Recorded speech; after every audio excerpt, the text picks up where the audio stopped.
Imagine being in Oleg Gordievsky's shoes, trapped in the Soviet Union, knowing that the KGB is closing in and every second counts. In today's episode, we'll uncover the nerve-wracking story of how Gordievsky attempted to escape the clutches of the Soviet regime, discover the nail-biting risks he faced, and the extraordinary lengths MI6 went to in orchestrating his rescue. We'll dive into the strategic maneuvers and split-second decisions that made Operation Pimlico a daring success. Why was Gordievsky such a high-value target for the KGB, and how did he manage to evade their grasp? Join us as we unravel this thrilling tale of espionage, survival, and escape from behind the Iron Curtain. You won't want to miss the heart-stopping moments that define Gordievsky's journey to freedom. So right after the bat, we gotta set the stage. The Cold War was a period of geopolitical tension between the Soviet Union and the West, led by the United States and its NATO allies, lasting from the mid-1940s to the early 1990s. It was characterized by ideological conflict, political intrigue, and the looming threat of nuclear war. This era was marked by intense rivalry, where both superpowers sought to expand their influence across the globe, promoting their respective ideologies of communism and capitalism. The division of Europe post-World War II set the stage for the Cold War. The Iron Curtain descended across the continent, separating the communist East from the capitalist West. The Berlin Wall became a physical and symbolic representation of this divide. Each side viewed the other as an existential threat, leading to an arms race, proxy wars, and a constant jockeying for geopolitical advantage. The Cuban Missile Crisis in 1962 was one of the most critical flashpoints, bringing the world to the brink of nuclear war. This event underscored the ever-present danger of mutual destruction and highlighted the precarious balance of power that defined the Cold War era. Both superpowers engaged in numerous proxy conflicts, from Korea and Vietnam to Afghanistan, as they vied for influence in the developing world. Amidst this global tension, espionage emerged as a vital tool for both sides. Intelligence agencies like the CIA, MI6, and the KGB engaged in a shadowy battle for secrets and information. Spies became the unsung heroes and villains in the Cold War, operating in secrecy and often at great personal risk. Espionage was crucial for several reasons. 1. Strategic advantage. You gather intelligence on military capabilities, political intentions, and technological advancements provided a critical edge. Knowing the enemy's plans and weaknesses could avert crises and shape policy decisions. 2. Psychological warfare. Spies were instrumental in spreading disinformation and propaganda, undermining the enemy's morale and sowing discord within their ranks. And 3. Technological competition. The race for technological supremacy, particularly in nuclear arms and space exploration, was fueled by intelligence operations. Stealing secrets and acquiring technological blueprints were high priorities for both sides. And 4. Counterintelligence. Neutralizing enemy spies and preventing infiltration were vital to national security. Both the West and the Soviet Union invested heavily in counterintelligence operations to protect their interests.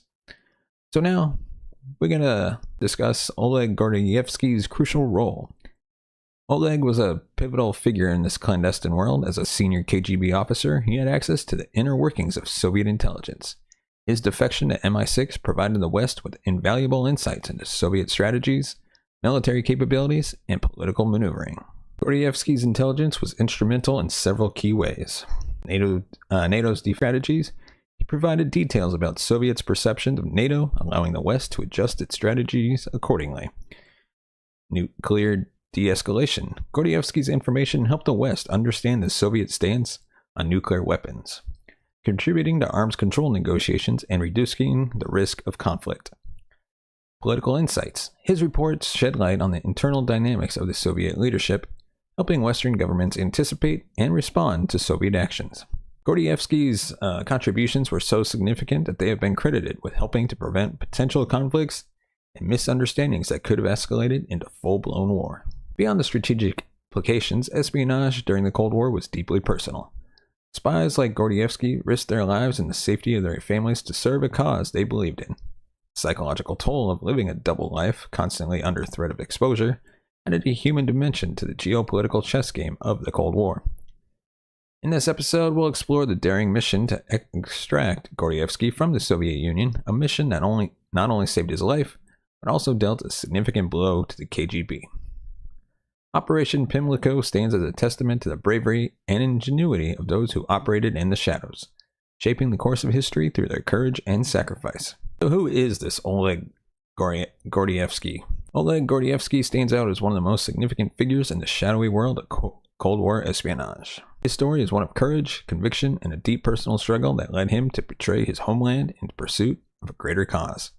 To understand his impact, we got to dive into his background, his motivations, and his remarkable contributions to Western intelligence. Oleg Gordievsky was born October 10th, 1938 in Moscow into a family deeply rooted in Soviet intelligence. His father served as a KGB officer, instilling in Gordievsky a sense of duty and patriotism from an early age. Following in his father's footsteps, he joined the KGB in 1963 after graduating from the prestigious Moscow State Institute of International Relations, a breeding ground for future diplomats and intelligence officers. Gordievsky's early career was marked by a series of strategic postings that broadened his understanding of Western culture and politics. In 1966, he was assigned to East Berlin, where he witnessed firsthand the oppressive nature of the Soviet regime and its satellite states. This experience began to sow seeds of doubt about the moral and ethical foundations of the system he served. His career took a pivotal turn in the early 70s when he was posted to Copenhagen, Denmark, under diplomatic cover. The assignment provided Gordievsky with his first real exposure to Western society and ideals. During this period, his disillusionment with the Soviet regime grew, particularly in response to the brutal suppression of the Prague Spring in 1968, when Soviet tanks rolled into Czechoslovakia to quash a movement for political liberalization.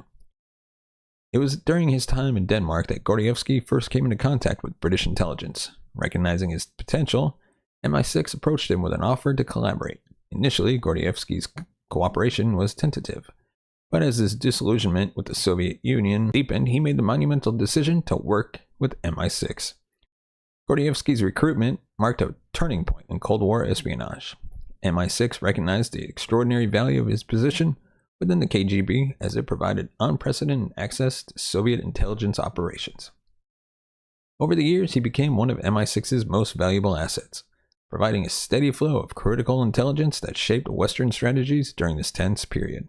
Gordievsky's decision to become a double agent was driven by a combination of ideological and personal factors. His disillusionment with the Soviet system was rooted in the regime's disregard for human rights, individual freedoms, and its oppressive tactics against its own people.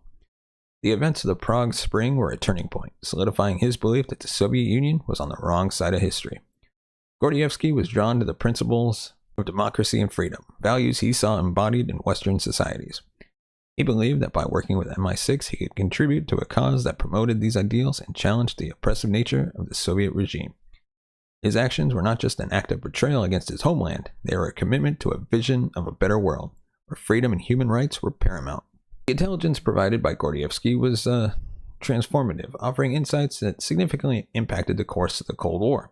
His contributions were vast and varied, encompassing military, political, and strategic domains. Gordievsky provided detailed information about Soviet military strategies and capabilities. He reported on internal dynamics of the Soviet leadership. He offered insight into the Soviets' perceptions of nuclear strategy. And he exposed several Soviet spies operating in the West, allowing MI6 and other Western intelligence agencies to neutralize these threats and protect their operations. Gordievsky's contributions were so significant that they have been credited with helping to avert potential conflicts, misunderstandings that could have escalated into war. His work not only saved lives, but also played a part in the eventual collapse of the Soviet Union and the end of the Cold War. For Oleg Gordievsky, living a double life as a KGB officer and a secret MI6 was a dangerous balancing act. For over a decade, he navigated the perilous world of espionage, providing invaluable intelligence to the West while maintaining his cover within one of the most secretive and paranoid organizations in the world. However, the inherent risk of such a double life is the constant threat of exposure, and for Gordievsky, the danger became all too real as the KGB suspicions grew. KGB suspicions of Gordievsky did not arise overnight.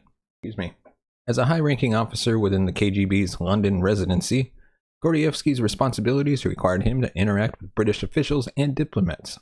While these interactions were part of his official duties, Gordievsky's ability to move comfortably in Western circles began to draw attention. Some of his colleagues noted his fluency in English and his apparent affinity for Western culture, which stood in contrast to the typical Soviet officer's demeanor. Additionally, Gordievsky's promotion within the KGB put him in a position where he had access to sensitive information about Soviet operations in the West. His ascent through the ranks was watched carefully by both his superiors and his peers, any of whom could have harbored suspicions or professional jealousy. The culture within the KGB was one of distrust, where loyalty was constantly questioned, and any deviation from expected behavior could trigger an investigation. One of the pivotal moments in the discovery of Gordievsky's espionage activities involved Aldrich Ames, a CIA officer who had become a mole for the KGB. Ames, driven by financial difficulties, began selling secrets to the Soviet Union in the mid-1980s. His betrayal provided the KGB with a wealth of information about Western intelligence operations and led to the exposure of several agents working for the West. While Ames did not directly identify Gordievsky as a double agent, the information he provided significantly increased the KGB's counterintelligence efforts. The revelations from Ames included general warnings about Soviet moles within the Western intelligence community, prompting the KGB to tighten its internal security measures and scrutinize its own officers closely. In May 1985, Gordievsky received an unexpected summons to return to Moscow under the pretext of a promotion to head the London residency. This kind of recall was not uncommon in the KGB, often used as a means to reassign officers, or more ominously to investigate them away from their posts. Gordievsky was acutely aware of the dangers associated with such a recall, as it could signal the beginning of an investigation into his loyalty. Upon his arrival in Moscow, Gordievsky immediately sensed that something was amiss. He was placed under strict surveillance and subjected to a series of interrogations and psychological tests. The KGB employed a range of tactics to assess his loyalty, including polygraph tests and subtle psychological pressure designed to elicit signs of guilt or deception. Despite maintaining his composure during these intense sessions, Gordievsky understood that the KGB's suspicions were escalating. His situation was precarious, and any misstep could lead to his arrest and execution. The KGB had not yet gathered definitive evidence of his espionage activities, but the circumstantial evidence and his behavior were enough to warrant continued suspicion. During this time, Gordievsky relied on his training and instincts to navigate the perilous environment. He meticulously monitored his own actions, avoided any contact that might raise further suspicion, and remained vigilant against potential traps set by the KGB. Realizing that his situation was becoming untenable, Gordievsky made the difficult decision to activate a prearranged emergency signal with MI6. This signal, a covert method of communication, indicated that he was in immediate danger and required extraction. The decision was fraught with risk, as any misstep in this execution of the signal could expose his true allegiance. The activation of this signal set in motion Operation Pimlico, a daring and complex rescue mission orchestrated by MI6 to extract Gordievsky from the Soviet Union. The operation was fraught with challenges, as MI6 had to devise a plan that could outsmart the vigilant KGB and ensure Gordievsky's safe passage for the West. Gordievsky's position within the KGB provided him with insights that were unparalleled in their depth and breadth. He was not only privy to high-level strategic discussions, but Hall also had access to internal dynamics of Soviet intelligence. This made his intelligence crucial for several reasons. In the mid-1980s, the Soviet Union, aware of its vulnerabilities to Western espionage, intensified its counterintelligence measures. This heightened scrutiny was part of a broader effort to shore up internal security and identify moles within the KGB. The environment within Soviet intelligence was becoming increasingly hostile and paranoid, with a renewed emphasis on rooting out traitors. The appointment of Viktor Chebrikov as the head of the KGB in 1982 marked a turning point in the agency's approach to counterintelligence. Known for his hardline stance, prioritized the identification and elimination of double agents.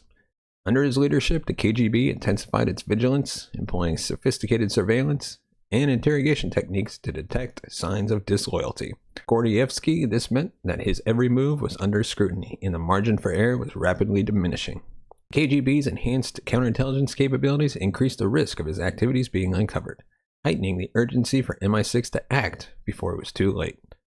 The political landscape of the mid-1980s was fraught with tension and uncertainty. The Soviet Union, under the leadership of Mikhail Gorbachev, was beginning to implement reforms that aimed to address the systemic issues plaguing the country. These reforms, known as, I suck at Russian words, but glasnost, were intended to revitalize the Soviet economy and society, but also created a sense of unpredictability and instability. For MI6, the changing political climate in the Soviet Union presented both opportunities and risks. On one hand, the reforms hinted at the possibility of a more open and less confrontational Soviet regime. On the other hand, the uncertainty surrounding these changes added a layer of complexity to intelligence operations, making the extraction of assets like Gordievsky even more critical. The political stakes of Gordievsky's extraction extended beyond his personal safety. Successfully rescuing him would demonstrate the West's commitment to its assets and serve as a powerful message of defiance against Soviet attempts to suppress dissent and control information. It was a statement of support for those who risked everything to challenge the Soviet regime from within. The decision to launch Operation Pimlico involved careful deliberation and coordination at the highest levels of MI6 and the British government. Key figures in British intelligence and political leadership recognized that Gordievsky's situation was untenable and that his capture would have catastrophic consequences for Western intelligence efforts. The planning process for the operation involved several key considerations: risk assessment, operation planning, and timing and execution. The stakes of Operation Pimlico were immense, encompassing both immediate and long-term implications for Western intelligence and geopolitical dynamics. Protection of Gordievsky's life. Ensuring Gordievsky's safety was the immediate priority. His knowledge of Western intelligence operations made him a high-value target for the KGB, and his capture would likely result in severe interrogation and execution. Preservation of intelligence capabilities.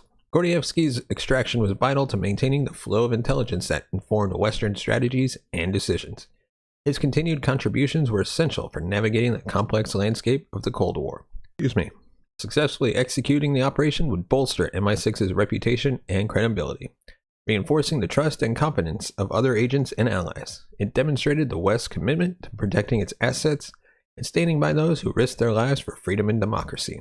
Operation Pimlico was one of the most audacious and high-stakes missions undertaken by MI6 during the Cold War. It involved extracting one of their most valuable assets, Oleg Gordievsky, from the Soviet Union, under the watchful eye of the KGB. Planning such a complex operation required meticulous attention to detail, strategic foresight, and seamless coordination across various levels of MI6. This section will dive deeply into the initial discussions, planning, and the careful selection of agents and resources that made Operation Pimlico a success. So, at the beginning, they recognized the urgency. The urgency of Gordievsky's clear when MI6 received a signal indicating that he was in imminent danger. The realization that the KGB was closing in on one of their most critical assets prompted immediate action.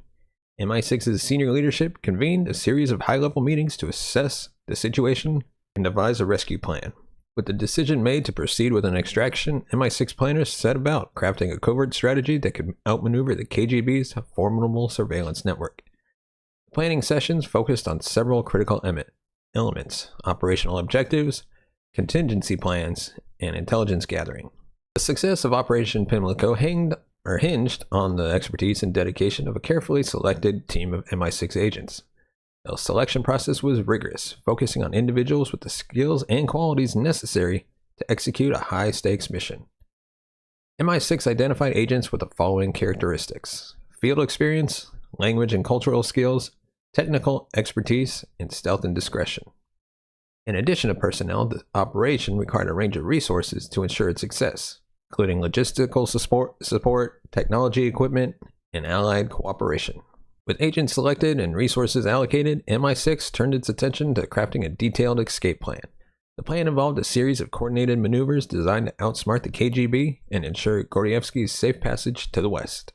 Operation Pimlico was an intricate and high-stakes mission that required a team of elite MI6 agents, each chosen for their specific skills and experience in handling sensitive and dangerous operations.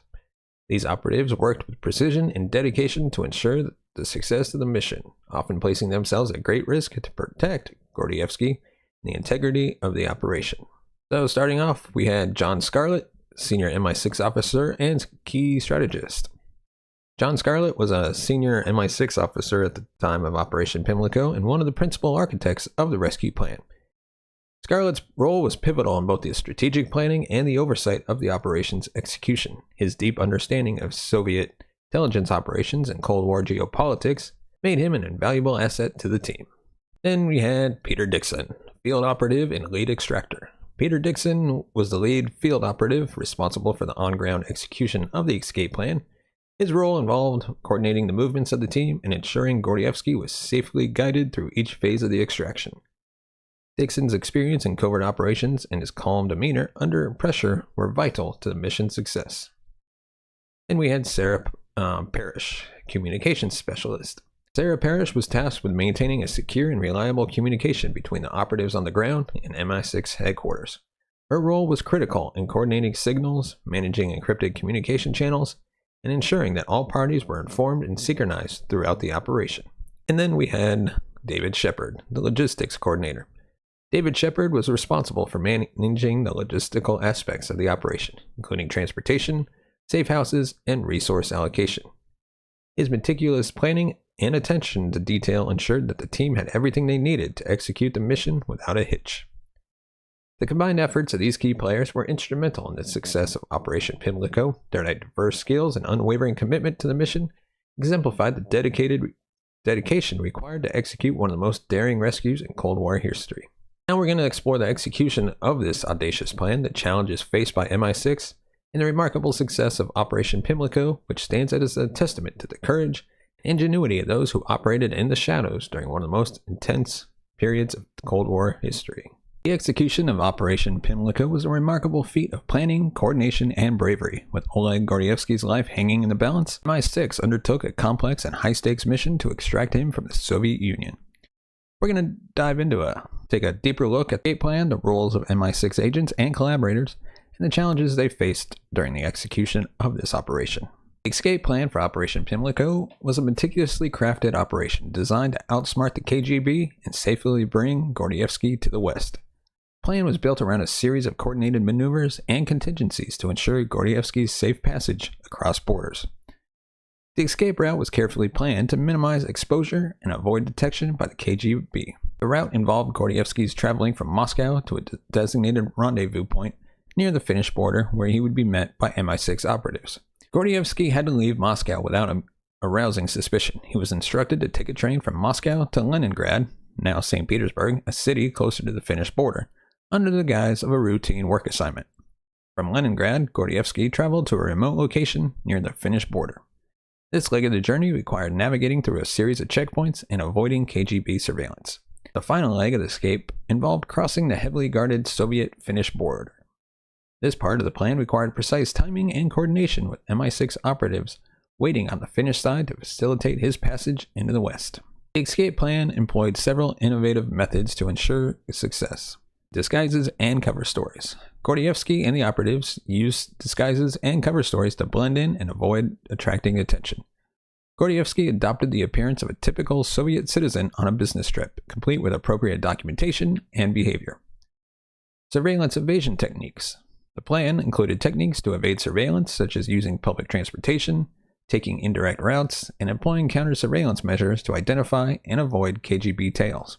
And of course, secure communications. Throughout the operation, secure communication methods were used to coordinate movements and provide updates.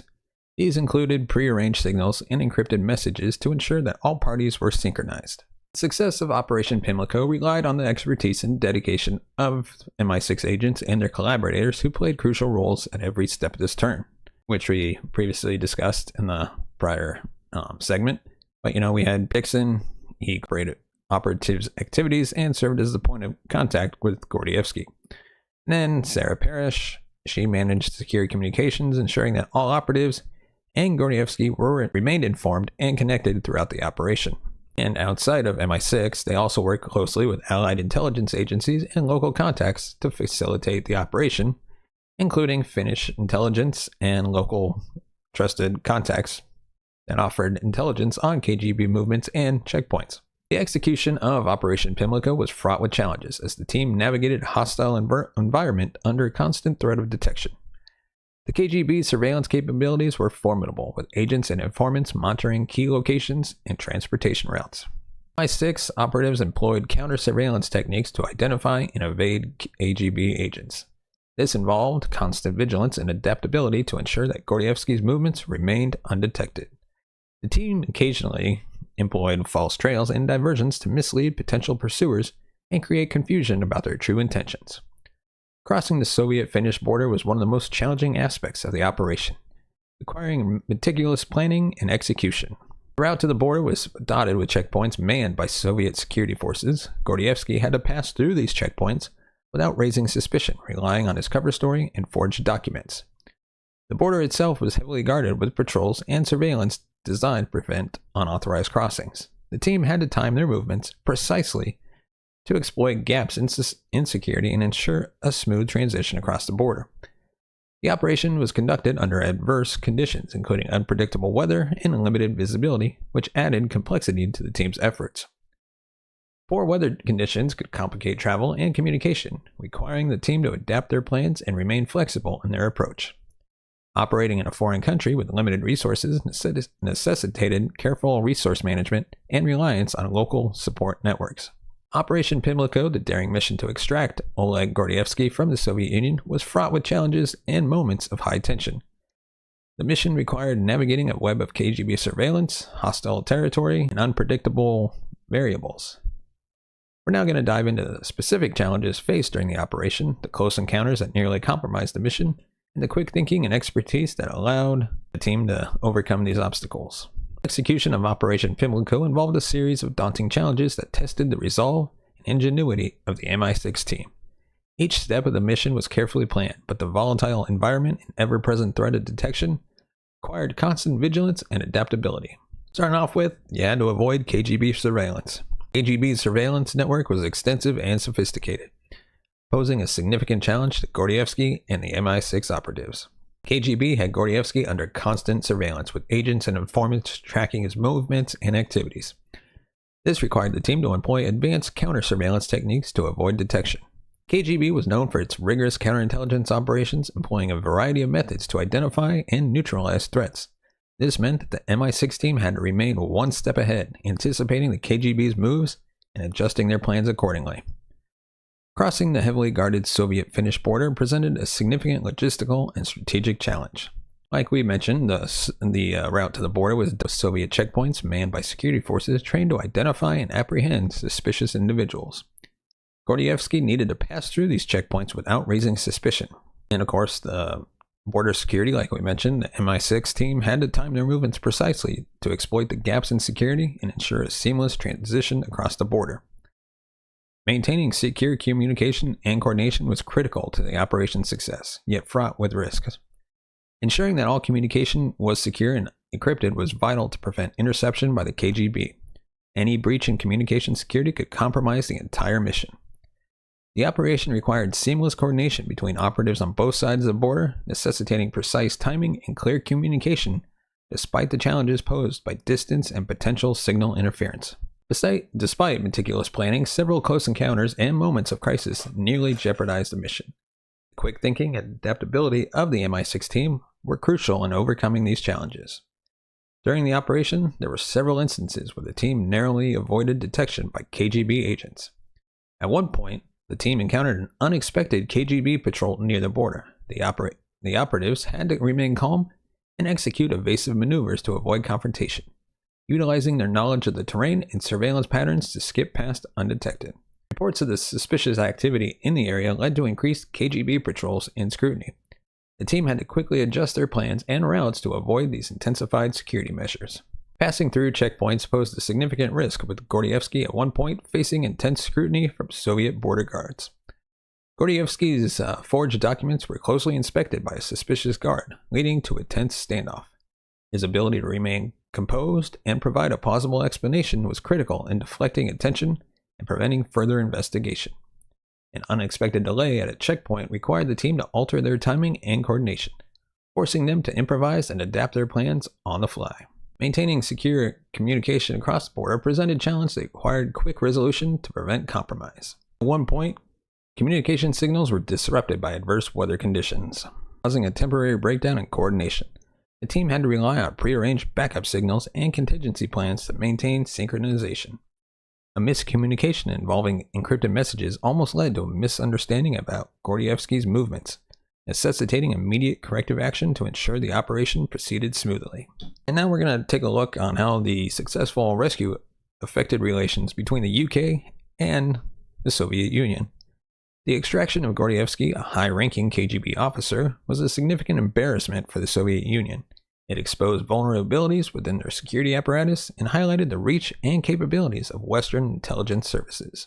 So, starting off with the Soviet response, the Soviet government was initially reluctant to publicly acknowledge Gordievsky's defection, as doing so would reveal the extent of the KGB's breach. However, internally there was a push to tighten security measures and increase scrutiny of personnel with access to sensitive information. The successful extraction strained diplomatic relations between the UK and the Soviet Union. The Soviets viewed the operation as a direct affront, leading to increased suspicion and hostility towards Western diplomats and officials. In the wake of Gordievsky's defection, both the UK and the Soviet Union engaged in a series of diplomatic expulsions. The UK expelled several Soviet diplomats suspected of espionage activities, while the Soviet Union retaliated by expelling British diplomats. These expulsions marked a period of heightened diplomatic tension and reduced cooperation between the two nations. The operation had broader implications for Cold War dynamics, influencing how both superpowers perceived and interacted with each other.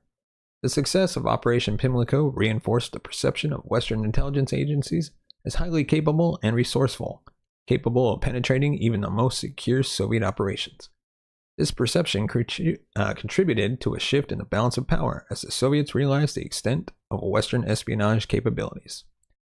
The operation heightened paranoia within the Soviet leadership and intelligence services, leading to more aggressive counterintelligence measures and a crackdown on perceived disloyalty.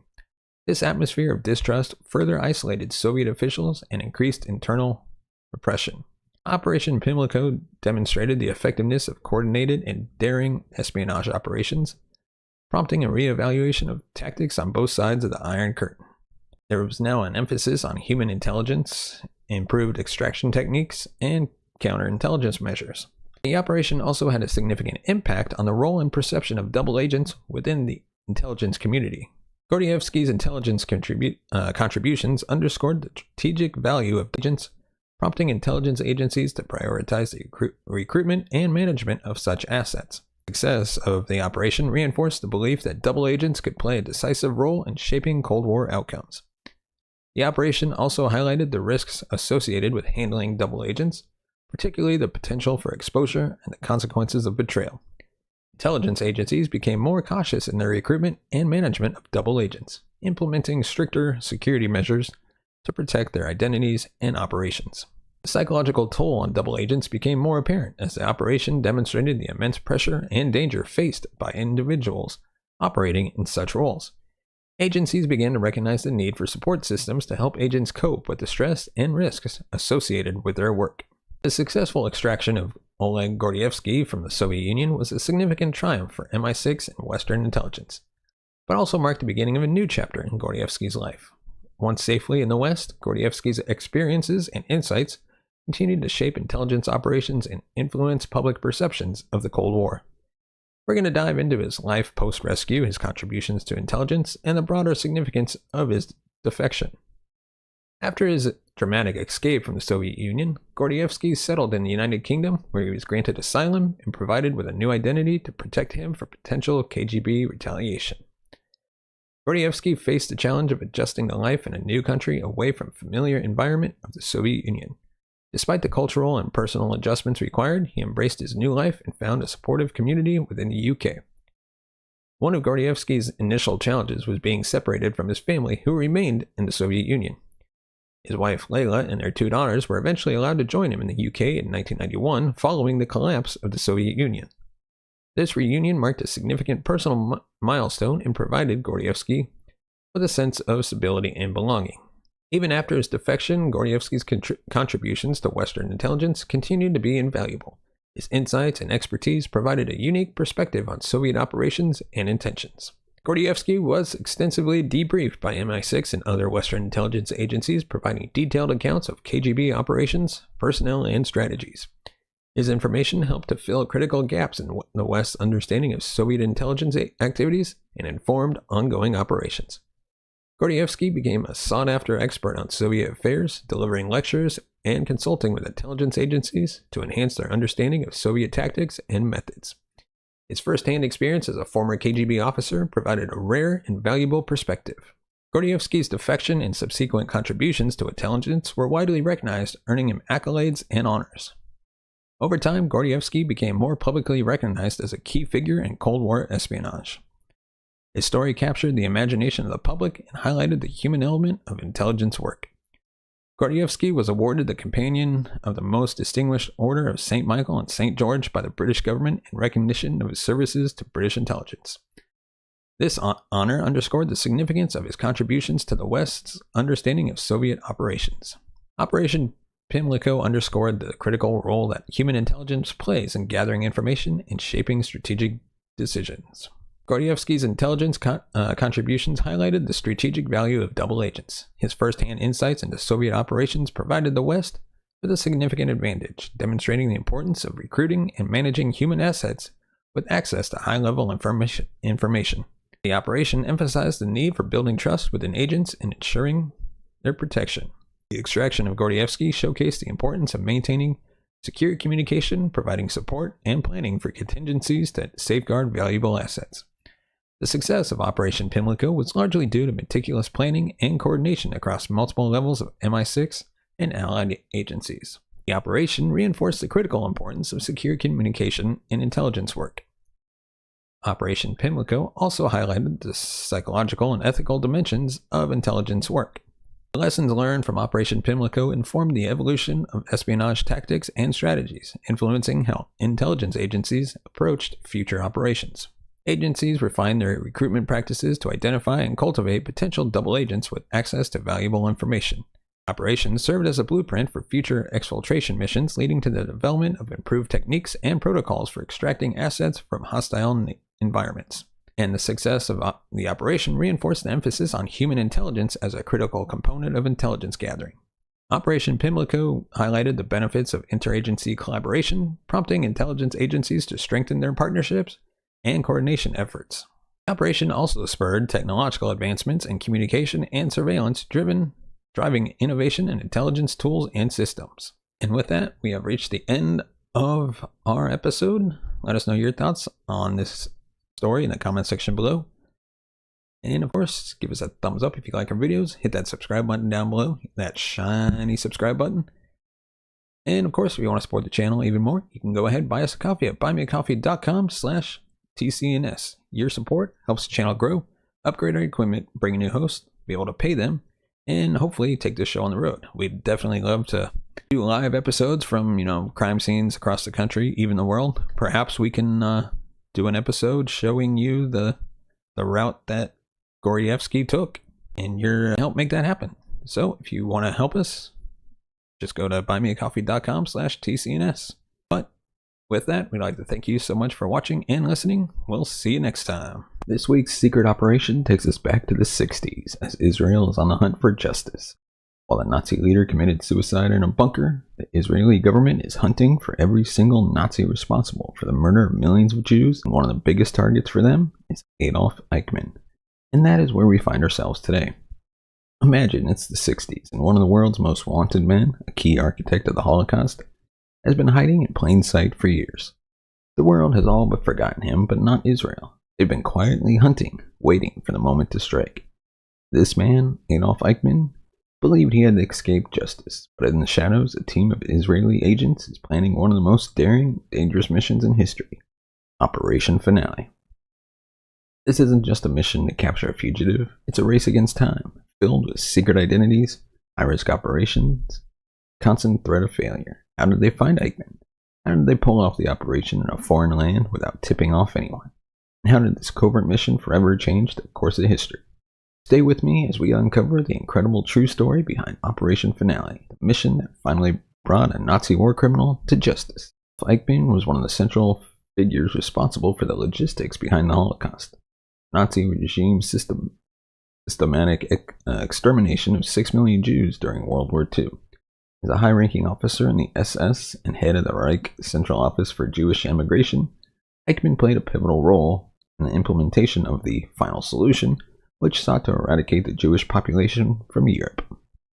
Eichmann was appointed by Heinrich Himmler, the chief architect of the Holocaust, and was tasked with organizing the forced deportations of Jews to ghettos, concentration camps, and extermination camps like Auschwitz. Eichmann's bureaucratic expertise made him indispensable to the Nazi regime. He coordinated a vast network of trains that transported millions of Jews and other persecuted groups to their deaths. Eichmann wasn't just involved in the administrative side of the genocide, he visited concentration camps personally, ensuring that the deportation process was running efficiently. He orchestrated the mass deportations from Hungary, France, and the Netherlands, making critical decisions about which Jewish populations would be targeted and when. His work was described as meticulous and calculated, reflecting his ability to remove any human emotion from the process of organizing mass murder. What made Eichmann's role so chilling was his perceived detachment from the moral weight of his actions. He viewed himself as a mere bureaucrat executing orders.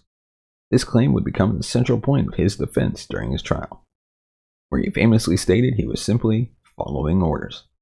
Eichmann's capacity to carry out genocide at such a massive scale, while seemingly seeing it as a technical problem to be solved, was emblematic of the banality of evil that philosopher Hannah Arendt later explored in her writings about his trial. As the chief administrator of the final solution, Eichmann's primary responsibility was to ensure the efficient transportation of Jews from occupied territories to extermination camps.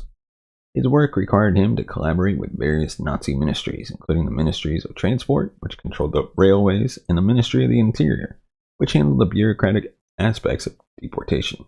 Eichmann's office was central in organizing the mass deportations, including securing trains, coordinating schedules, and working with regional authorities to round up Jewish populations. Eichmann oversaw the entire deportation process. This involved identifying Jewish communities across Nazi-occupied Europe, stripping them of their rights and property, and sending them to their deaths. His ability to manage the logistics of genocide with ruthless efficiency earned him the title of Chief Executioner of the Final Solution. One of the most infamous deportations Eichmann coordinated was the mass deportation of Hungarian Jews in 1944. Under his direct supervision, nearly 440,000 Hungarian Jews were sent to Auschwitz over a period of just 2 months, one of the largest and most concentrated deportations of the Holocaust. Eichmann's methods involved manipulating local officials, forcing them to cooperate with Nazi policies, and deceiving Jewish leaders about their fate. His ability to convince people to trust him, despite the lethal outcomes he orchestrated, made him particularly dangerous. The Allied forces closed in on Germany in 1945. Many high-ranking Nazi officials were captured, tried, and executed for their crimes. However, Adolf Eichmann managed to escape justice after the end of the war. Initially captured by American forces in 1945, he escaped from a POW camp using forged documents and went into hiding under a false identity. At the time, Eichmann's role in the Holocaust was not yet fully known, allowing him to evade immediate prosecution. For the next few years, Eichmann lived under various aliases, moving between locations in Germany under the name of Otto Henninger. He avoided detection by posing as an ordinary former soldier. During this time, he worked as a laborer and kept a low profile, knowing that the Allies were hunting for high-ranking Nazi officials involved in war crimes. In 1950, Eichmann recognized that Europe was becoming increasingly dangerous for former Nazis, as war crimes investigations intensified. He sought assistance from the network known as the Rat Lines, a system of escape routes for Nazi fugitives that often relied on sympathizers within the Catholic Church and other institutions. Through this network, Eichmann was able to obtain false identification and travel to Italy.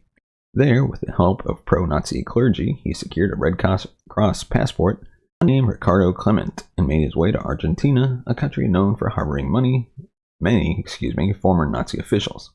Upon arriving in Argentina in 1950, Eichmann began his new life under the false identity of Ricardo Clement. He settled in Buenos Aires, where he lived modestly with his family. Unlike other high-profile Nazi fugitives who enjoyed lavish lifestyles in exile, Eichmann took great care to blend into the working-class fabric of Argentine society. He took up manual labor jobs, including working for a local Mercedes-Benz plant, and lived a quiet life in a suburb of Buenos Aires. For nearly a decade, Eichmann lived under the radar, believing he had escaped justice for his role in the Holocaust. However, he maintained contact with his family, who eventually joined him in Argentina. Despite the passage of time, Eichmann's involvement in the Nazi regime was not forgotten. Holocaust survivors and Nazi hunters remained determined to bring him to justice. Eichmann's wife and sons used the family name Eichmann in Argentina, which raised suspicions and brought renewed attention to his whereabouts. Key to Eichmann's downfall came when his son Klaus Eichmann began dating a young woman whose father was a Holocaust survivor. Klaus boasted to her about his father's role in the Nazi regime, which led to her father informing Nazi hunters in Europe. This crucial piece of intelligence was passed by Israeli intelligence agent Mossad, which launched a covert operation to confirm Eichmann's identity and location. By 1960, Mossad had gathered enough evidence to act. They orchestrated one of the most daring covert operations in modern history. Operation Finale, which resulted in Eichmann's capture and eventual trial in Israel. His life under the alias Ricardo Clement came to an abrupt end, and finally brought to justice for his role in one of the darkest chapters in human history. While we mentioned how Eichmann was eventually discovered and captured, we're going to dive a little deeper into how exactly he was tracked. In the immediate aftermath of World War II, many high-ranking Nazi officials were apprehended and put on trial during the Nuremberg trials. However, significant numbers, including Adolf Eichmann, managed to evade capture by fleeing Germany or assuming new identities. For Holocaust survivors, the memories of the atrocities committed by these individuals remained fresh. Survivors like Simon Wiesenthal, who horrors of the Holocaust, were determined to ensure that Nazi war criminals, especially those like Eichmann, were brought to justice. Simon became one of the most prominent figures in the global effort to track down and expose fugitive Nazis. He dedicated his life to Nazi hunting, establishing a network of contacts across Europe, and gathering evidence that kept Eichmann's name in the public eye. Simon was not just another Nazi, he was the bureaucrat who had overseen the deportation of millions of Jews to concentration camps. Eichmann was often seen as the embodiment of the banality of evil, a man who facilitated genocide not through ideology, through efficient paperwork and logistics. Wiesenthal never gave up the search for Eichmann. In the early post-war years, the world's attention shifted to the rebuilding of Europe, and the pursuit of justice for Nazi war crimes sometimes lost priority. However, Simon kept Eichmann's name alive by consistently publishing reports, lobbying governments, and working with like-minded organizations to ensure that people like Eichmann would not fade into obscurity. He believed that Eichmann represented an unresolved chapter of history, a reminder of the Holocaust's darkest days and the importance of accountability. By keeping Eichmann's crimes in the public discourse, Wiesenthal and other survivors helped maintain a sense of urgency around capturing Nazi war criminals. But Wiesenthal did not directly lead to Eichmann's capture. His unyielding commitment to hunting war criminals played a significant role in reminding governments and the public that justice had not yet been fully served. While Adolf Eichmann had gone to great lengths to conceal his identity and evade capture, the critical mistake that led to his discovery came not from him, but from his son Klaus. By the 1950s, Adolf Eichmann was living in Buenos Aires under the alias Ricardo Clement and assumed a quiet, low-life profile, life to avoid suspicion, unlike some other Nazi leaders who kind of lived a lavish lifestyle. However, Klaus was, unlike his father, did not adopt the same level of caution. Eichmann had been raised with pride in his father's involvement in the Nazi regime, and his admiration for the Nazi ideology continued into adulthood. In the late 50s, Klaus began dating a young German woman named Sylvia Hermann. Unbeknownst to Klaus, Sylvia's father was a German Jewish Holocaust survivor who had fled Germany to escape persecution. Klaus, seemingly oblivious to the sensitivity of his remarks, began openly bragging about his father's role in Nazi government to Sylvia and her family. He hinted that his father, living under the name Ricardo Clement, was the same Adolf Eichmann who had played a central role in the Holocaust. Lothar Hermann, though nearly blind, was a sharp-minded man who had not forgotten the atrocities committed by the Nazis. Klaus's casual boasting triggered Lothar's suspicions, and he quickly realized that his daughter's boyfriend might be connected to one of the most wanted war criminals in the world. Determined to investigate further, he contacted Nazi hunters in Germany, providing them with critical information that Klaus had inadvertently revealed. The tip was passed on to Fritz Bauer, a West German prosecutor who was already working quietly to track down Nazi war criminals. Fritz took the lead on the investigation, knowing that this could be the breakthrough needed to find Eichmann. He began coordinating with Israeli intelligence, sharing the tip that could lead to confirmation of Eichmann's whereabouts. Klaus's careless comments were the first concrete lead in years, and they set in motion a chain of events that would eventually lead to Eichmann's capture. Once the tip reached the West German authorities, it was immediately shared with Israeli intelligence, particularly with Mossad, Israel's national intelligence agency, who you do not want to come face-to-face with. Pursuit of Adolf Eichmann had always been a high priority for Israel, not just for justice, but for the historical and symbolic importance of bringing one of the chief architects of the Holocaust to trial. Mossad's director at the time recognized the gravity of this new information and took swift action. However, the task of confirming whether Ricardo Clement was truly Adolf Eichmann required absolute discretion.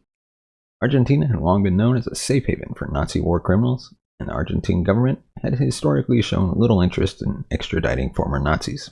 Mossad's efforts were discovered it could compromise not only the mission, but also Israeli-Argentine relations. Thus, the operation had to be carried out under the radar. Mossad agents were dispatched to Buenos Aires, where they began covert surveillance of Ricardo Clement. They observed his daily routine, noting his movements and interactions, all while keeping a safe distance to avoid detection. The agents also began compiling information on Clement's background, comparing it with known details about Eichmann, such as his height, physical characteristics, and mannerisms. One of the key figures in this operation was Zvi Aroni, a Mossad agent with experience in Nazi hunting. Aroni meticulously analyzed Clement's behavior and began collecting evidence that would either confirm or refute his true identity. Simultaneously, Mossad worked closely with Fritz in Germany, who was assisting in gathering intelligence and keeping the operation confidential. Fritz, a key player in prosecuting Nazi criminals, understood the political and diplomatic delicacies that ensured that the information exchanged remained tightly controlled. Mossad and Fritz worked hand in hand, piecing together every bit of intelligence they could find to ensure that Clement was indeed Eichmann before any further action was taken. After several months of surveillance, Mossad agents became increasingly convinced that Ricardo Clement was in fact Adolf Eichmann. They observed Clement's habits and his family dynamics and noted several physical details that matched descriptions of Eichmann. The final confirmation came when Mossad agents compared old photographs of Eichmann to those of Clement. Despite the passage of time and Eichmann's attempts to change his appearance, key features remained the same. Once Mossad had gathered sufficient evidence, they received authorization from the Israeli government to move forward with the next phase of the operation, capturing Eichmann and smuggling him out of Argentina. This would culminate in one of the most daring and successful covert missions in history, Operation Finale, bringing one of the last remaining masterminds of the Holocaust to justice. The decision to launch Operation Finale was not made lightly, as it represented one of the most significant and controversial operations in Israel's early history. Adolf Eichmann was hiding for over a decade, and although the atrocities of the Holocaust were still fresh in the collective memory of the Jewish people, the world was beginning to move on from World War II. For Israel, however, bringing Eichmann to justice was not just a matter of legal responsibility, but a moral and national duty. His capture would provide an opportunity for the victims of the Holocaust to face one of the primary architects of their suffering. As Mossad, Israel's intelligence agency, confirmed Eichmann's location in Argentina, Prime Minister David faced a critical decision. Should Israel risk an international incident by abducting Eichmann on foreign soil, or should they trust in diplomatic or legal measures that could take years or fail entirely? Argentina had a reputation for harboring Nazi war criminals and was unlikely to cooperate in extraditing Eichmann.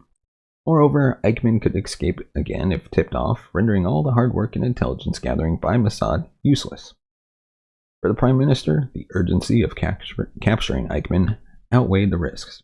Mossad Director Sarah Harel was committed to bringing Eichmann to trial. He had spent years pursuing Nazis who had fled to South America, and Eichmann presented the ultimate target, the man responsible for the logistics of the Holocaust. They viewed Eichmann's capture as both a moral victory and a message to the world that Israel would stop at nothing to bring justice to those who had committed heinous crimes against the Jewish people. The decision was made after weighing the possible fallout from violating Argentina's sovereignty. Ben-Gurion understood that if the operation were discovered before Eichmann could be safely brought to Israel, it could lead to a diplomatic crisis. However, they justified the mission based on the unique nature of Eichmann's crimes, which transcended national borders. Eichmann had been responsible for the systematic extermination of millions of people, and normal diplomatic channels could not be trusted to deliver justice. Ben-Gurion's personal conviction that Eichmann needed to be tried publicly in Israel played a critical role in moving forward with the operation. The trial would allow the world to hear first-hand testimonies from Holocaust survivors, keeping the memory of the genocide alive and making Eichmann face his accusers in a court of law. It would be a moment of reckoning not just for Eichmann, but for the Nazi regime and its legacy. Capturing Eichmann alive was one of the central tenets of Operation Finale. Israeli government and Mossad understood that killing Eichmann during the mission would have been easier, but it would have deprived the world of a public trial where Eichmann would be held accountable for his crimes in front of an international audience. The trial would serve as a historical record of the atrocities committed during the Holocaust, educate future generations about the dangers of unchecked hatred and tyranny. There was also legal and ethical considerations. Israel had to decide whether abducting Eichmann from a sovereign country without the country's permission was justifiable. Under normal circumstances, kidnapping a foreign national would be a violation of international law. However, Eichmann's case was far from ordinary. Eichmann had orchestrated crimes against humanity, and many in the Israeli government believed that justice transcended the boundaries of international law in this case. Israel faced a moral dilemma. Could they justify violating Argentina's sovereignty to ensure that Eichmann faced trial for his crimes? Would the world see this as a necessary act of justice, or would Israel face condemnation for taking matters into its own hands? Ultimately, Israel's leadership concluded that Eichmann's capture was a moral imperative. His trial would provide a measure of closure to Holocaust survivors and reinforce the principle that war criminals could never escape justice, no matter how long they had been in hiding or where they had fled. Planning this operation required assembling a team of highly skilled Mossad agents, each with the specialized expertise necessary for such a delicate and dangerous mission. Mossad director Sir Harel was deeply involved in selecting the team, knowing that the success of the mission depended on the professionalism and dedication of the agents involved.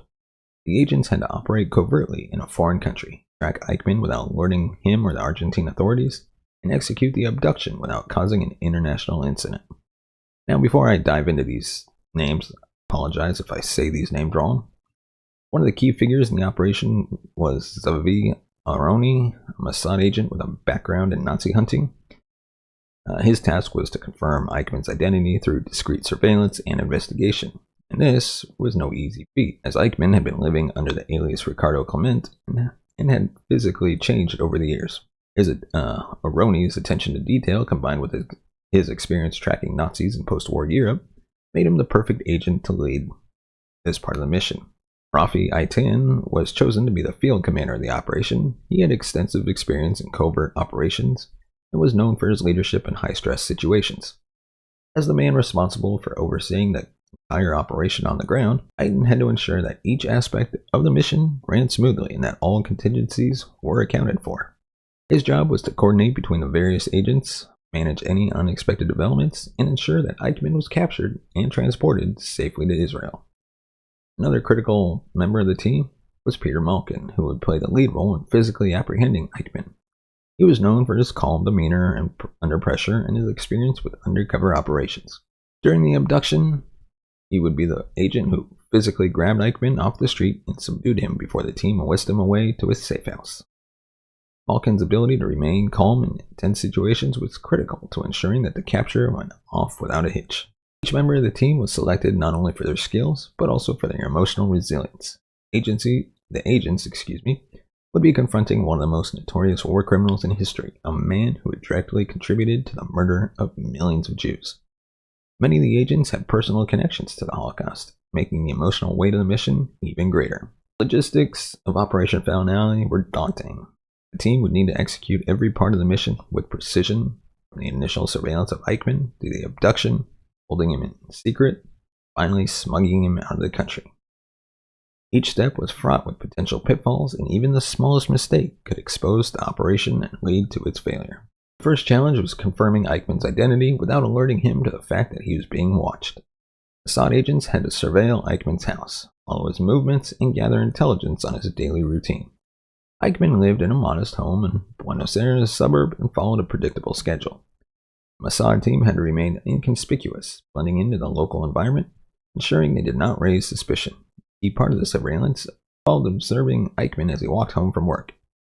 This would later inform their decision to capture him during one of these walks. Once Eichmann's identity was confirmed, the team had to plan the abduction with military precision. The agents decided that the best opportunity to capture him would be during his walk from the bus stop to his home. The location was relatively isolated, allowing them to minimize the risk of witnesses. The abduction itself had to be quick, silent, and seamless. Any sign of struggle or hesitation could draw unwanted attention.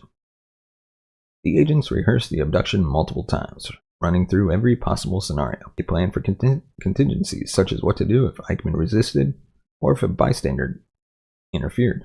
Every detail from the timing to the vehicles used was carefully calculated to ensure that the mission went off without a hitch. Perhaps the most challenging aspect of the operation was smuggling Eichmann out of Argentina. Mossad had arranged for a plane to arrive in Buenos Aires under the pretense of a diplomatic visit. Timing had to be perfect. Eichmann needed to be captured, held in a safe house, then transported to the airport without attracting attention. Any delay or deviation from the plan could result in the mission being compromised. Mossad agents faced the additional challenge of keeping Eichmann alive and healthy during the days before his capture and his departure. He was kept in a safe house, guarded around the clock, while Mossad finalized the details of his extraction. During this time, the agents also worked to ensure that Eichmann would not be discovered by Argentine authorities or Nazi sympathizers. Argentina had a large German expatriate community, including many Nazi sympathizers, and the team knew that if Eichmann's capture was discovered, it could lead to public outcry or even violent retaliation. Additionally, Argentina's government had a history of protecting former Nazis, so the team had to be prepared for the possibility that local authorities could try to intervene. Every precaution was taken to avoid leaving any trace of the operation, and the team operated under strict secrecy until Eichmann was safely aboard the plane bound for Israel. The logistics of Operation Finale were complex, but the agency's meticulous planning, attention to detail, and unwavering commitment to justice allowed them to overcome each challenge. The operation would ultimately be remembered as one of the most daring and successful covert missions in modern history. So, about that capture.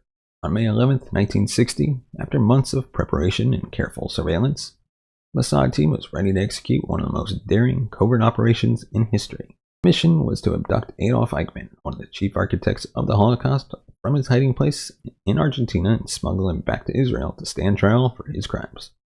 The team had pinpointed Eichmann's daily routine, noting that he regularly took the same bus home from his job at a Mercedes-Benz plant, disembarking in a quiet suburban neighborhood of Buenos Aires. The decision to proceed with the abduction on May 11th was based on the meticulous surveillance work done by Mossad agent Zavi, who had confirmed that Ricardo Clement was indeed Adolf Eichmann. The Mossad team knew they had to strike quickly and with precision. Any mistake could lead to Eichmann escaping, alerting the authorities, or triggering an international incident. The chosen location for the abduction was a stretch of road along Eichmann's walking route from the bus stop to his house.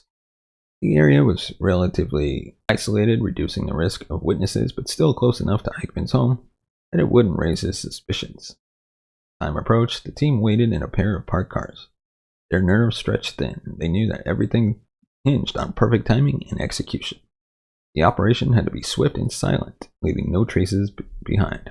Around 8:05 p.m., Eichmann stepped off the bus, walking the familiar route back to his house, unaware that this would be his last night as a free man.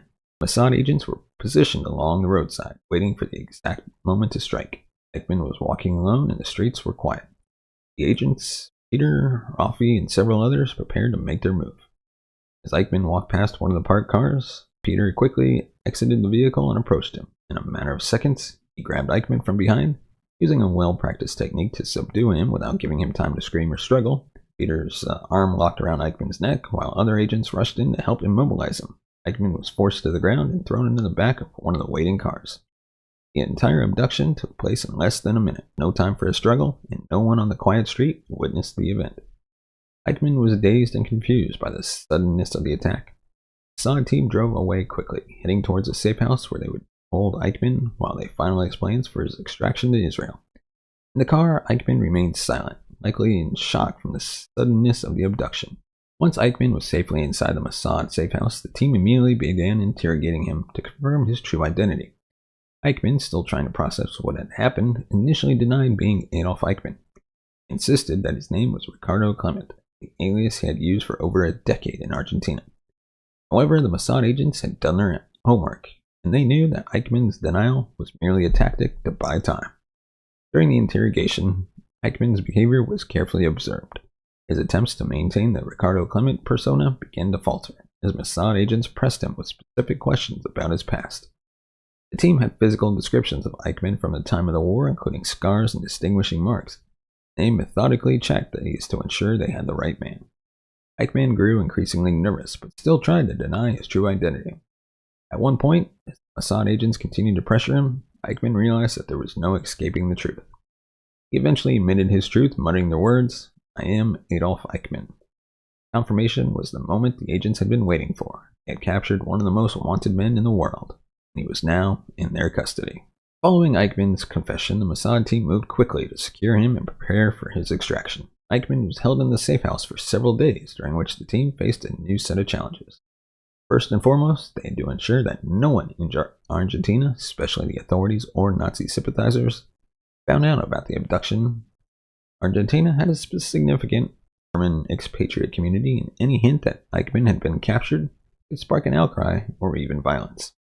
Eichmann was kept under constant watch, Mossad agents guarding him around the clock. He was treated humanely though the agents took no chances with his security.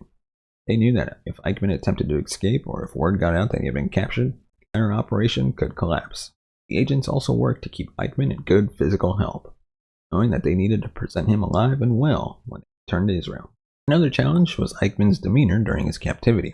While he initially seemed dazed and confused, Eichmann soon began to adopt a calm, almost resigned attitude. He engaged in conversation with the agents guarding him and even discussed mundane topics as though they're trying to normalize his situation. Mossad agents who had personal connections to the Holocaust. This interaction was emotionally taxing. They were faced with the reality that the man they were holding captive was responsible for the deaths of millions of their people.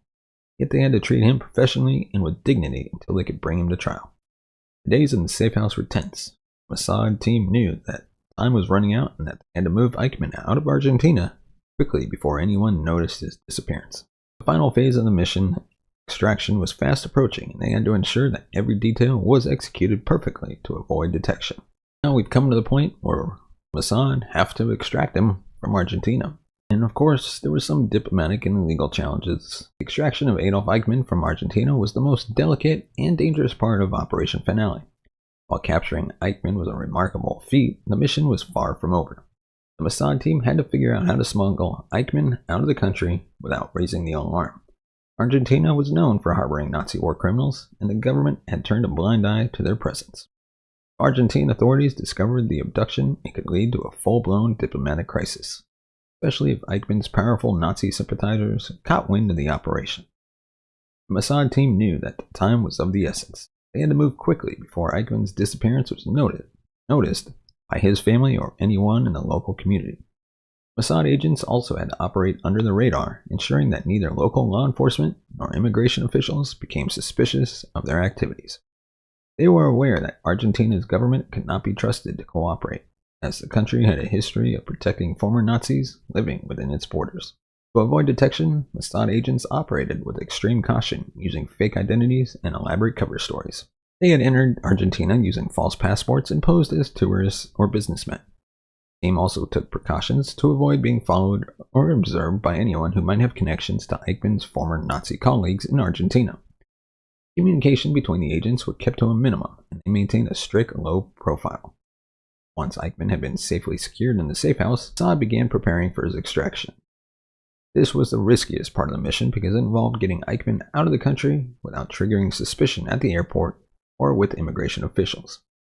If Eichmann were to be discovered by the Argentine authorities, the entire operation would be compromised, and Israel would face serious diplomatic consequences for carrying out an illegal abduction on foreign soil. The Mossad team devised an audacious plan to smuggle Eichmann out of Argentina by air using an Israeli plane that was scheduled to leave Buenos Aires under the cover of a diplomatic mission. The agents knew that the key to success was disguising Eichmann in a way that would allow him to pass through airport security without arousing suspicion. After careful consideration, the Mossad team decided to drug Eichmann and disguise him as a flight attendant who was too intoxicated to board the flight on his own. The team used a sedative to ensure Eichmann would be calm and manageable throughout the flight. Once sedated, Eichmann was dressed in a flight attendant's uniform and placed in a wheelchair. Mossad agents would escort him through customs, pretending that he was a crew member who had too much to drink before the flight. The ruse worked perfectly. Mossad agents accompanied Eichmann to the airport, maintaining the appearance that they were simply assisting an inebriated colleague. At the airport, they navigated the usual security and customs checks without incident. Argentine officials who were used to seeing international diplomats and Israeli crew members passed through the airport saw nothing out of the ordinary. The agents used their diplomatic cover and a prearranged flight to get Eichmann through the airport and onto the plane without raising any alarms. Once on board, Eichmann remained heavily sedated and under guard. The flight from Buenos Aires to Israel was one of the most tense moments in the entire operation. If anything had gone wrong during the airport clearance or on the flight itself, the entire mission could have been exposed. And now, of course, Eichmann is standing trial. Adolf Eichmann's trial began in April 1961 and was a landmark moment in both legal history and the global reckoning with the Holocaust. It marked the first time that a high-ranking Nazi official directly involved in the orchestration of the final solution was prosecuted in a public international court. Prior to Eichmann's capture, many Nazi war criminals had been tried at the Nuremberg trials. But Eichmann's trial stood out because of the deeply personal nature for the Jewish people and its importance to Israel. This was the first time that the newly established State of Israel had brought a Nazi criminal to justice on its own soil. The trial took place in Jerusalem with judges presiding under Israeli law. However, it was more than a national affair. It was a global event that captivated audiences worldwide. For many, the trial symbolized the triumph of justice over one of the most heinous regimes in history. It was a moment of profound significance, especially for Holocaust survivors, as it gave them the opportunity to see one of the key figures responsible for the suffering and the deaths of millions stand trial for his crimes. Proceedings also brought unprecedented international attention to Israel, which presented itself not as a refuge for survivors, but as a nation dedicated to the pursuit of justice, even decades after the war had ended. Eichmann's capture and trial proved that war criminals could be held no matter how far they ran or how long they had evaded justice. One of the most powerful aspects of Eichmann's trial was that it brought the voices of Holocaust survivors to the forefront, allowing the world to hear firsthand accounts of the atrocities committed during the Holocaust.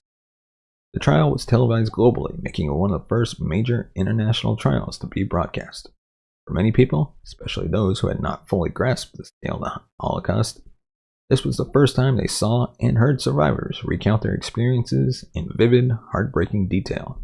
Survivors took the stand to describe the horror of the concentration camps, the loss of their families, and the brutality they witnessed. The testimonies were raw and emotional, often leaving the courtroom and the global audience in stunned silence. These personal accounts painted a vivid picture of the suffering inflicted by the Nazi regime, Eichmann's logistical planning playing a central role in the deaths of millions. The trial not only reminded the world of the horrors of the Holocaust, but also brought new attention to the survivors, many of whom had lived in silence about their experiences for years. The emotional impact of the trial was profound, reigniting global discussions about the need for remembrance and education about the Holocaust to prevent future atrocities. The televised trial had helped cement the Holocaust in public consciousness, ensuring that the crimes Eichmann helped commit could not be forgotten. It also helped to humanize the victims, giving names, faces, and stories to the millions who perished, transforming them from numbers in a history book into real people whose lives were torn apart by Eichmann's actions. The trial lasted 8 months, and Eichmann was found guilty on multiple counts, including crimes against humanity, war crimes, and crimes against the Jewish people. On December 15, 1961, Adolf Eichmann was sentenced to death, the only civilian ever to receive the death penalty in Israel. His execution by hanging took place on June 1, 1962. Eichmann's trial and sentencing was seen as a momentous victory for justice. It was not just about punishing one man. It was about holding accountable those who participated in the greatest crime of the 20th century. For Holocaust survivors, Eichmann's conviction provided a sense of closure, a recognition that suffering they endured would not go unanswered. For the global community, it underscored the principle that war criminals, no matter how powerful or how far they fled, could not escape justice. The trial had a lasting impact on the field of international law, setting a precedent for how future war crimes and crimes against humanity would be prosecuted. It reinforced the idea that even individuals in bureaucratic roles who may not have physically committed atrocities could still be held accountable if they were complicit in facilitating genocide. The legacy of Eichmann's trial extended beyond the courtroom. It became a pivotal moment in the global memory of the Holocaust, ensuring that future generations would not forget the horrors of the Nazi regime. The trial was a triumph for human rights, serving as a stark reminder that justice could be achieved even decades after the fact, and that the world must remain vigilant in holding accountable those who commit atrocities. Eichmann's execution marked the final chapter in his role as one of the masterminds of the Holocaust, but the trial itself left an indelible mark on the world's understanding of justice, accountability, and the importance of never forgetting the past. Operation Finale is often regarded as one of the most remarkable and successful covert operations of the 20th century, and it had a profound impact on the future of intelligence work, particularly within Mossad. The mission to capture Adolf Eichmann set new standards for clandestine operations, proving that meticulous planning, careful surveillance, and creative problem-solving could yield extraordinary results, even in hostile or challenging environments. For Mossad, the operation demonstrated the agency's ability to operate far beyond Israel's borders and carry out complex missions with minimal resources in foreign territories. It showcased Mossad's skill in gathering intelligence, tracking high-profile targets, and executing high-stakes abductions without alerting authorities or endangering the broader mission. Eichmann's capture was a masterclass in patience, precision, and risk management, all hallmarks of effective intelligence work. In the years following the mission, Mossad would go on to conduct numerous covert operations, many of which bore the hallmarks of the planning and execution strategies employed during Operation Finale. The agency became known for its precision strikes, undercover missions, and relentless pursuit of justice, particularly in its efforts to bring war criminals and terrorists to justice.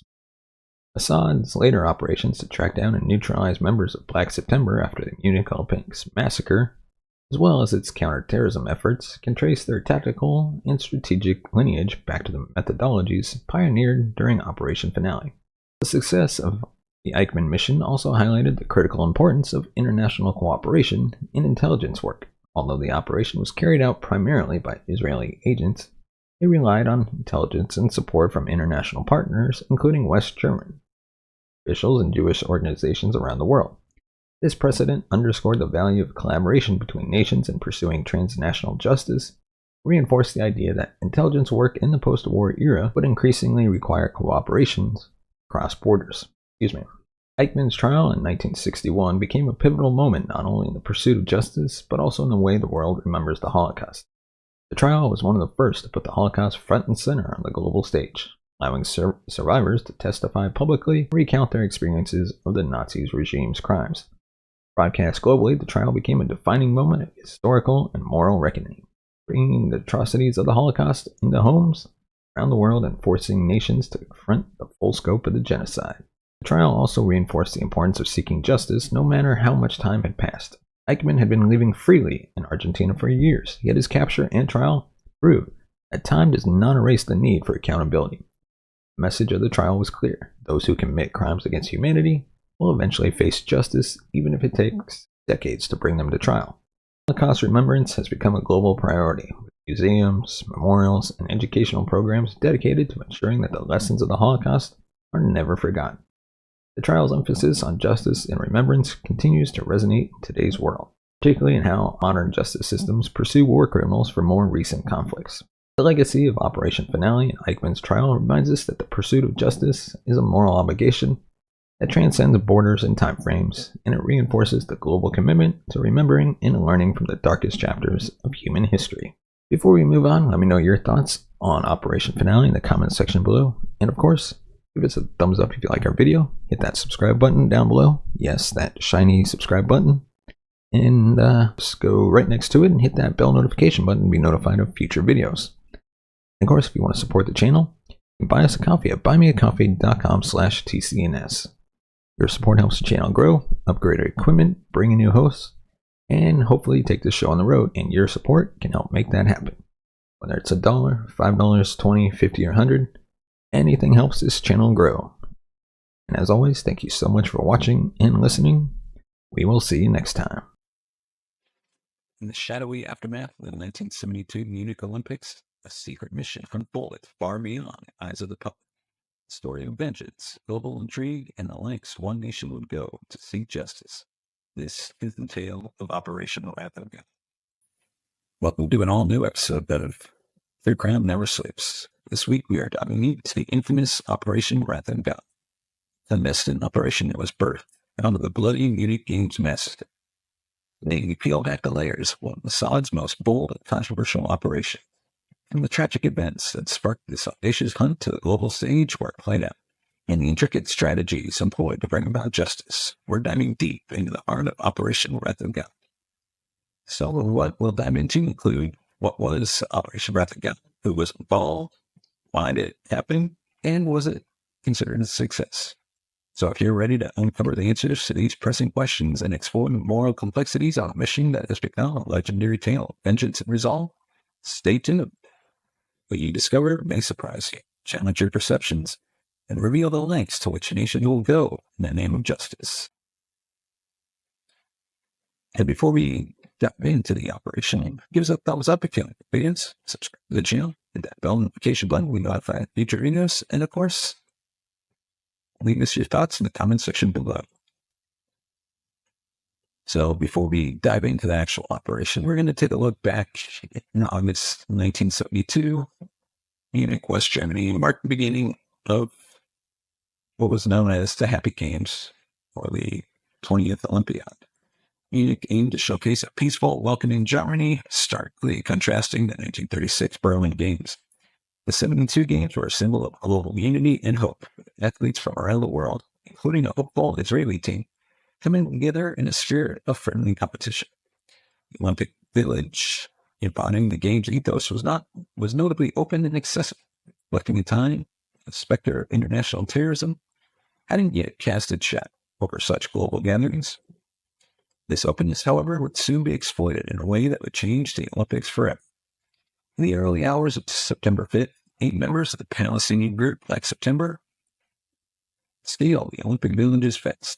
Disguised in tracksuits and carrying weapons in their duffel bags, they made their way to the Israeli athletes' quarters. Their attack resulted in the immediate deaths of 2 Israelis, with 9 more taken hostage. The world awoke not to highlights of athletic achievements, but the chilling reality of a live hostage crisis.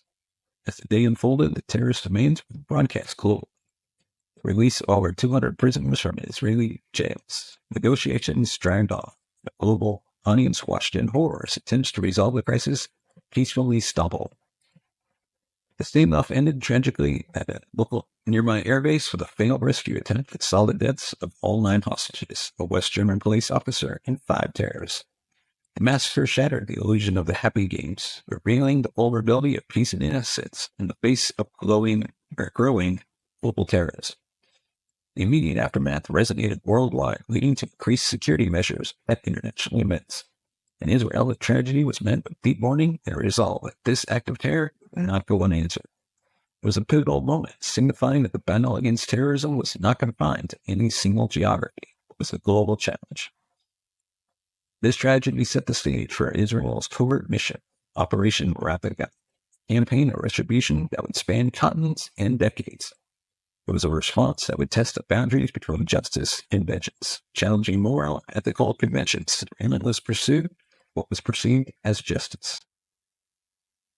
In the wake of the Munich massacre during the 1972 Olympics, where 11 Israeli athletes were brutally killed, Israel stood at a crossroads. The massacre not only devastated the families of the victims, but also left a profound scar on the collective psyche of a nation that was just over 2 decades old. The response to this atrocity would define Israel's stance on terrorism for years to come, and carve out a significant chapter in the history of international espionage and counterterrorism. Under Prime Minister Golda Meir leadership, the Israeli cabinet made a decisive, albeit secretive, decision. The architects behind the Munich massacre must face justice, no matter their heights. This was not merely a call for immediate retaliation. It was a strategy for a long-term counterterrorism stance.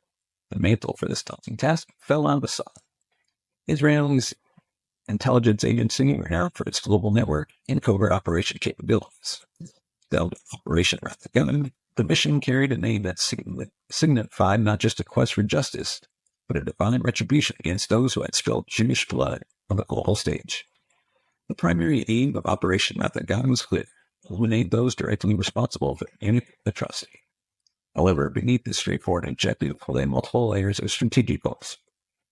Israel sought to deter future terrorist attacks against its citizens and interests, demonstrating that any armed Israelis, wherever it occurred, would not go unpunished. Beyond mere Retribution, the operation aimed to infiltrate, disrupt, and destabilize Palestinian terrorist networks, especially Black September and the Palestinian Liberation Organization, which had orchestrated numerous attacks against Israeli targets. But Operation Wrath of God was more than a military campaign. It was also a form of psychological warfare intended to instill fear among terrorists and their supporters, showcasing Assad's capability to strike anywhere in the world.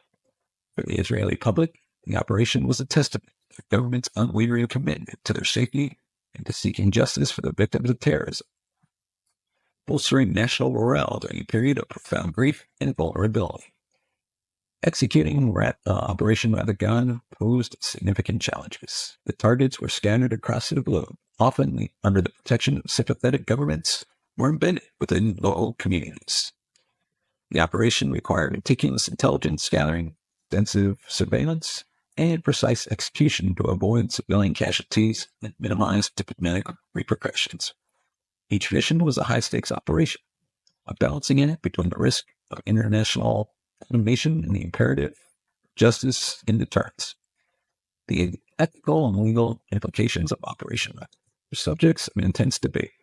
The use of assassination as a tool of state policy, the sovereignty issues it raised, and the moral dilemma surrounding vengeance versus justice sparked discussions that always shaped Israel's counterterrorism policies, but also influenced global norms in the fight against terrorism.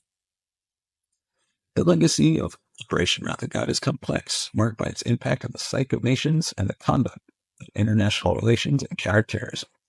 It served as a stark reminder of the lengths to which a nation would go to protect its citizens and pursue justice. Shrouded in secrecy and controversy, the operation continues to be analyzed, debated, and depicted in media, embodying the ongoing conflict between security needs and the principles of law and right.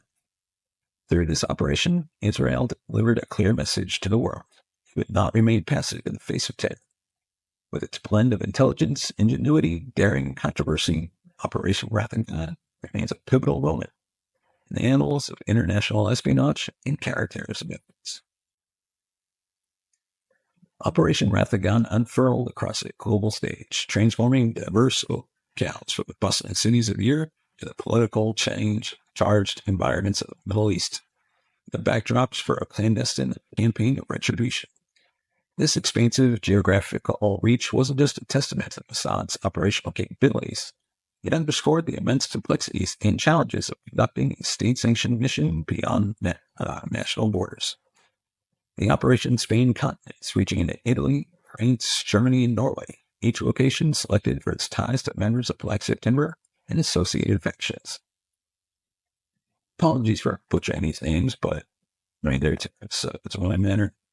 Killing of Mohammed Hamshari in Paris and a tragic mistake in Norway, where an innocent waiter was mistakenly targeted, highlighted the high stakes of operating in unfamiliar environments. Meanwhile, the Middle East, particularly Lebanon, presented a different set of challenges.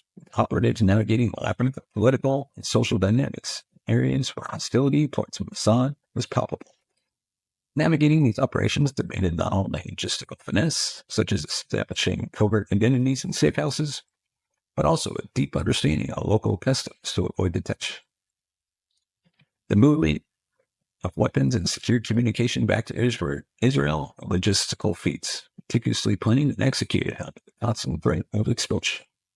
Surveillance and tracking operations required patience and precision, often conducted over extended periods in foreign urban landscapes, where any slip could lead to diplomatic fallout or operational failure. Yet beyond the logistical hurdles, the ethical implications of Operation Wrath of God loomed large. The operation's foundational premise, targeting individuals for assassination without judicial process, stirred profound moral debates. Each mission carried out on foreign soil approached a sensitive issue of national sovereignty, straining diplomatic relationships, and at times contravening international law. Incidents like the Lillehammer affair, where the operation's reach extended into Norway with fatal consequences for innocent men, spotlighted the operation's moral and legal ambiguities. For the operatives, these missions were not merely tasks to be executed. They bore the weight of its historical mandate, a response to the Munich massacre's deep scar on the Israeli psyche.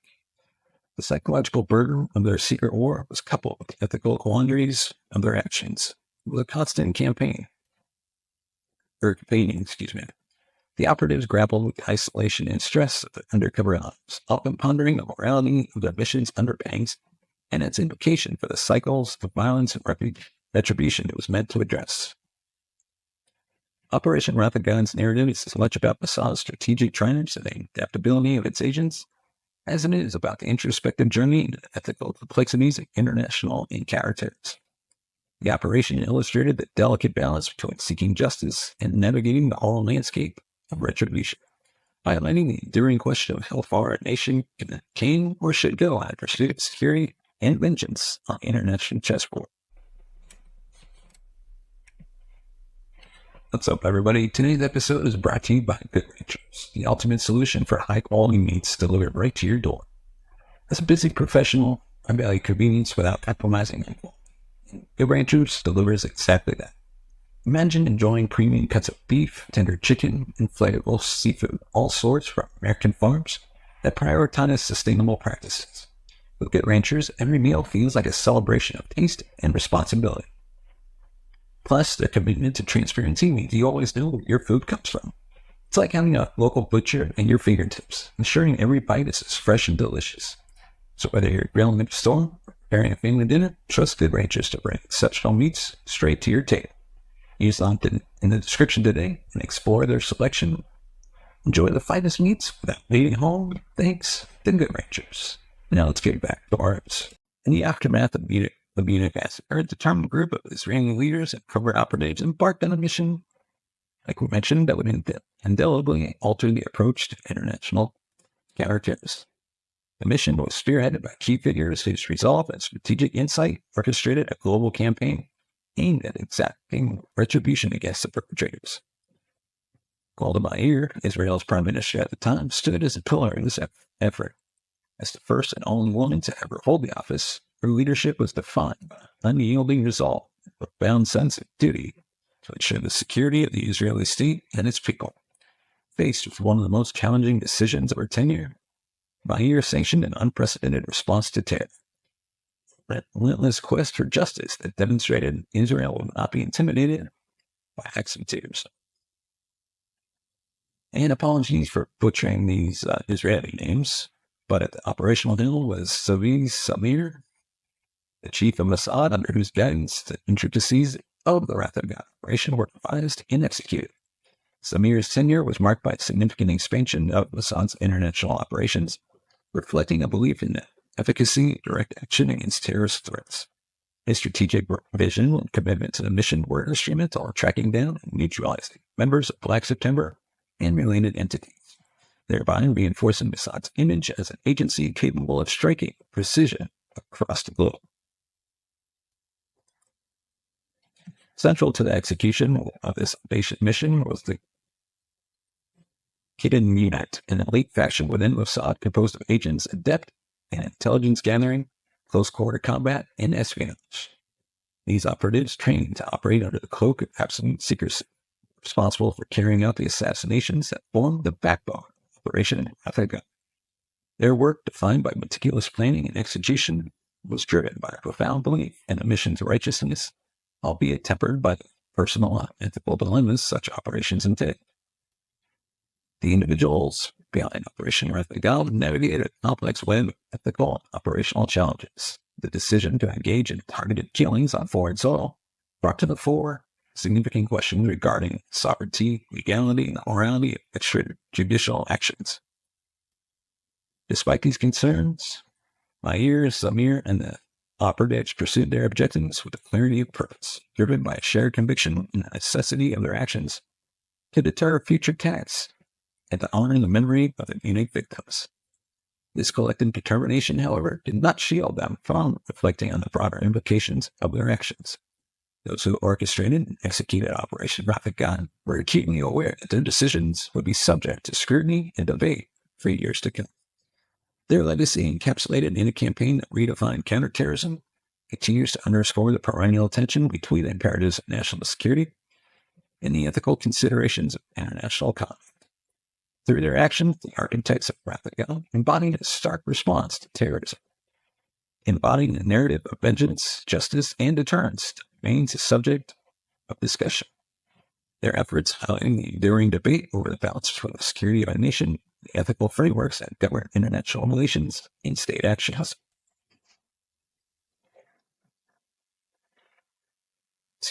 Operation Wrath of God unfolded as a masterclass in the meticulousness of Assad's counterterrorism and intelligence capabilities, showcasing a complex process from the identification of targets to their ultimate neutralization.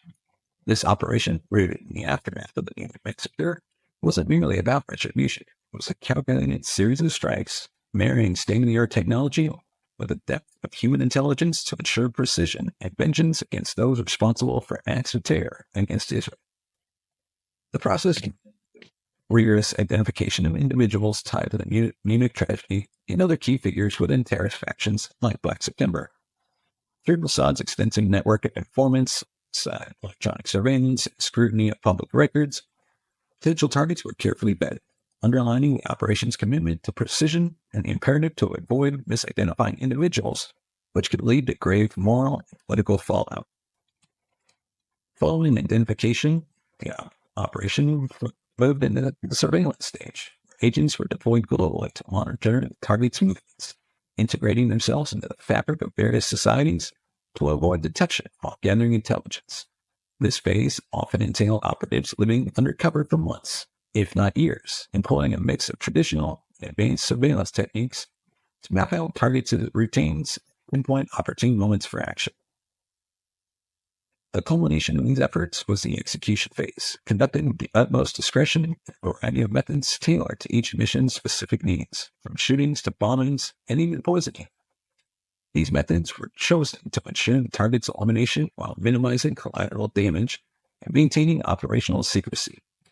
The operatives tasked with these missions were not only equipped with the necessary tools, but were also psychologically prepared to execute orders under extreme pressure. The operation's history is marked by notable successes and failures that highlights its operational complexity and the ethical dilemmas it presented. The assassination of Mahmoud al-Shar in Paris using a bomb detonated remotely exemplified Assad's innovative approach and marked a significant early success in the campaign. The killing of Hussein al-Bashir in Cyprus, showcasing Assad's global reach and its strategic execution capabilities. However, the operation was not without its failures, most notably the Lillehammer affair, where the mistaken killing of a rocket waiter in Norway brought to light the inherent risks of intelligence operations, especially the danger of misidentification and the diplomatic repercussions of conducting such missions on foreign soil. This incident led to international condemnation and prompted a reevaluation of the operation's strategies. Through both its triumphs and tribulations, Operation Wrath of God illustrated the logistical challenges and ethical considerations inherent in executing a global campaign of retribution. It revealed the precision and potential errors within Assad's operations, reflecting the broader complexities of conducting a counterterrorism campaign across international borders. The operation's legacy, a testament to the intricacies of seeking justice in the murky waters of international law and diplomacy, continues to provoke discussion on the mechanics and morality of state-sanctioned retribution in the ongoing fight against global terrorism. The aftermath of Operation Wrath of God, Israel's targeted campaign against the architects of the Munich massacre, presents a multifaceted narrative marked by moments of technical triumph, strategic ambiguity, and unforeseen repercussions. This operation, born from a visceral quest for justice, achieved notable successes in eliminating several individuals linked to the atrocity, yet as the dust settled, the broader implications of these actions, spanning the ethical to the geopolitical, beckoned a deeper examination. At its core, the operation sought to retaliate against those responsible for Munich, deter future acts of terrorism against Israeli interests, and underscore Israel's determination to protect its citizens globally. On these counts, the mission recorded significant achievements, methodically striking at key figures implicated in the massacre and sending a stark message to terrorist groups. However, the operation's effectiveness as a deterrent remains a subject of debate. While it might have momentarily disrupted terrorist networks, attributing the long-term decline in attacks solely to these actions overlooks the myriad factors at play in the dynamics of global terrorism. Some critics argue that the operation may have inadvertently fueled the cycle of violence, offering terrorist groups both a rallying cry and a recruitment banner, thereby perpetuating the threat it aimed to eradicate. Beyond the immediate realm of operational outcomes, the fallout from Operation Wrath of God raises profound questions about the nature of justice, the ethics of state-sanctioned retribution within international legal framework. The operation stands as a seminal moment in counterterrorism history, embodying the inherent tension between the drive for security and adherence to global norms of justice and human rights. It reflects the dilemmas faced by states navigating the murky waters of international relations in their quest to safeguard their citizens, the lines between justice and vengeance, between ensuring security and upholding moral and legal principles, often become blurred. In retrospect, Operation Wrath of God offers enduring lessons of complexity and combating terrorism within the bounds of ethical and legal standards. The legacy, while through successes and missteps alike, serve as a poignant chapter in the broader discourse on society's pursuit of justice and the moral house detailed in such pursuits. The narrative of Operation Wrath of God, with its blend of decisive action and unintended consequences, continues to resonate, reminding us the enduring challenges of balancing the imperative of national security with the imperatives of international law and moral responsibility. Operation Wrath of God, initiated in the aftermath of the massacre, has deeply influenced the tactical landscape of modern counterterrorism and the cultural zeitgeist combinations involved. This audacious response to an act of unprecedented terrorism not only pioneered methods that had shaped future counterterrorism efforts, but also sparked a global conversation about the moral boundaries of such actions. The legacy of this operation, complex and multifaceted, continues to resonate, offering insights of the evolving nature of international security and the ethical considerations it entails. In the realm of counterterrorism, the operation introduced a paradigm that underscored the significance of precise intelligence, targeted assassinations, and the necessity for a state to project its power beyond its borders to safeguard its citizens. These strategies, marked by their focus on eliminating individuals deemed a direct threat, have been integrated into the counterterrorism policies of numerous countries. The operation's tactical successes demonstrated the potential efficacy of such measures in disrupting terrorist activities and networks, influencing the development of similar strategies globally. However, the ethical debates spurred by these actions concerning extrajudicial killings, civilian casualties, and the infringement on national sovereignty have also become a staple in discussions about counterterrorism policy, compelling nations to weigh the imperatives of security against the demands of international law and moral principles. Culturally and historically, Operation Wrath of God has left an indelible mark, permeating the immediate and collective memory of societies. Through its portrayal of films, documentaries, and literature, the operation has been examined and re-examined, becoming a lens through which broader themes of justice, vengeance, and the human cost of conflict are explored. These narratives vary, with some glorifying the operation's pursuit of justice and others critiquing the cycle of violence it perpetuated. In Israel, the operation is often memorialized as a bold stance against terrorism, a reflection of the nation's commitment to defending its citizens at all costs. Meanwhile, in other countries, particularly those where the operation's mission were carried out, serves as a complex chapter in their own histories, with terrorism and counterterrorism raising questions about sovereignty, legality, and the global fight against it. Let us know your thoughts on this topic in the comment section below. And of course, hit that thumbs up if you like the videos, hit that subscribe button down below, and hit the bell notification button to be notified of future videos. And of course, if you want to support the channel, you can buy us a copy at buymeacoffee.com/DCNS. As always, thank you so much for watching and listening. See you next time.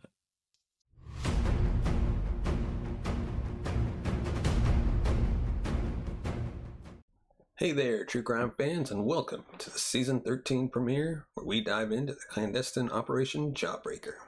Now you may be wondering, what the hell is Operation Jawbreaker? Operation Jawbreaker was a CIA operation that was launched just 2 weeks after the tragic events of September 11, 2001.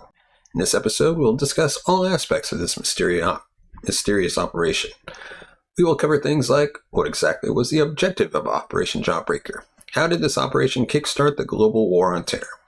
Did it shift the tide in the War on Terror, or did it stir a whirlwind of controversies and criticisms that still echo today? Imagine a handful of CIA agents landing in the rugged mountains of Afghanistan, armed with nothing but their wits and the resolve to strike the heart of terror. This isn't the plot of a spy movie, it's the real story of Operation Jawbreaker, the CIA's first covert assault against Al-Qaeda post 9/11. But what was the real objective behind this daring mission? And how did it unfold, become a pivotal moment in the War on Terror? In the wake of September 11th, the deadliest terrorist attack on American soil, the United States found itself at a crossroads in history, needing to respond with precision and strength. The target was clear: Al-Qaeda and its sanctuaries. The battleground chosen for this pivotal confrontation? Afghanistan. A land of rugged mountains and ancient pathways, steeped in centuries of conquest and resistance. Afghanistan's strategic significance in the War on Terror cannot be overstated. This was a nation under the iron grip of the Taliban, a regime that provided safe haven for Al-Qaeda and its leader Osama bin Laden. Here, amidst the harsh terrain that had repelled invaders since the time of Alexander the Great, the United States sought to launch its first counterstrike against global terrorism. The geopolitical climate of Afghanistan at the time presented a complex tapestry of power, allegiance, and conflict. The Taliban's control extended over most of the country, imposing strict Islamic law and harboring terror cells that operated with impunity. Al-Qaeda, nestled within this protective environment, planned and executed attacks against the West, secure in the knowledge that Afghanistan's mountains offered a formidable natural defense. America's response to the events of September 11th were swift and decisive. Operation Jawbreaker represented more than just a military campaign. It was a statement of intent, a clear message to terrorists worldwide. Yet this operation was about to unfold in a landscape that was as politically intricate as it was geographically daunting. Afghanistan was not just a country, it was a chessboard of tribal loyalties and ancient rivalries. A place where history was written in the blood of empires.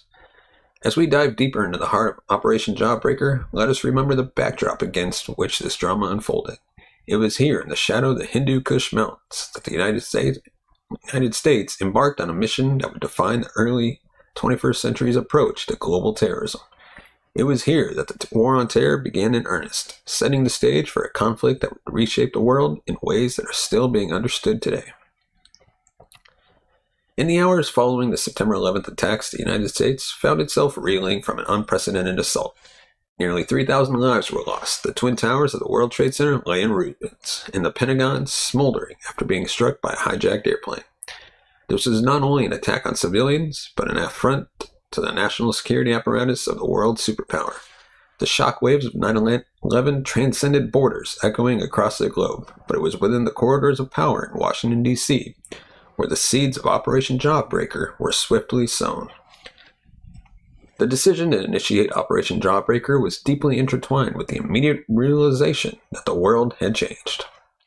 The American government, grappling with the magnitude of the attacks, understood that the response required would need to be both decisive and unprecedented. President George W. Bush and his advisors, including key figures in the CIA and the Department of Defense, recognized that the nature of warfare itself had evolved. No longer were state actors the only significant threat. Non-state entities, like Al-Qaeda, had demonstrated their capacity to orchestrate devastating attacks. The catalyst for Operation Jawbreaker, therefore, was not just a desire for retribution, but a strategic imperative to dismantle the networks that had made such an attack possible. The immediate goals set by the U.S. government were clear and multidimensional. They sought to eradicate Al-Qaeda's leadership and infrastructure to prevent future attacks, undermine the Taliban's regime to eliminate a safe haven for terrorists, and lay the groundwork for a global counterterrorism strategy.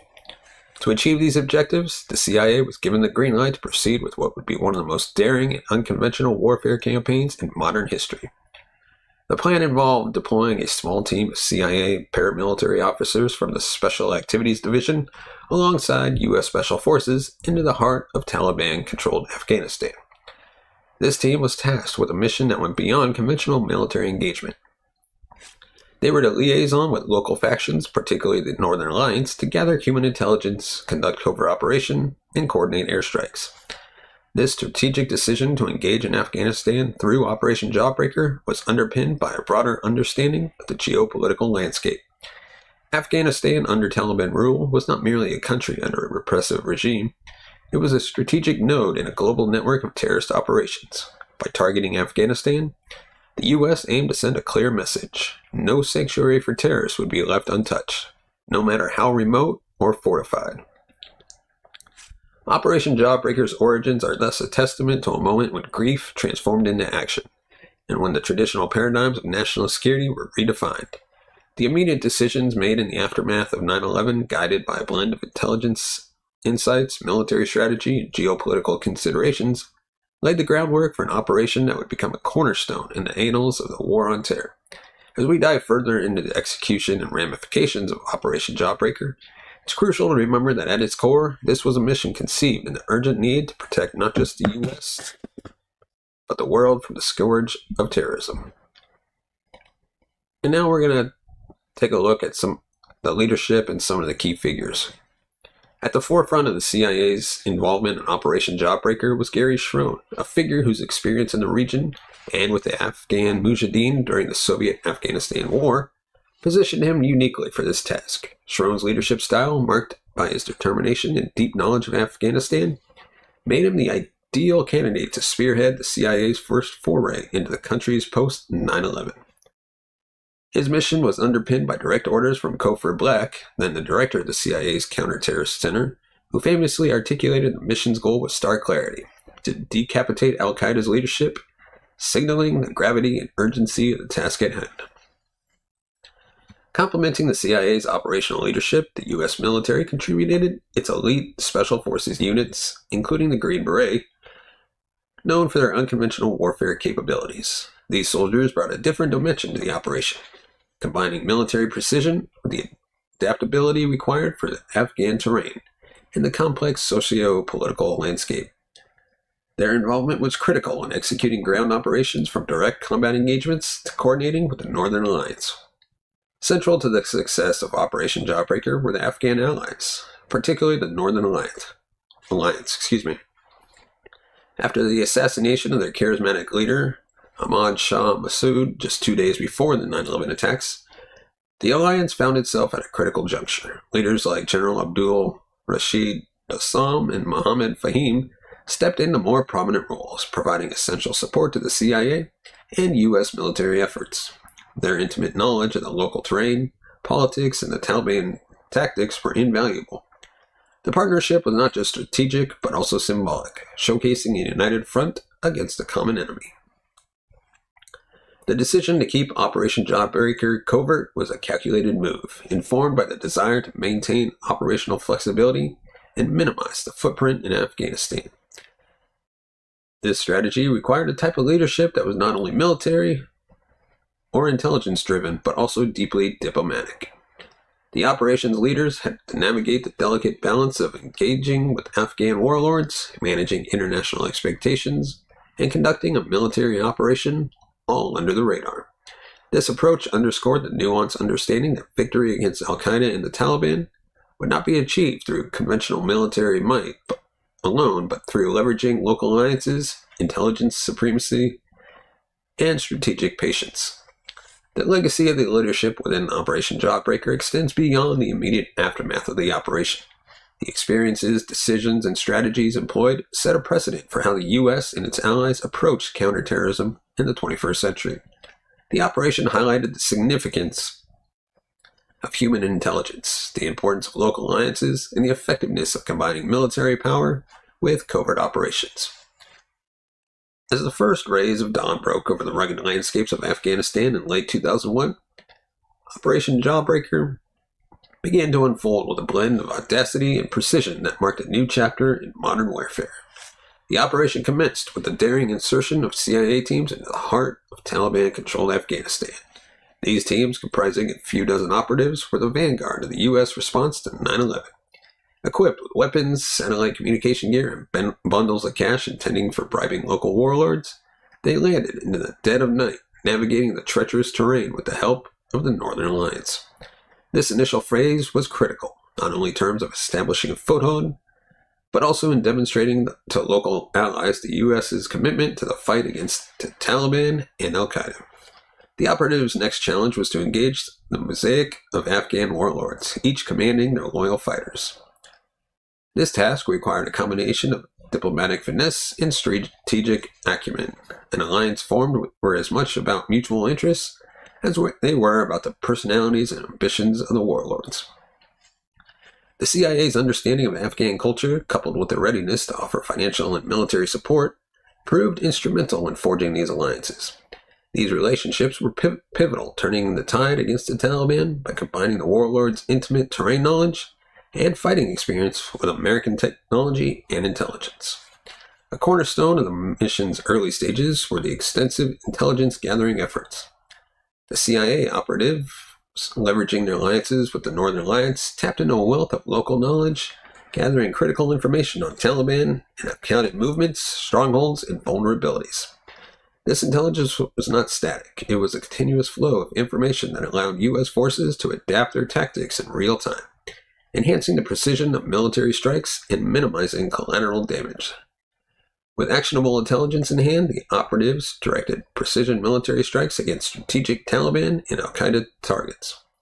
Utilizing advanced technology like laser designators, they could guide munitions with unprecedented accuracy, destroying enemy positions while avoiding civilian casualties.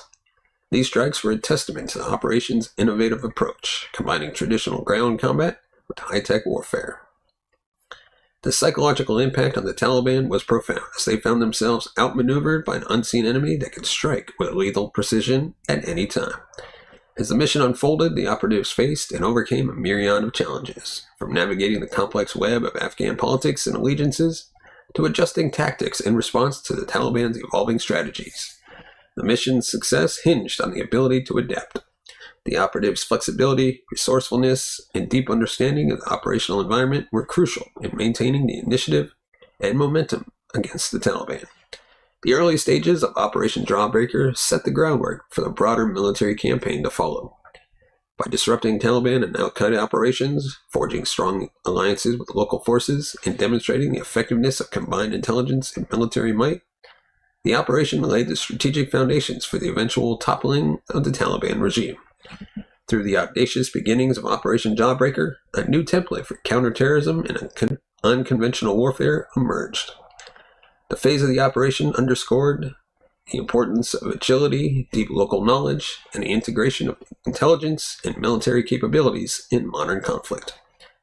It was a stark reminder of the complexities of warfare in the 21st century, where victories were achieved not just with brute force, but through the cunning and courage of those willing to venture into the shadows. Operation Jawbreaker was set against the backdrop of Afghanistan's austere landscape. It was a mission defined as much by its objectives as by the formidable challenges and adversities it faced. Each obstacle demanded innovative solutions and a resilience that would test the limit of the team's capabilities and resourcefulness. Afghanistan's terrain presented a labyrinth of natural fortresses, with its towering mountains, narrow passes, and vast deserts. The Hindu Kush mountain range, slicing through the country, created a jagged barrier that dictated movement and strategy. The operatives and their allies had to navigate this treacherous terrain, often with limited access to modern transportation, relying instead on horseback as they traversed steep inclines and rocky paths. This ancient mode of travel, juxtaposed against the high-tech arsenal at their disposal, symbolized the unique nature of the conflict, a blend of traditional warfare and modern tactics. The weather in Afghanistan is as variable as its landscape. With scorching summers and freezing winters, the extreme conditions were not just physical obstacles, but strategic ones. Operations had to be meticulously timed to avoid the harshest weather, knowing that winter could isolate regions, cut off supply lines, and freeze the conflict in place. Sandstorms and sudden rains could obliterate visibility, grounding air support, and erasing the advantage of technological supremacy, leaving troops vulnerable to ambush in conditions where the enemy excelled. The resilience faced by Operation Jawbreaker was unlike any conventional enemy. Taliban and al-Qaeda fighters were not just adversaries in a battle, they were shadows among the population, blending in, striking without warning, and disappearing into the landscape they knew intimately. Their use of guerrilla tactics, including IEDs, snipers, and suicide bombers, created constant threat of ambush. The ideological zeal driving these fighters meant they were often willing to pay the ultimate price, increasing the risk of engagements and complicating the mission's efforts to minimize civilian casualties. The logistical challenge of supplying a remote and mobile operation in such a terrain was monumental. Traditional supply lines were impractical, forcing the reliance on airdrops and local procurement for essentials, which introduced vulnerabilities and dependencies. Communication, too, was a significant hurdle. Reliant on satellite technology, the team faced the dual challenges of maintaining operational security and ensuring constant, reliable links in a landscape where technology often faltered.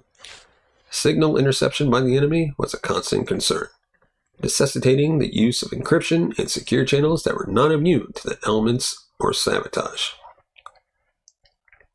What set Afghanistan apart for the CIA and its operatives was not merely the physical and tactical challenges, but the profound complexity of the operational environment.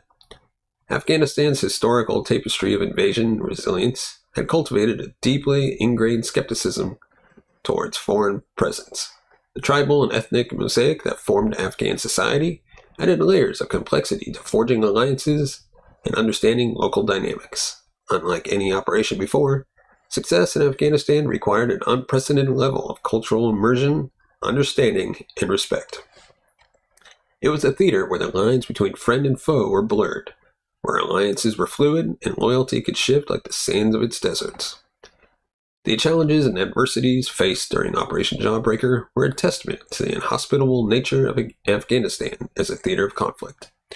Yet these very challenges forged a campaign that was innovative in its approach, leveraging a combination of technology, human intelligence, and local alliances. It underscored a critical lesson for modern warfare in a land renowned as the graveyard of empires. Victory is not just about superior firepower, but about the ability to adapt, understand, and respect the complex tapestry of history, culture, and geography that defines Afghanistan.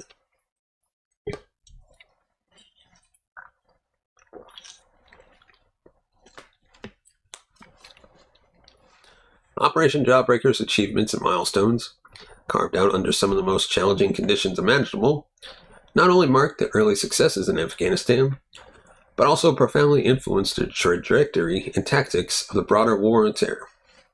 The degradation of al-Qaeda's infrastructure severely limited the group's ability to train operatives and plan international attacks, hindering its leadership ability to communicate, coordinate, and execute global terror campaigns with the same efficacy as before.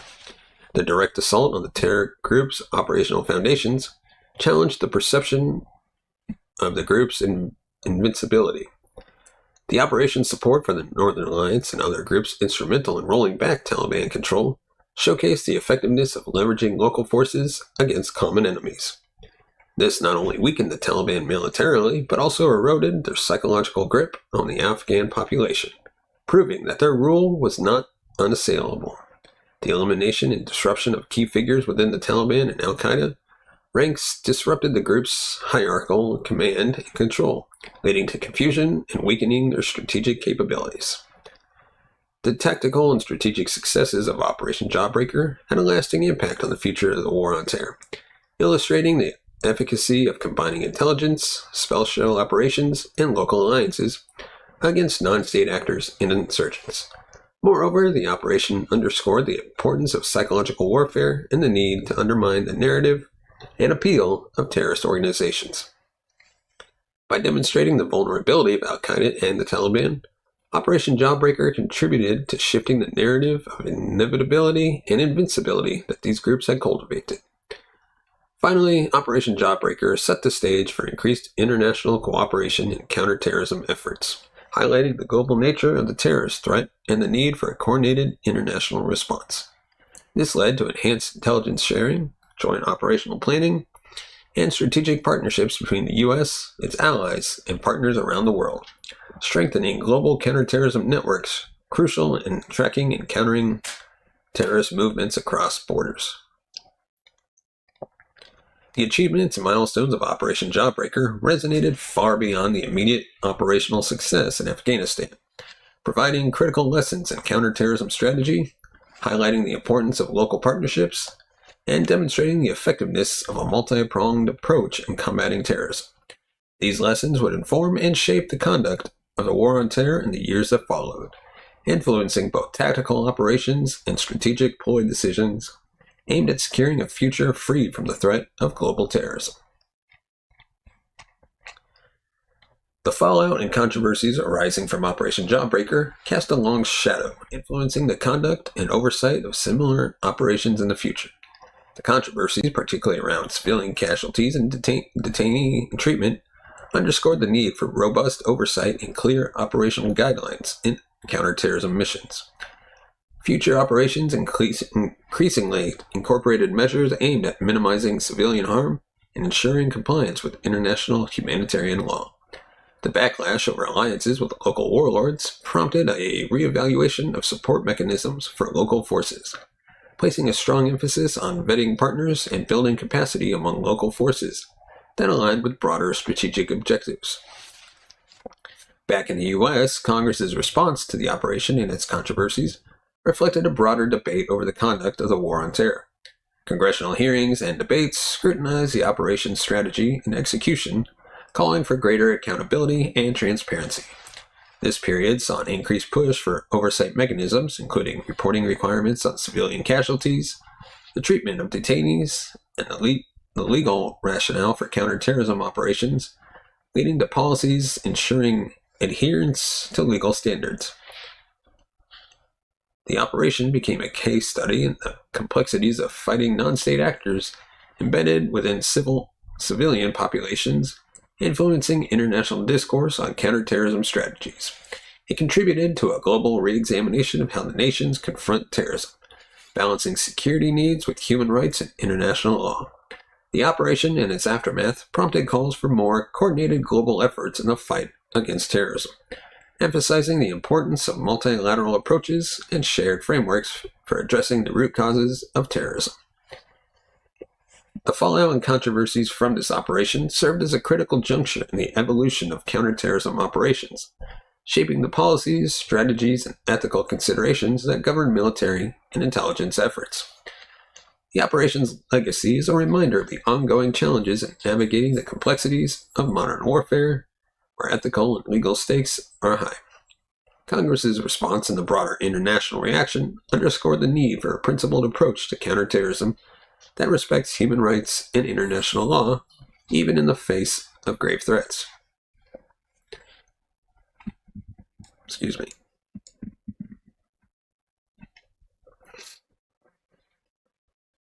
Operation Jawbreaker, undertaken in the shadowy aftermath of the tragic 9/11 attacks, stands as a watershed in the annals of counterterrorism operations. Its execution and outcomes have become a subject of extensive analysis, shaping the contours of subsequent counterterrorism strategy and policy.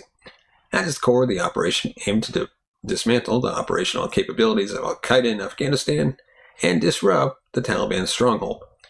The operation's ability to rapidly deploy CIA teams into hostile territory, establish pivotal alliances with Northern Alliance fighters, and direct effective military strikes against al-Qaeda and the Taliban signify a notable operational success. It demonstrated an innovative application of hybrid warfare techniques combining intelligence-led operations with conventional military forces in a manner previously unseen on such a scale. However, successes are tempered by the complexities of its aftermath, including the resurgence of Taliban forces and the prolonged nature of the conflict in Afghanistan. While Operation Jawbreaker achieved significant short-term objectives, the long-term stability of the region and the eradication of terrorist threats proved more elusive, raising questions about the enduring impact of these initial counterterrorism efforts.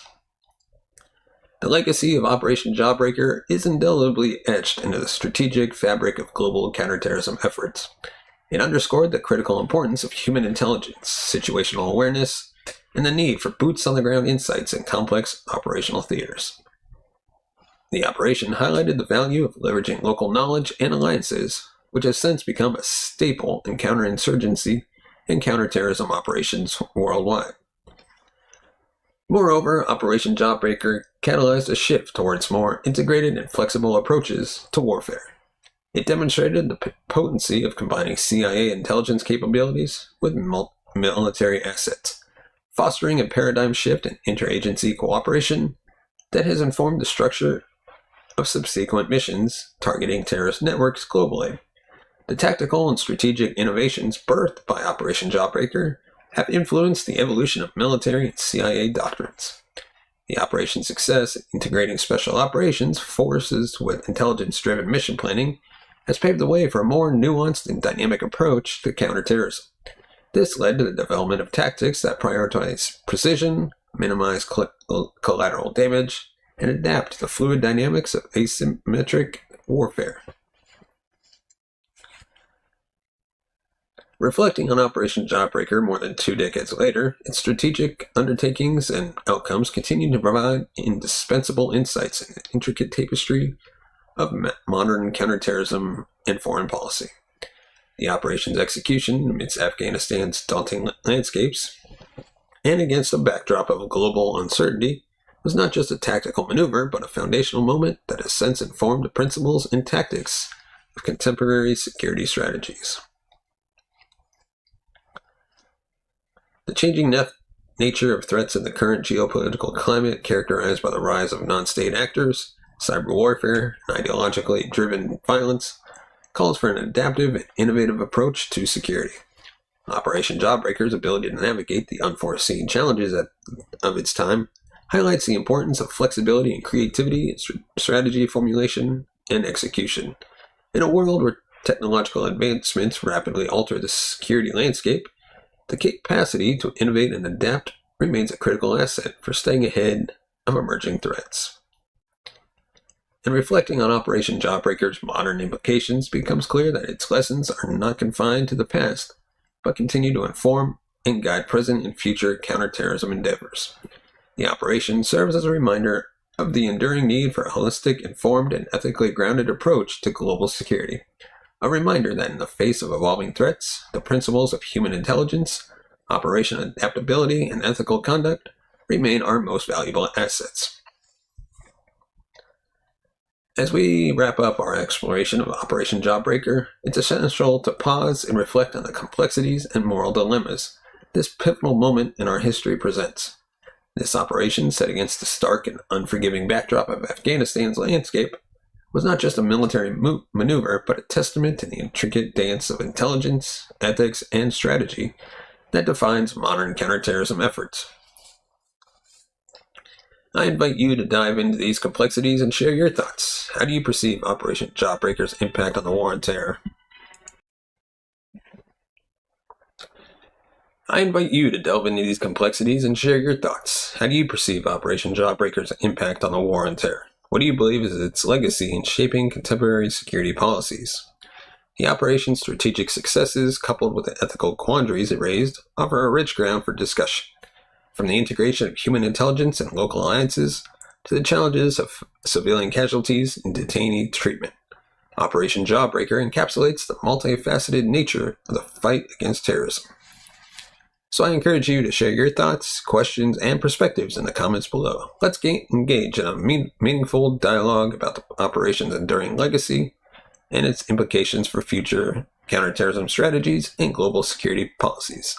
And of course, we ask you to keep this conversation going, but be nice to each other and don't get into heated political discussion. And of course, thank you so much for watching and listening. We'd like to remind you, if you want to support the channel, you can buy us a coffee at buymeacoffee.com/TCNS. Your support helps the channel grow, upgrade our equipment, bring new hosts, be able to pay them, and hopefully one day take this show on the road. Known for their rapid deployment capabilities, the paratroopers of the 82nd Airborne Division were instrumental in seizing and securing key objectives quickly. Imagine waking up to the roar of military jets and the thunder of 27,000 troops landing in your city. What was Operation Just Cause, and why did the U.S. send such a massive force to Panama? How did the local population react to this sudden invasion, and what were the key events that unfolded during this dramatic operation? In tonight's episode, we'll dive into the political and strategic reasons behind this bold move, explore the chaos that followed, and reveal the operation's outcome and long-term consequences. You'll hear about the major battles, the international response, and the controversial actions that have left a lasting impact on history. So strap in and stay tuned to learn about the critical figures who led the charge, the media's role in covering the events, and how this operation influenced future U.S. military strategies. We'll discuss the lessons learned from Operation Just Cause and its aftermath for both the troops involved and the people of Panama. If you're ready to uncover the untold stories and shocking secrets behind Operation Just Cause, hit that subscribe button, and let's get started.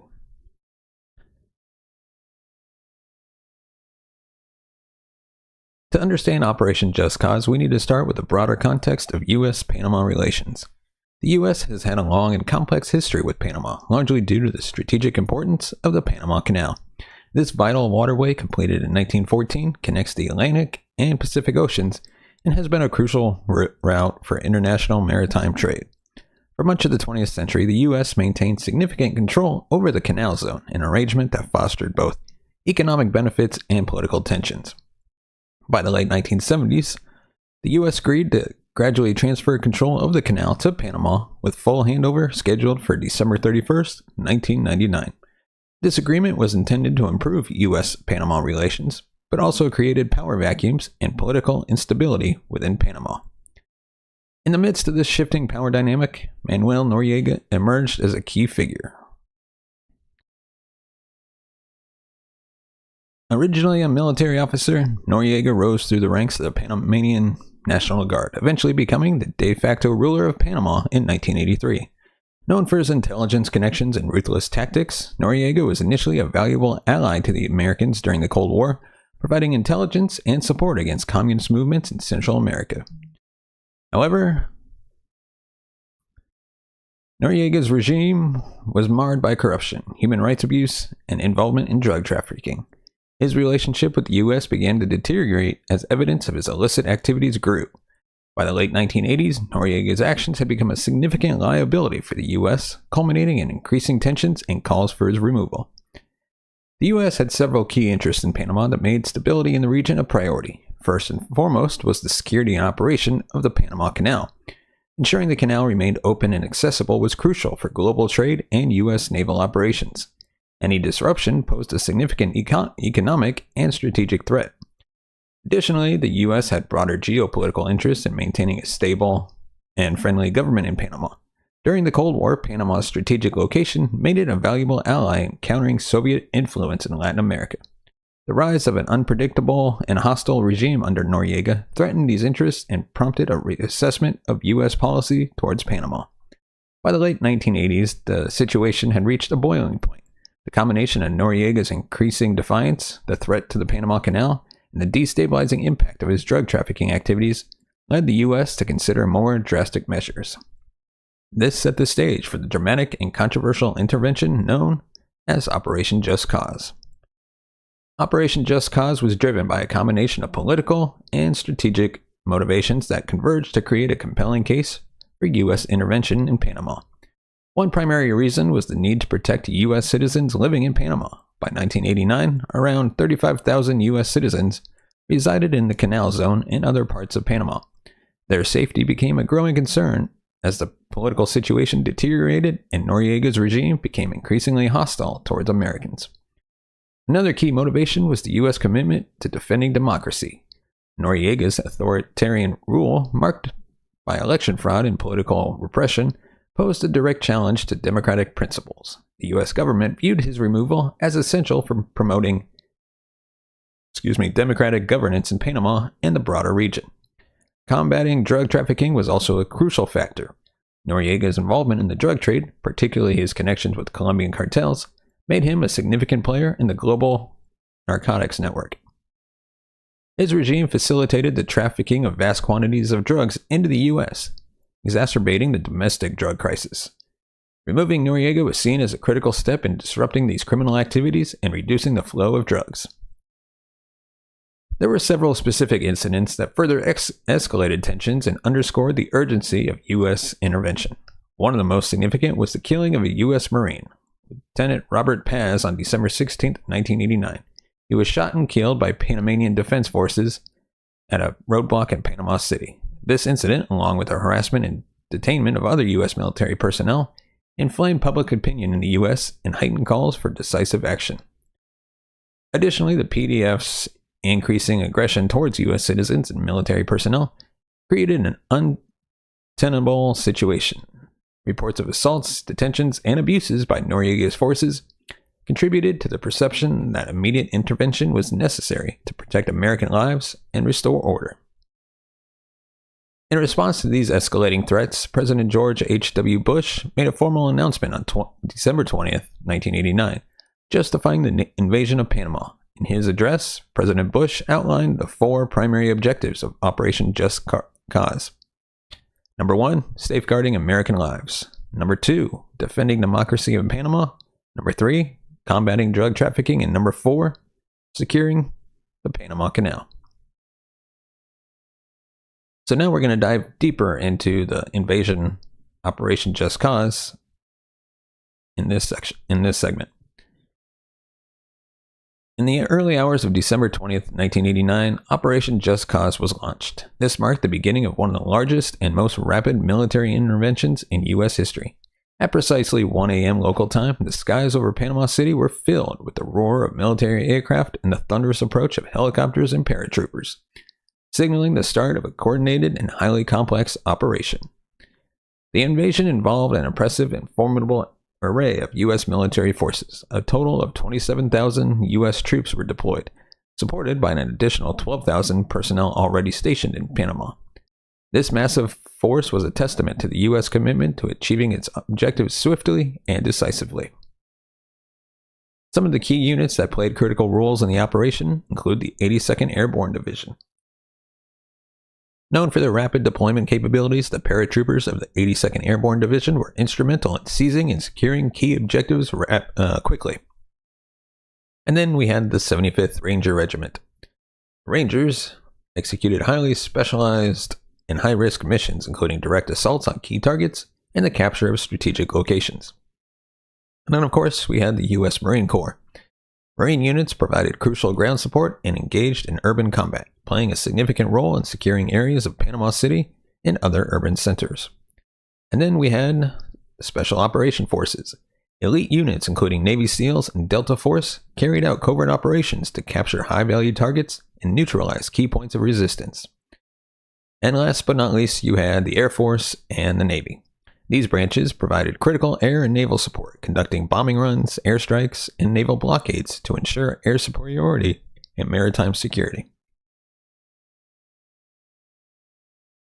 The initial phase of Operation Just Cause focused on several primary objectives designed to dismantle Noriega's regime and restore order.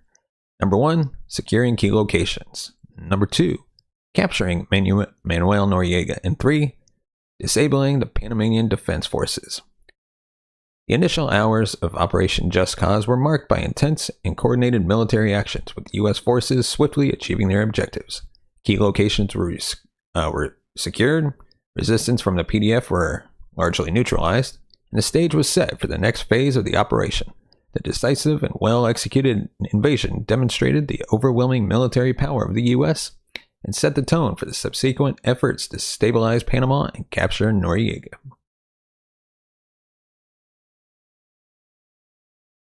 And now we're going to take a look at some of the major battles and key events of Operation Just Cause. Starting off with the assault on the PDF headquarters. One of the most significant and intense confrontations during Operation Just Cause. Apologies for butchering this, but it's the Battle of La Comandancia, located in Panama City. It served as the headquarters of the Panamanian Defense Forces and a symbol of Noriega's power. In the early hours of December 20th, 1989, U.S. forces launched a coordinated assault on the headquarters. This operation involved elements of the 82nd Airborne, Special Operation Forces, and other units. The objective was to neutralize the PDF's command and control center swiftly. The battle was fierce, with heavy resistance from entrenched PDF forces. The assault began with precision airstrikes and artillery bombardments to soften the defenses. Paratroopers and Rangers then moved to engage the PDF in close quarters combat. The fighting was intense and chaotic, with both sides sustaining casualties. Despite the PDF's determined defense, U.S. forces ultimately overpowered them, capturing La Comandancia and dismantling the PDF's central command structure. The fall of the headquarters was a crucial turning point in the operation and severely crippled Noriega's military capabilities. And now we're going to discuss the capture of key infrastructure, including airports, bridges, and communication centers. Securing key infrastructure was a primary objective of Operation Just Cause. This included the capture of airports, bridges, and communication centers to ensure U.S. control over vital logistics and strategic points. So, one of the first targets was the main international airport in Panama City. Securing this airport was crucial for allowing the rapid deployment of additional American forces and ensuring control over air traffic. Paratroopers from the 82nd Airborne executed a successful airborne assault, quickly seizing the airport and establishing a secure perimeter. And then we have the Rio Hato airfield. Another critical objective was the airfield, which housed a significant PDF presence. U.S. forces conducted a nighttime airborne assault, facing stiff resistance from PDF troops, but despite the challenge, the airfield was captured and PDF forces were neutralized. The U.S. also targeted key bridges and communication centers to disrupt the PDF's ability to coordinate and regroup. The capture of these strategic points prevented the movement of PDF reinforcements and ensured U.S. dominance over critical infrastructure. Urban combat in Panama City presented unique challenges for U.S. forces. The dense urban environment, combined with the presence of civilians, required precise and careful operations to minimize collateral damage. The PDF used the urban terrain to their advantage, setting up ambushes and defensive positions within buildings and narrow streets. Civilians were often caught in the crossfire, complicating the rules of engagement for U.S. troops. Additionally, the risk of friendly fire incidents was heightened in the chaotic urban setting. U.S. forces employed a combination of air support, artillery, and infantry to clear PDF positions systematically. Special operation forces conducted raids on high-value targets, which regular infantry units secured neighborhoods and key facilities. Psychological operations were also employed to demoralize PDF troops and encourage surrender. One notable tactic was the use of loudspeakers and psychological warfare to pressure Noriega and his loyalists. U.S. forces played loud music and used loudspeakers to broadcast messages, urging PDF soldiers to surrender. This strategy was particularly effective in the final stages of the operation. The urban combat phase was intense and required careful coordination between different branches of the U.S. military. The urban combat phase was intense and required careful coordination between different branches of the U.S. military. Despite the difficulties, U.S. forces were able to secure Panama City, neutralizing the PDF's urban defenses, and pave the way for the eventual capture of Manuel Noriega. These major battles and key events were crucial in determining the outcome of Operation Just Cause. The successful execution of these operations showcased the effectiveness of U.S. military strategy and set the stage for subsequent stabilization and reconstruction efforts in Panama. And of course, as we discuss war and Operation Just Cause, we have to also take a look at the impact on the local population. The rapid and intense nature of Operation Just Cause had consequences for the local population in Panama. One of the most immediate and tragic impacts was the civilian casualties. Estimates of civilian deaths vary, with numbers ranging from several hundred to over 1,000. Many civilians were caught in the crossfire during urban combat, and some were killed in the initial airstrikes and bombardments. Displacement was another major issue. The invasion forced thousands of Panamanians to flee their homes to escape the violence. Refugees sought shelter in safer areas, with many taking refuge in makeshift camps or with relatives. The sudden influx of displaced people strained local resources and created humanitarian challenges. The humanitarian impact of Operation Just Cause was profound and far-reaching.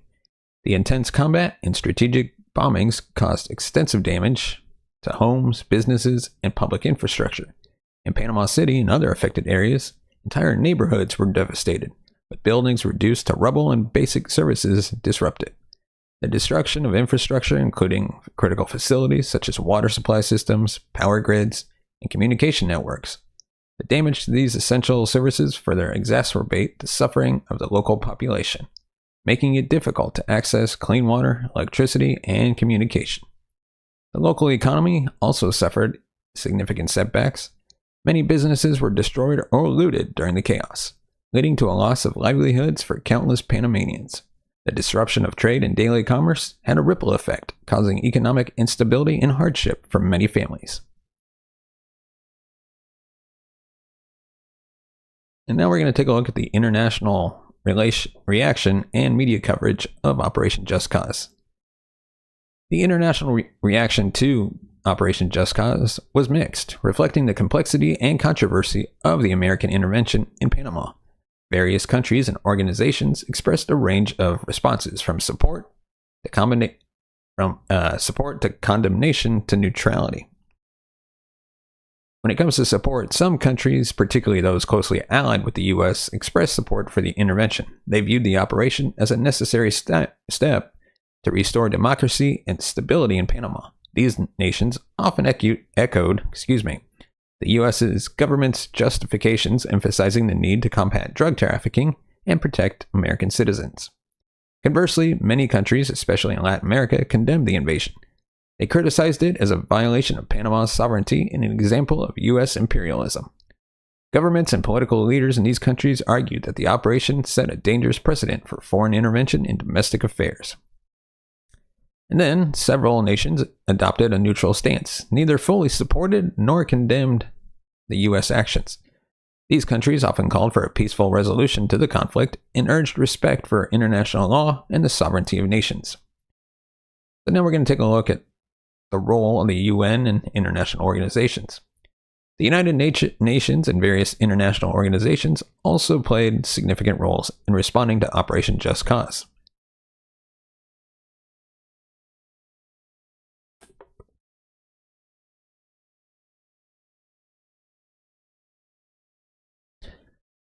The UN General Assembly passed a resolution condemning the invasion as a violation of international law. However, the Security Council did not pass a similar resolution due to vetoes by the US and its allies. This reflected the geopolitical tensions and different perspectives on the legitimacy of the operation. And then, the Organization of American States, which included many Latin American countries, was particularly vocal in its criticism. The OAS called for an immediate end to the hostilities and the withdrawal of U.S. forces from Panama. The organization emphasized the principles of non-intervention and respect for sovereignty. Various human rights organizations expressed concerns about the impact of the invasion on civilians. They highlighted reports of civilian casualties and called for investigations into potential human rights abuse by both U.S. and Panamanian forces. So now we're going to take a look at the media coverage and how the operation was reported globally and domestically. The media played a crucial role in shaping the public perception of Operation Just Cause, both in the US and around the world. The coverage varied widely, reflecting differing political perspectives and journalistic standards. In the US, the media coverage was generally supportive of the invasion, particularly in the initial stages. Many news outlets highlighted justifications provided by the U.S. government, such as protecting American lives and combating drug trafficking. The rapid success of the military operation and the capture of Noriega were portrayed as significant victories. However, as more information emerged about civilian casualties and the humanitarian impact, some media began to question the operation's conduct and consequences. Global media coverage was more varied. In Latin America, many outlets were critical of the invasion, reflecting the widespread regional condemnation. European media presented a mix of viewpoints, with some outlets supporting the intervention and others criticizing it as an overreach of U.S. power. The global media also reported extensively on the civilian impact, highlighting the destruction and displacement caused by the invasion. The differing media narratives influenced public opinion and diplomatic responses. In the U.S., the initial media support helped bolster domestic approval for the operation.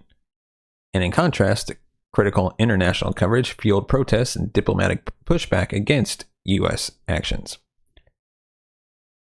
And now, of course, we got to address the capture and surrender of Manuel Noriega. As Operation Just Cause unfolded and U.S. forces swiftly gained control over key strategic locations, Manuel Noriega found himself increasingly isolated and desperate. Realizing that his military capabilities were severely compromised and that his regime was collapsing, Noriega attempted to evade capture by seeking refuge in the diplomatic sanctuary of the Vatican Embassy in Panama City on December 24, 1989. Noriega believed that taking refuge in the Vatican Embassy would provide him with diplomatic protection and prevent U.S. forces from apprehending him without causing an international incident. The embassy, a neutral and sovereign entity, became a temporary haven for Noriega as he sought to negotiate his way out of the crisis. However, his presence there created a diplomatic standoff, complicating efforts to bring him to justice. Recognizing the sensitive nature of storming the Vatican Embassy and the potential diplomatic fallout, U.S. forces resorted to psychological operations to compel Noriega's surrender. These operations were designed to create an environment of constant stress and discomfort, breaking down Noriega's resolve to remain holed up in the embassy. One of the most notable tactics was the use of loudspeakers to blast loud music, including rock and heavy metal, at the embassy around the clock. This incessant noise barrage featured songs like Welcome to the Jungle by Guns N' Roses and Panama by Van Halen. It was intended to disrupt Noriega's sleep and create psychological pressure. The relentless noise made it nearly impossible for him to rest or think clearly, eroding his mental and physical stamina. In addition to the loud music, U.S. forces also employed other psychological tactics, such as broadcasting messages urging Noriega to surrender and highlighting the futility of his situation. These messages emphasized that his options were dwindling and that continued resistance would only prolong his suffering and endanger those around him. The psychological pressure and deteriorating conditions within the embassy eventually took their toll on Noriega. After 10 days of enduring the psychological operations campaign and realizing that his situation was untenable, Noriega decided to surrender. On January 3, 1990, he emerged from the Vatican Embassy and was taken into custody by U.S. forces. Noriega's capture marked the culmination of Operation Just Cause and was a significant victory for the U.S. military and government. It signified the end of his dictatorial regime and opened the door for the restoration of democratic governance in Panama. Following his capture, Noriega was promptly extradited to the U.S. to face charges of drug trafficking, racketeering, and money laundering. He was flown to Miami, Florida, where he was tried in a U.S. federal court. In 1992, Noriega was convicted on multiple charges and sentenced to 40 years in prison, later reduced to 30 years. His conviction was a landmark case, underscoring the U.S. commitment to combating international drug trafficking and holding corrupt leaders accountable.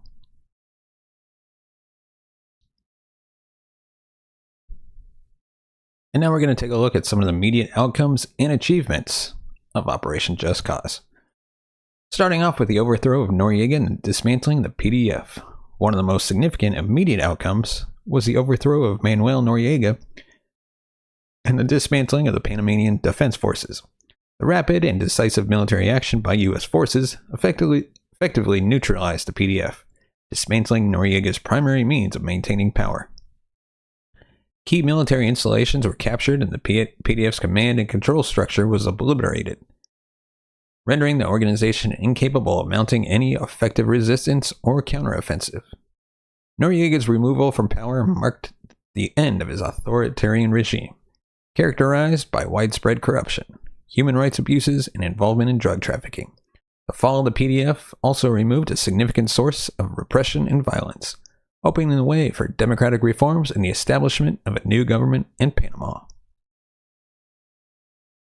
In the wake of Noriega's overthrow, the U.S. facilitated the installation of Guillermo Endara as the new president of Panama. He had been the rightful winner of the May 1989 presidential election, while Noriega had annulled through fraud and intimidation. Recognizing the legitimacy of Endara's victory, the U.S. sought to restore him to office as a means of re-establishing democratic governance in Panama. On the day of the invasion, Endara was sworn in as president in a U.S. military base in Panama. This symbolic act underscored his commitment to restoring democratic rule and signaled a new era for Panamanian politics. Endara's administration, supported by the U.S., immediately began the challenging task of rebuilding the nation and addressing the legacies of Noriega's dictatorship. With the collapse of Noriega's regime and the dismantling of the PDF, the immediate focus shifted to restoring order and initiating the reconstruction process. U.S. forces, alongside Panamanian authorities, worked to stabilize the situation, secure public safety, and ensure the continuity of essential services. The immediate outcomes and achievements of Operation Just Cause were significant. The overthrow of Noriega and the dismantling of the PDF removed a major source of instability and repression in Panama. The installation of Guillermo Endara as president marked the restoration of democratic governance, while the efforts to restore order and begin reconstruction laid the foundation for Panama's recovery and future development. These steps were crucial in transforming Panama from a dictatorship plagued by corruption and violence into a more stable and democratic society, setting the stage for a long-term peace and prosperity. And like most wars and invasions, we have to address some of the controversies and criticisms of Operation Just Cause. Operation Just Cause was not without its controversies and criticisms, particularly regarding its legality and ethical implications. Critics argued that the U.S. invasion of Panama violated international law and the principles of sovereignty. The unilateral decision to intervene in another nation's affairs without explicit authorization from the UN Security Council was seen by many as an act of aggression and a breach of international norms. Legal scholars and international bodies raised questions about the justification provided by the U.S. government. While the official reasons included protecting U.S. citizens, defending democracy, and combating drug trafficking, detractors contended that these reasons did not sufficiently warrant a full-scale military invasion. They argued that diplomatic and economic measures should have been exhausted before resorting to force. One of the most significant points of contention was the use of excessive force and the resultant civilian casualties. Reports of intense bombing campaigns, heavy artillery, and aggressive urban combat raised serious concerns about the proportionality and necessity of the military tactics employed. Numerous human rights organizations documented instances of civilian deaths and injuries, highlighting the toll on innocent Panamanians. Estimates of civilian casualties vary, but even the most conservative figures suggest that hundreds of civilians lost their lives during the operation. The destruction of homes, businesses, and infrastructure further exacerbated the humanitarian impact, leading to widespread displacement and suffering. And now we're going to take a look at the debates on the true motivation behind the invasion. Beyond immediate justification provided, there were considerable debate about the true motivations behind the operation. Some analysts and critics argued that the invasion was driven more by geopolitical and strategic interests than by stated goals of protecting U.S. citizens and promoting democracy. These debates on the underlying motivation for the invasion added layers of complexity to the public discourse surrounding Operation Just Cause. While some viewed the intervention as a necessary and justified action to remove a corrupt dictator and restore democracy, others saw it as an example of U.S. imperialism driven by self-interest. So now we're going to take a look back and reflect on the historical significance of Operation Just Cause. Operation Just Cause holds a significant place in U.S. military and international history due to its scope, execution, and outcomes. As one of the largest and most rapid military interventions in U.S. history, it demonstrated the country's ability to project power swiftly and decisively. The operation marked the end of Manuel Noriega's authoritarian regime, leading to a transition towards democratic governance in Panama. The invasion also served as a critical case study in the application of military force for political objectives. It showcased the U.S. military's capabilities in conducting joint operations, urban warfare, and psychological operations. Moreover, it underscored the complex interplay between military action and international law, raising important questions about the legality and ethics of intervention. When compared to other U.S. military operations, Operation Just Cause stands out for its scale, speed, and the clear objectives set forth by the U.S. government. It shares similarities with other interventions aimed at regime change, such as the invasion of Grenada and Iraq in 2003, in terms of the justification of protecting U.S. interests and promoting democracy. Like Operation Just Cause, the U.S. invasion of Grenada was justified on the grounds of protecting American citizens and restoring democracy. Both operations involved rapid deployment and decisive action to achieve their objectives. However, the scale of Operation Just Cause was much larger, involving significantly more troops and a more complex urban combat environment. In 2003 Iraq, the invasion of Iraq also involved the objective of removing a dictatorial regime and was justified by the U.S. on grounds of protecting national security and promoting democracy.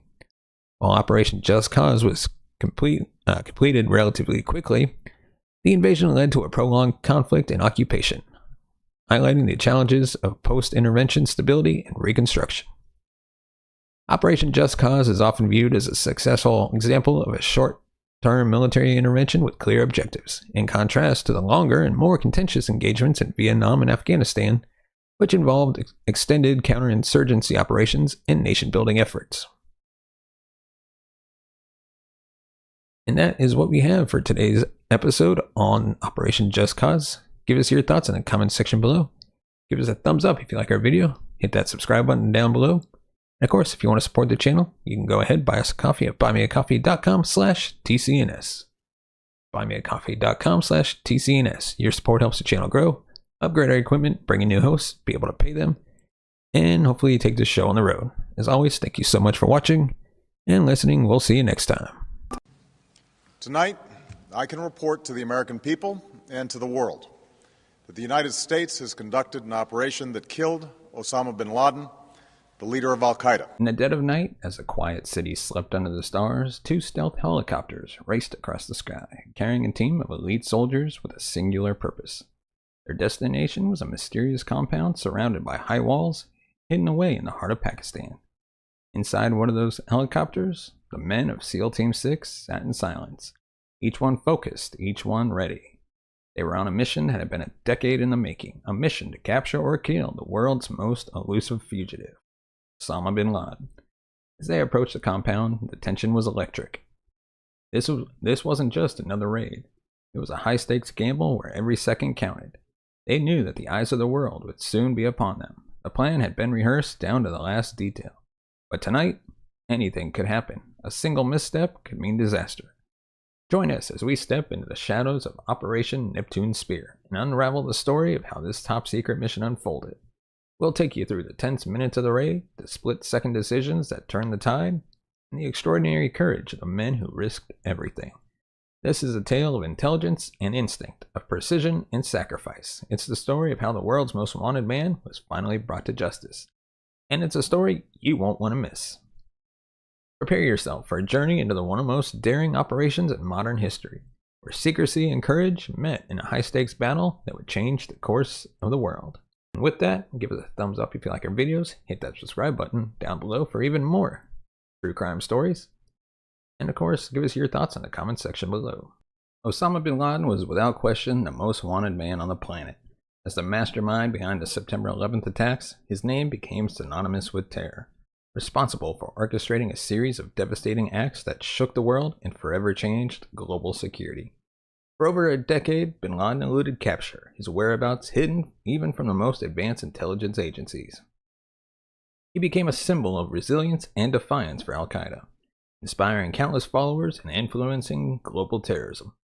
The stakes of Operation Neptune Spear were exceptionally high. On a political level, this mission was a defining moment for the United States and its leadership.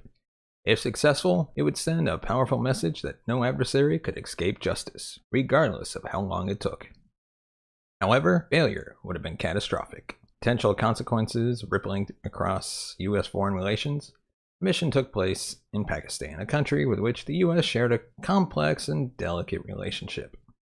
Any misstep could have led to a diplomatic crisis, and if Pakistani forces detected the operation, it could have escalated to open conflict.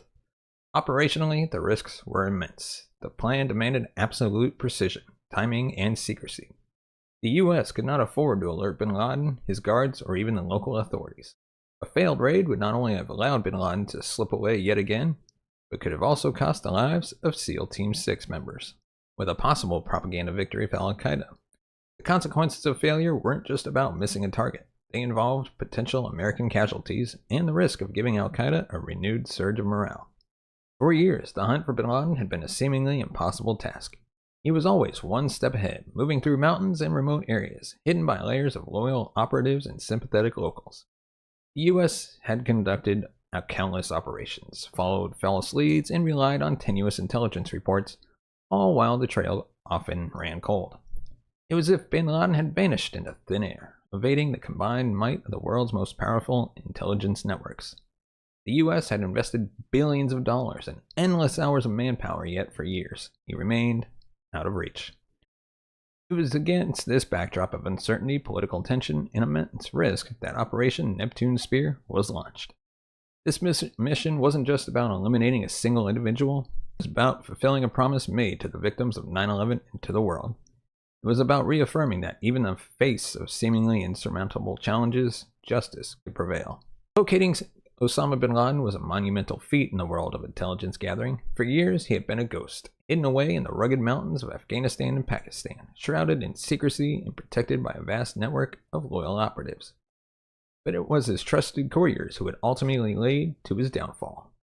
U.S. intelligence had long suspected that bin Laden communicated through a select few couriers, avoiding electronic communications to prevent detection. After painstaking efforts, they managed to identify one of these couriers, and by tracking his movements, the trail led them to a compound in Abbottabad, Pakistan. The compound immediately raised suspicions. Located in an affluent, relatively quiet neighborhood, the building was oddly fortified with high walls topped with barbed wire. There were no phones or internet connections, and unlike other homes in the area, the residents burned their trash instead of disposing of it publicly. These details set off alarm bells for CIA analysts. The size and layout of the compound suggested that someone of significance was residing there, someone who required both secrecy and protection. Upon discovering the compound, the CIA and military intelligence knew they had stumbled upon something extraordinary. This prompted a massive surveillance operation where they meticulously monitored the compound's daily activities. Over time, they observed a man known as the Pacer who would walk around the grounds but never left. His behavior and precautions suggested he was more than just an ordinary resident. Analysts became convinced that they had found their target. The question now was how to proceed. In developing a plan, the CIA worked closely with military intelligence, combining their resources and expertise to design an operation that would have the best chance of success. There were intense discussions and briefings at the highest levels of government, weighing various options on how to handle the situation. One choice was to strike the compound with drones, a method that had been effective in other high-profile counterterrorism operations. However, a drone strike would risk destroying any evidence needed to confirm bin Laden's identity, and there was no guarantee it would eliminate everyone within the compound. Ultimately, they decided that a ground assault would provide the highest likelihood of success. This approach allowed for the collection of valuable intelligence and verification of bin Laden's identity. But it also significantly raised the stakes. A raid required boots on the ground and direct engagement, making it inherently more dangerous. The decision wasn't taken lightly, as it put American lives directly at risk.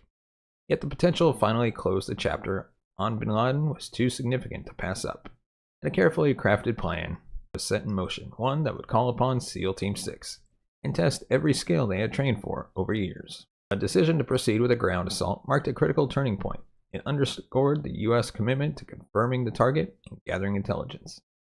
In the end, the team believed that the risk was worth the potential reward, and they moved forward with a strategy that would require absolute precision, secrecy, and the full cooperation of America's most elite forces. When it was decided that a ground assault would be the best approach to take down Osama bin Laden, SEAL Team 6, also known as the U.S. Navy's most elite counterterrorism unit, was chosen for the job. The group had a proven track record of handling high-risk, high-stake missions, and their training was among the most rigorous in the world. However, the operation ahead was unlike anything they had ever faced.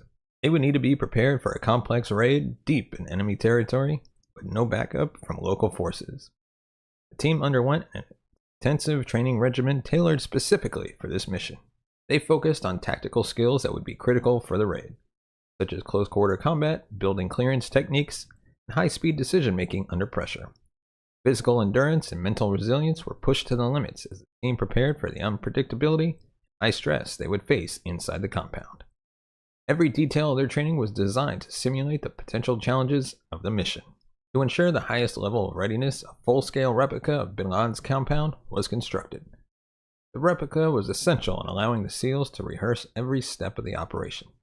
They practiced entering and clearing rooms, moving through the compound's unique layout, and coordinating their movements to avoid any missteps. Each rehearsal was treated as if it were the real mission, with every team member memorizing the layout, entry points, and potential obstacles. By the time they would step foot in Abbottabad, they would have rehearsed the operation countless times, honing their precision and speed down to the second. Behind the scenes, key military personnel and strategists played a crucial role in refining the mission's objectives and contingency plans.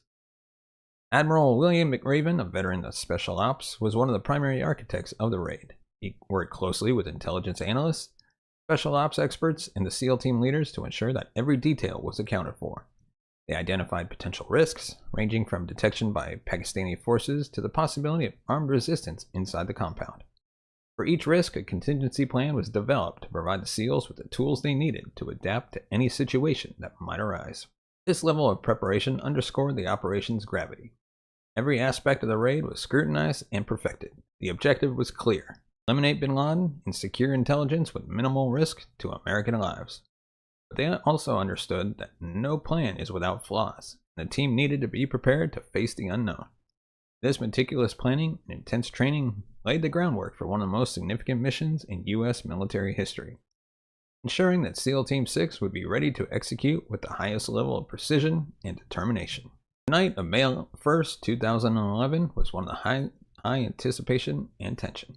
SEAL Team 6 had been through countless rehearsals, but now it was time for the real mission. They launched from Jalalabad, Afghanistan under the cover of darkness, flying in two modified Black Hawk helicopters designed with stealth technology to avoid radar detection. The goal was to slip into Pakistani airspace undetected, ensuring that no alarms were raised before they reached their target. Every second of the flight was calculated. The team understood that there was no margin of error.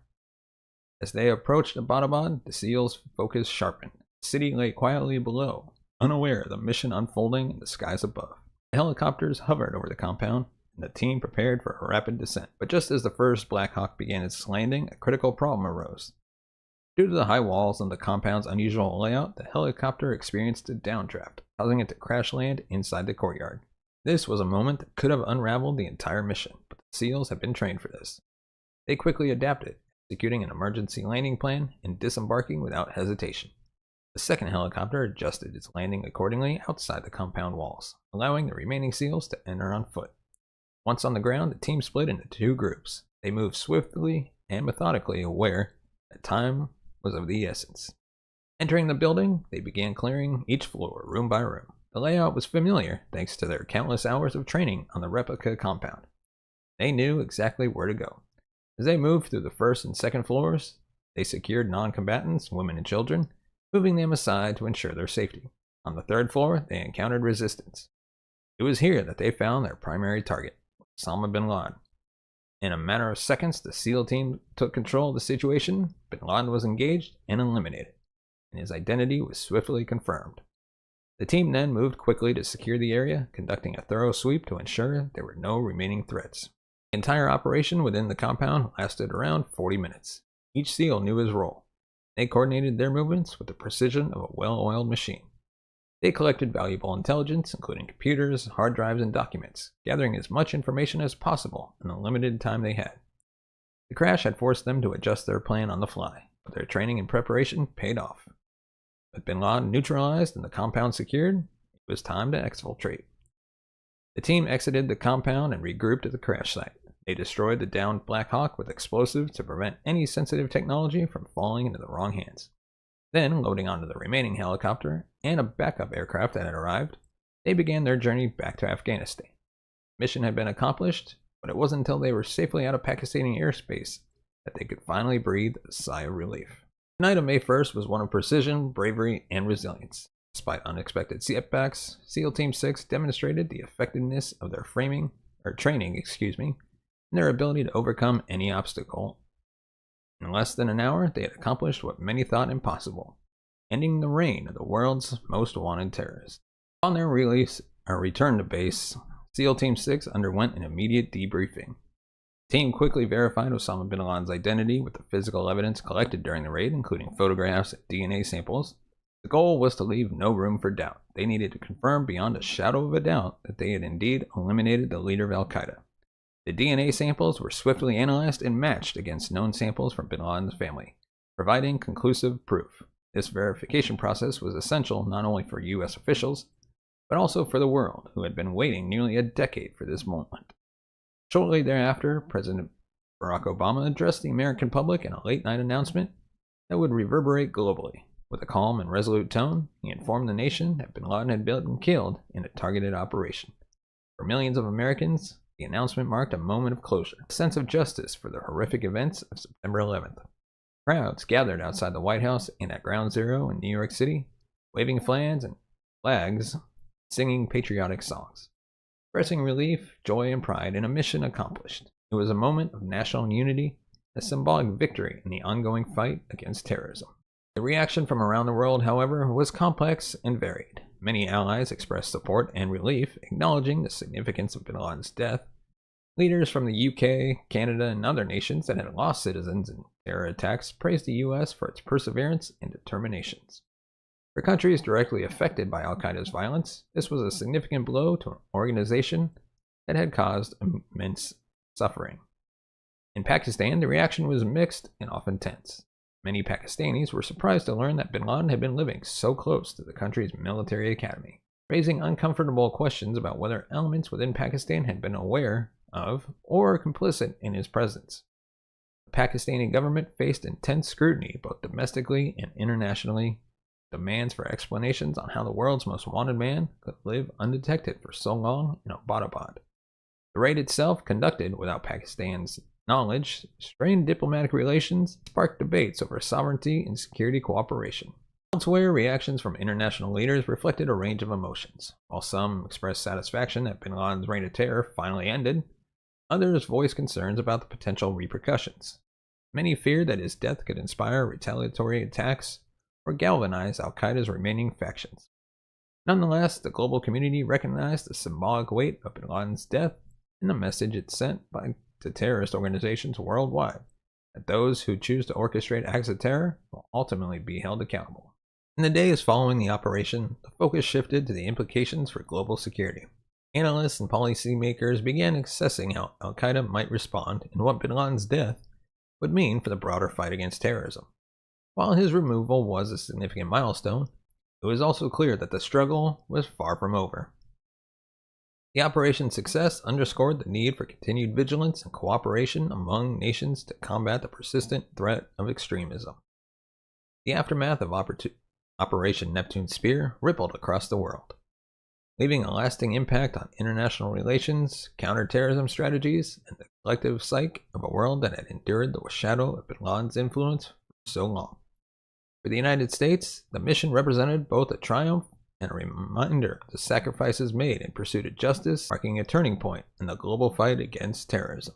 The success of Operation Neptune Spear had a profound impact on the future of military tactics and counterterrorism strategies against the world.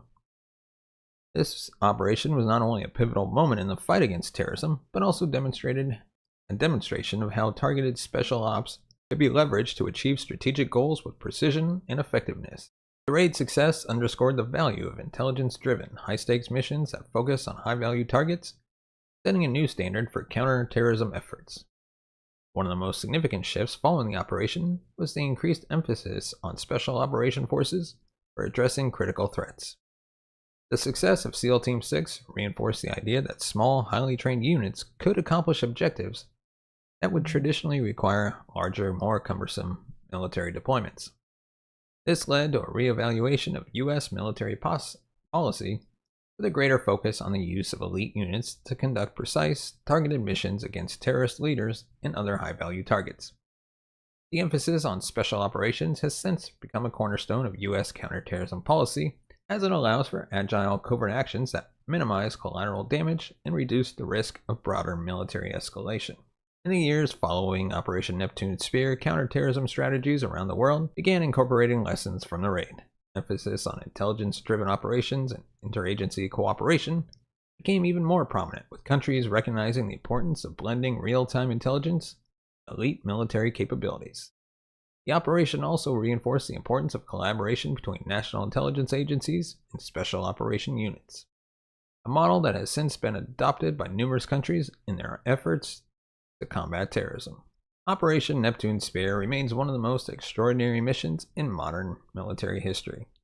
It was a night of unprecedented precision and courage, a moment when years of intelligence work and relentless training culminated in a swift and decisive action that changed the course of global security. Yet, as we've seen it also raised important questions about ethics, sovereignty, and the complexities of counterterrorism in the 21st century. For all its triumphs and controversies, Neptune Spear is a reminder of the lengths to which nations will go in pursuit of justice. But the story doesn't end here. As we wrap up this season, get ready for our next deep dive into some of the world's most baffling disappearances. That's right, our upcoming season, we'll dive into the mysterious fate of Flight MH370, which vanished without a trace, to the endearing enigma of Amelia Earhart's final flight. We'll explore cases that have left investigators and the world searching for answers. And before we close out this episode, we'd like to highlight our affiliate of the episode, and that is Audible. Are you ready to dive into some of the most gripping stories of our time? With Audible, you can experience incredible audiobooks that transport you into the heart of the action, all while on the go. Right now, we're highlighting The Operator by Robert O'Neill, a thrilling first-hand account from the Navy SEAL who took part in the mission to take down Osama bin Laden. This powerful memoir is not just a story of high-stakes missions and battlefield tactics, but also of personal resilience and sacrifice. Narrated by O'Neill himself, The Operator pulls you in the mind of a SEAL as he navigates some of the most intense and pivotal moments in modern history. The audio format brings a whole new dimension to the story, with O'Neill's voice adding an authentic, personal touch that makes each moment even more compelling. With Audible, you can listen to The Operator and thousands of other audiobooks anytime, anywhere. Get started with a free trial today at audibletrial.com/Larry21. That is audibletrial.com/LARRY21. And take The Operator with you, whether you're commuting, working out, or just relaxing at home. Start your free trial today and discover why Audible is the ultimate way to experience audiobooks. And let me know your thoughts in the comment section below, what you thought of Operation Neptune Spear. And of course, if you want to support the channel in other ways, you can buy us a coffee at buymeacoffee.com/TCNest. Your support helps the channel grow, upgrade our equipment, bring in new hosts, and pay them, and hopefully one day take this show on the road. We'd really love to stream episodes from infamous crime scenes from across the country and possibly even across the world. We definitely have plans for a Jack the Ripper episode in Jack the Ripper territory, and your support can help make that happen, whether it's $1, $2, $5, $20, $50, $100. Whatever you give is always appreciated, no matter the value. And of course, thank you so much for watching and listening. We'll see you next time. The K-129 was a Gulf II class diesel-electric ballistic missile submarine, one of the most advanced vessels in the Soviet Navy at the time. It was armed with 3 R-21 ballistic missiles, each capable of carrying a 1 megaton nuclear warhead, powerful enough to devastate entire cities. Welcome to a journey deep into one of the most daring and expensive covert operations in history, Project Azorian. This $4 billion secret mission was designed to raise a lost Soviet submarine from the depths of the ocean. But what exactly is Project Azorian? Why was it so crucial that it had to be kept under wraps? And how did a mission of this magnitude even come to be? In today's episode, we're diving into the mystery behind this clandestine operation. We'll explore why this mission cost a staggering $4 billion and what made this Soviet submarine so important. You might be wondering, did they succeed in raising the submarine? Or what incredible technology was used to lift it from the ocean floor? Don't worry, you're in the right place. All these questions and more are about to be answered. But that's not all. What if I told you that what was inside the submarine could have sparked a global crisis? Or that some aspects of the project remain classified to this day? We'll also delve into the political implications, the untold secrets, and the incredible story of those who carried out this mission. because the truth behind Project Azorian is more shocking than you could ever imagine. By the end of this video, you'll not only know the full story, but also understand why this mission changed the course of history. But before we do that, give us a thumbs up if you like our video, hit that subscribe button down below, comments in the comment section below. As for the significance of Project Azorian, it's essential to dive deep into the Cold War, a period of intense and often perilous geopolitical rivalry between the United States and the Soviet Union that spanned from the end of World War II in 1945 till the dissolution of the Soviet Union.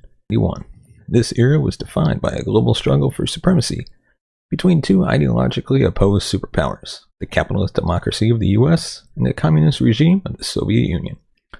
The world was divided into spheres of influence, with each superpower vying for control, often through proxy wars, espionage, and a relentless arms race. The Cold War was the doctrine of mutually assured destruction, a chilling concept that ensured if one side launched a nuclear attack, the other would respond in kind, leading to the total annihilation of both nations and likely much of the world. This precarious balance of power meant that both the US and the Soviet Union were constantly seeking any advantage, technological, military, or intelligence, that could tilt the scales in their favor without triggering a full-scale nuclear war. The oceans, vast and deep, became critical theaters in this struggle. Submarines, particularly those capable of launching nuclear missiles, were central to both the nations' deterrence and first strike capability. These stealthy underwater vessels could hide beneath the ocean's surface, undetected by enemy forces, and were capable of delivering devastating nuclear strikes on key targets across the globe. As such, they were among the most closely guarded and strategically important assets in both the US and Soviet arsenals. For the Soviet Union, submarines like the K-129 were not just tools of war, they were symbols of national pride and technological prowess. The Soviet Navy, under the direction of Admiral Sergei Gorshkov, had been rapidly expanding its submarine fleet to challenge US dominance of the seas. The Soviet military doctrine emphasized the importance of a robust submarine force capable of patrolling international waters, gathering intelligence, and if necessary, launching surprise nuclear strikes against the West.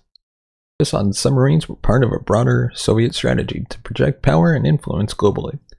The Cold War was not just a contest of military might, it was also a battle of ideologies, with each superpower seeking to demonstrate the superiority of its system to the world. For the Soviets, maintaining a formidable submarine fleet was a way to assert their place on the global stage, to ensure that they could defend their interests in the event of a direct conflict with the US. Against this backdrop, in early 1968, the Soviet submarine K-129 embarked on what was intended to be a routine mission in the Pacific Ocean. The K-129 was a Gulf II class diesel-electric ballistic missile submarine, one of the most advanced vessels in the Soviet Navy at the time. It was armed with 3 R-21 ballistic missiles, each capable of carrying a 1 megaton nuclear warhead, powerful enough to devastate entire cities. The mission of K-129 was to patrol a region where it could strike at the US, should the order ever be given. On March 8, 1968, K-129 failed to make its scheduled radio check-in with the Soviet Naval Command. When it didn't respond to repeated attempts to contact it, the Soviets launched an extensive search operation, scouring the Pacific Ocean for any sign of the submarine. Despite their efforts, K-129 was nowhere to be found. The submarine and its crew of 98 men had seemingly vanished without a trace. The disappearance of K-129 was a significant blow to the Soviet Navy. Losing a submarine was not only a tragic loss of life, but also a severe setback in their Cold War strategy. The reason for the submarine's loss remains shrouded in mystery, fueling speculation and conspiracy theories. Some believe that K-129 may have suffered a catastrophic mechanical failure, while others suggest it collided with a US submarine. There are even more outlandish theories that propose K-129 was attempting an unauthorized nuclear strike or was the victim of sabotage. For the Soviet Union, the loss of K-129 was a closely guarded secret. The last thing they wanted was for the US to discover the location of the wreck, and worse, recover its contents. The submarine was not just a military asset, it was a repository of highly classified technology and information. Inside the K-129 were not only nuclear missiles, but also codebooks, encrypted communication devices, and possibly even documents detailing Soviet naval strategies and operations. This information fell into American hands, it could shift the balance of power in the Cold War. Unbeknownst to the Soviets, however, the US Navy had detected the explosion that caused K-129 to sink. An array of underwater listening devices, part of a top-secret program called the US surveillance system, the US was able to locate the wreckage of K-129 approximately 1,500 miles northwest of Hawaii at a depth of over 16,000 feet. A discovery of immense significance. The US now had the opportunity to recover the submarine and its potentially priceless cargo of intelligence. But this was no ordinary salvage operation. Recovering a submarine from such a depth was a challenge that had never been attempted before. The mission would require cutting-edge technology, unprecedented secrecy, and immense resources. It was a gamble, one that would eventually lead to the creation of Project Azorian, a mission that would push the boundaries of what was technologically possible and test the limits of Cold War brinksmanship. Interest in the K-129 extended beyond its role as a ballistic missile submarine. The vessel represented a rare opportunity to gain first-hand access to the most advanced Soviet military technology of the time. At a depth of over 16,000 feet, the K-129 was a vault of top-secret materials that had never been within American reach. The value of this submarine to U.S. intelligence was not merely theoretical. It was a chance to directly acquire and analyze components of the Soviet Union's strategic deterrent. One of the key elements the U.S. hoped to recover was the submarine's central control systems. These systems could provide insights into the operational protocols of Soviet ballistic missile submarines, including launch procedures, command and control hierarchies, and fail-safes. Understanding how these systems were engineered and how they functioned under real-world conditions could have offered the U.S. critical information on the reliability and vulnerabilities of the Soviet Union's nuclear forces. Another significant aspect was the onboard cryptographic equipment. During the Cold War, both the US and the Soviet Union employed sophisticated methods to encrypt their communications. If the cryptographic machines or codebooks used by K-129 were recoverable, they could unlock a trove of Soviet military communications. With access to such equipment, US cryptographers could potentially decipher past and future Soviet messages, thereby gaining an unprecedented window into Soviet military strategy and decision-making processes. The submarine's sonar systems were also of great interest. Sonar was essential for navigation, communication, and detecting enemy vessels, particularly in the vast open waters of the Pacific. Using the K-129 sonar technology, U.S. engineers could assess the effectiveness of Soviet submarine detection capabilities. This knowledge could then be used to improve U.S. sonar systems, making American submarines more stealthily and harder to detect by Soviet forces.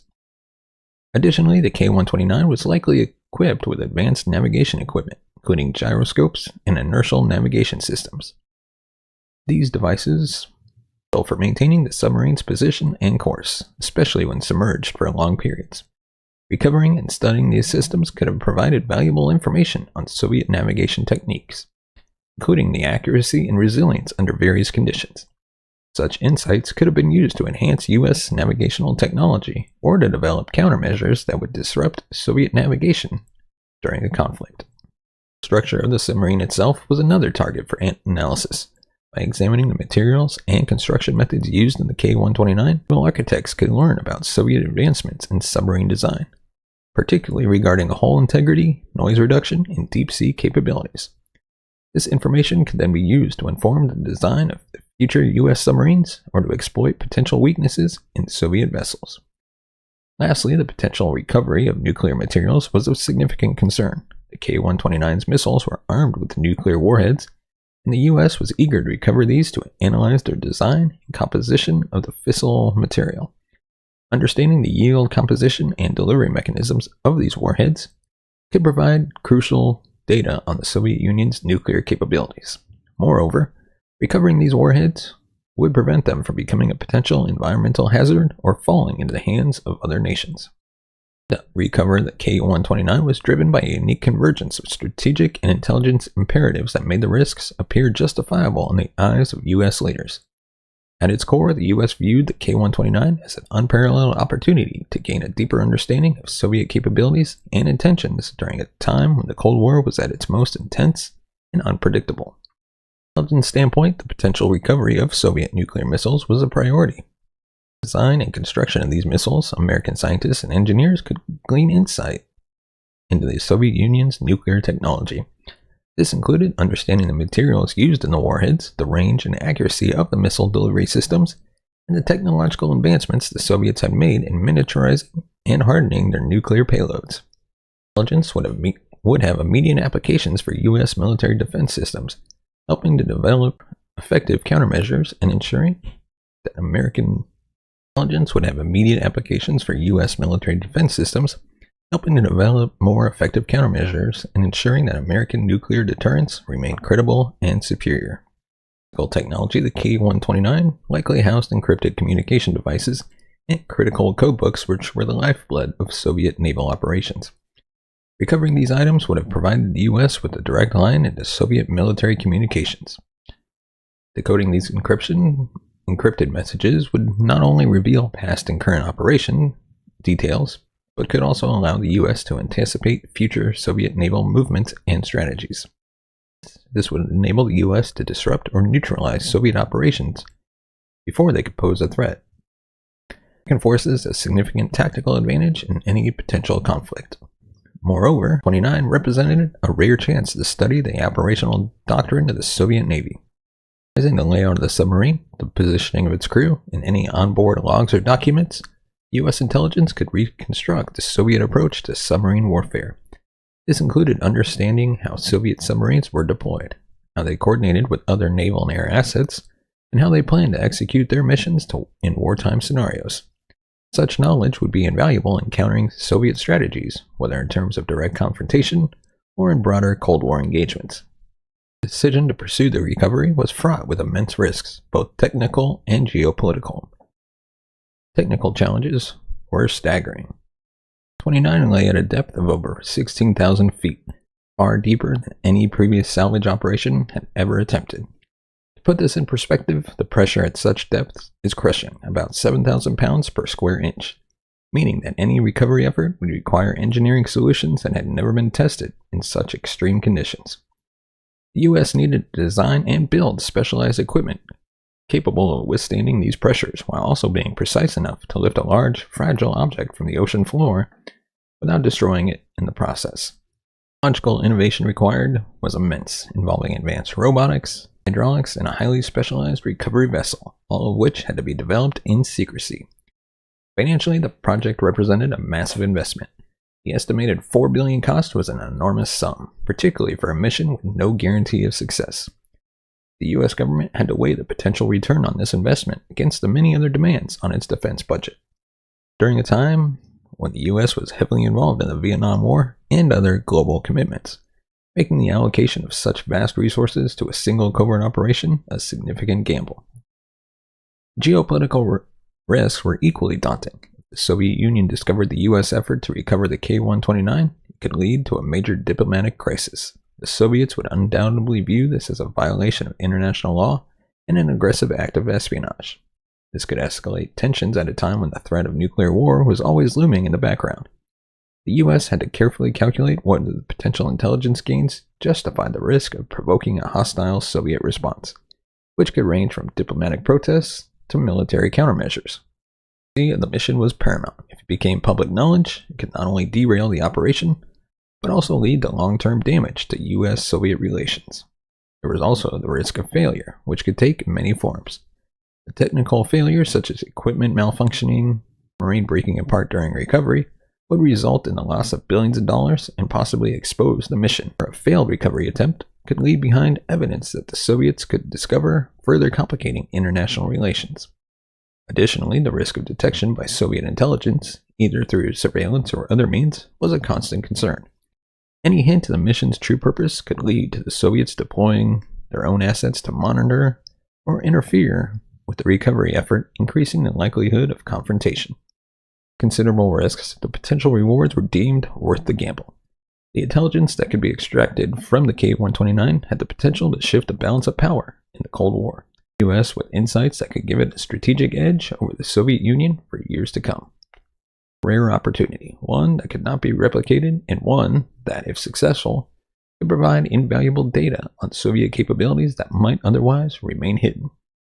Ultimately, the decision to recover the K-129 was made with full knowledge of the risks involved.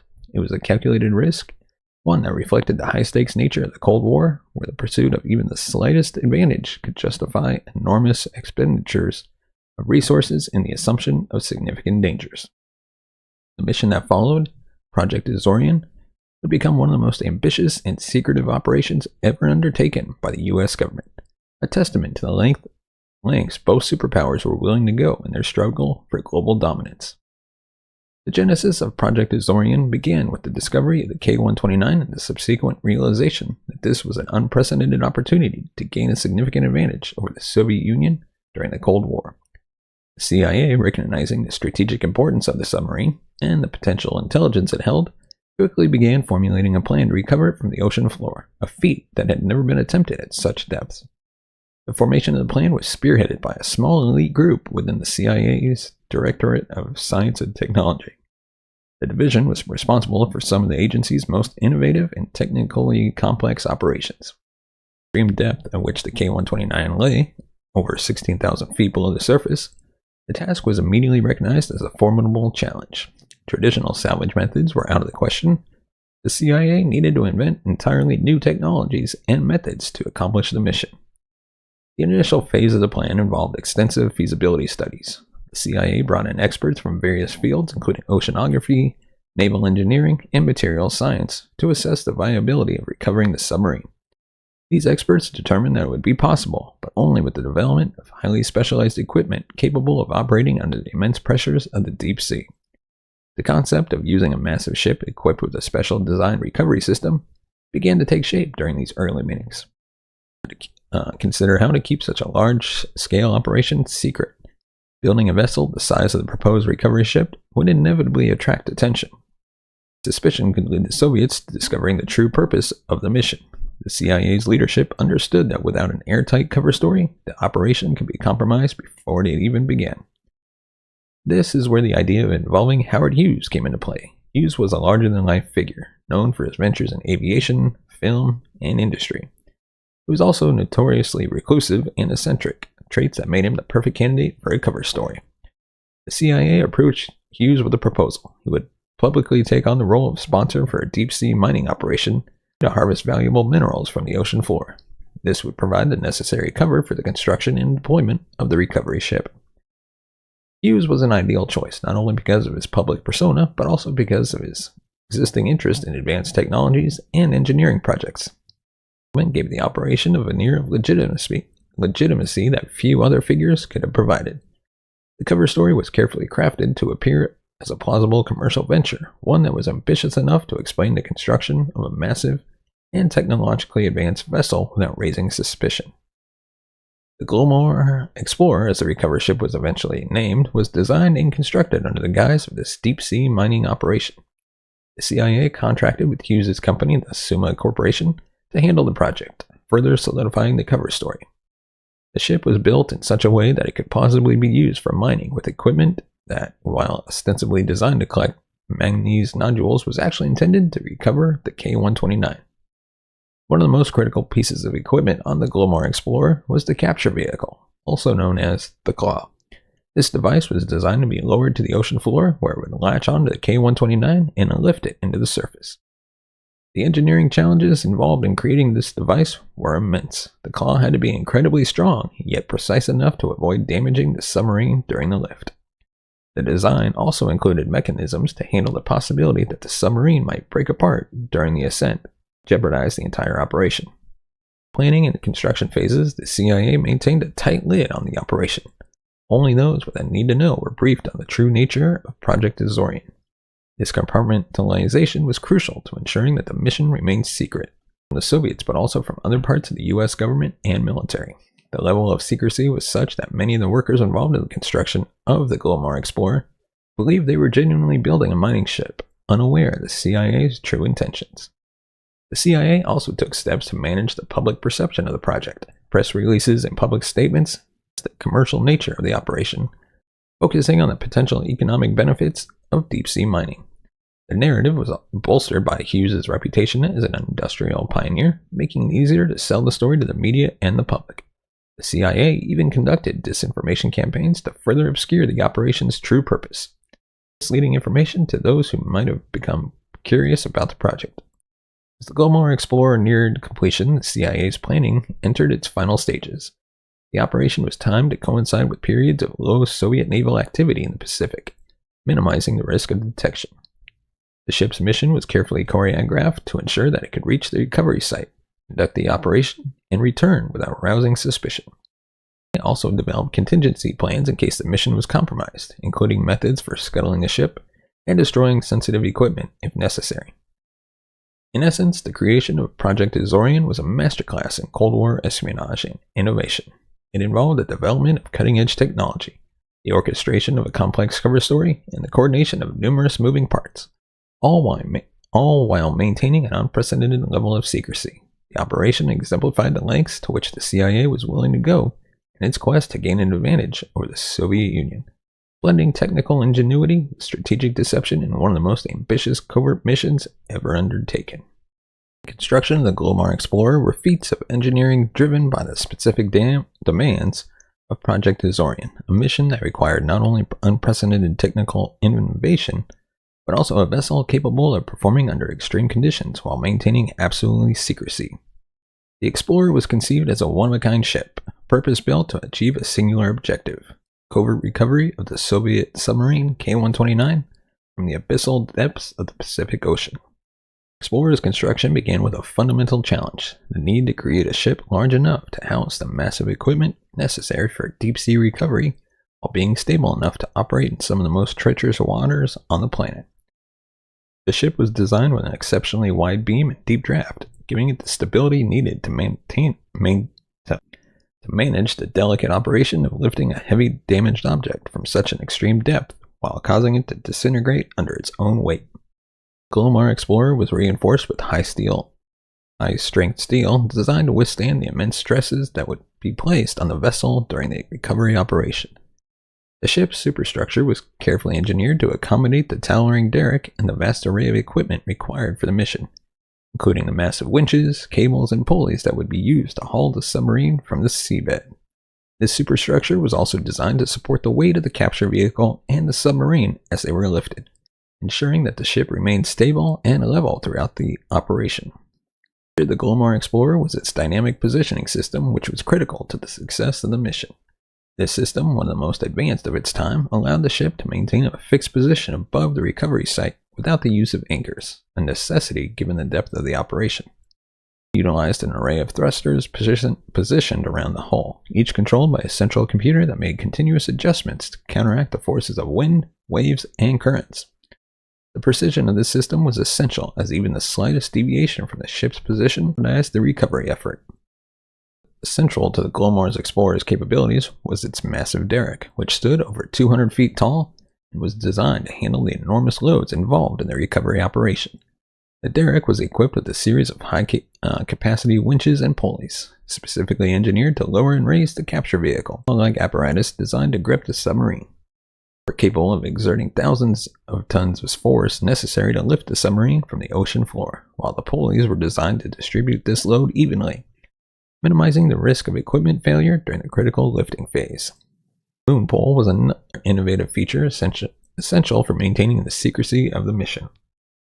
This large open well was located in the center of the ship and allowed the capture vehicle and the submarine to be brought up inside the ship's hull, out of sight of any potential observers. The moon pole was equipped with sophisticated seals and doors that could close off the well once the submarine was inside, protecting the operation from prying eyes. This feature not only ensured that the mission could be conducted in secrecy, provided a controlled environment for handling the submarine once it was aboard.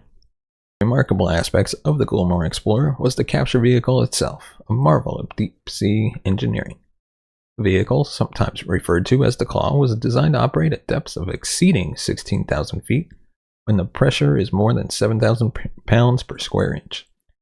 The vehicle was constructed from specially developed alloys that could withstand these extreme pressures without deforming. It was also equipped with multiple hydraulic arms, each ending in a massive claw that could grip the submarine securely without causing it to break apart. Power systems were another critical component designed to provide the immense energy required to operate the winches, thrusters, and other heavy machinery involved in the recovery.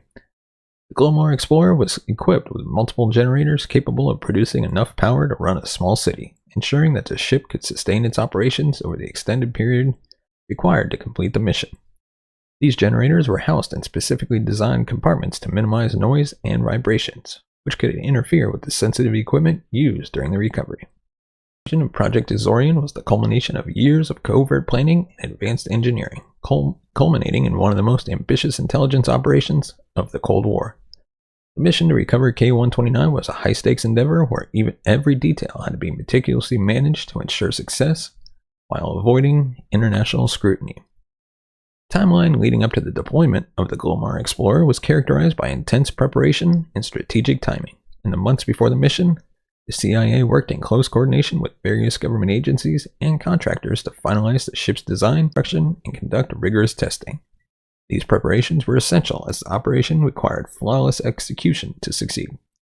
By early 1974, the Glomar Explorer was ready. The ship, docked at a secure location, was loaded with the last of its specialized equipment, including the capture vehicle and deep-sea monitoring systems.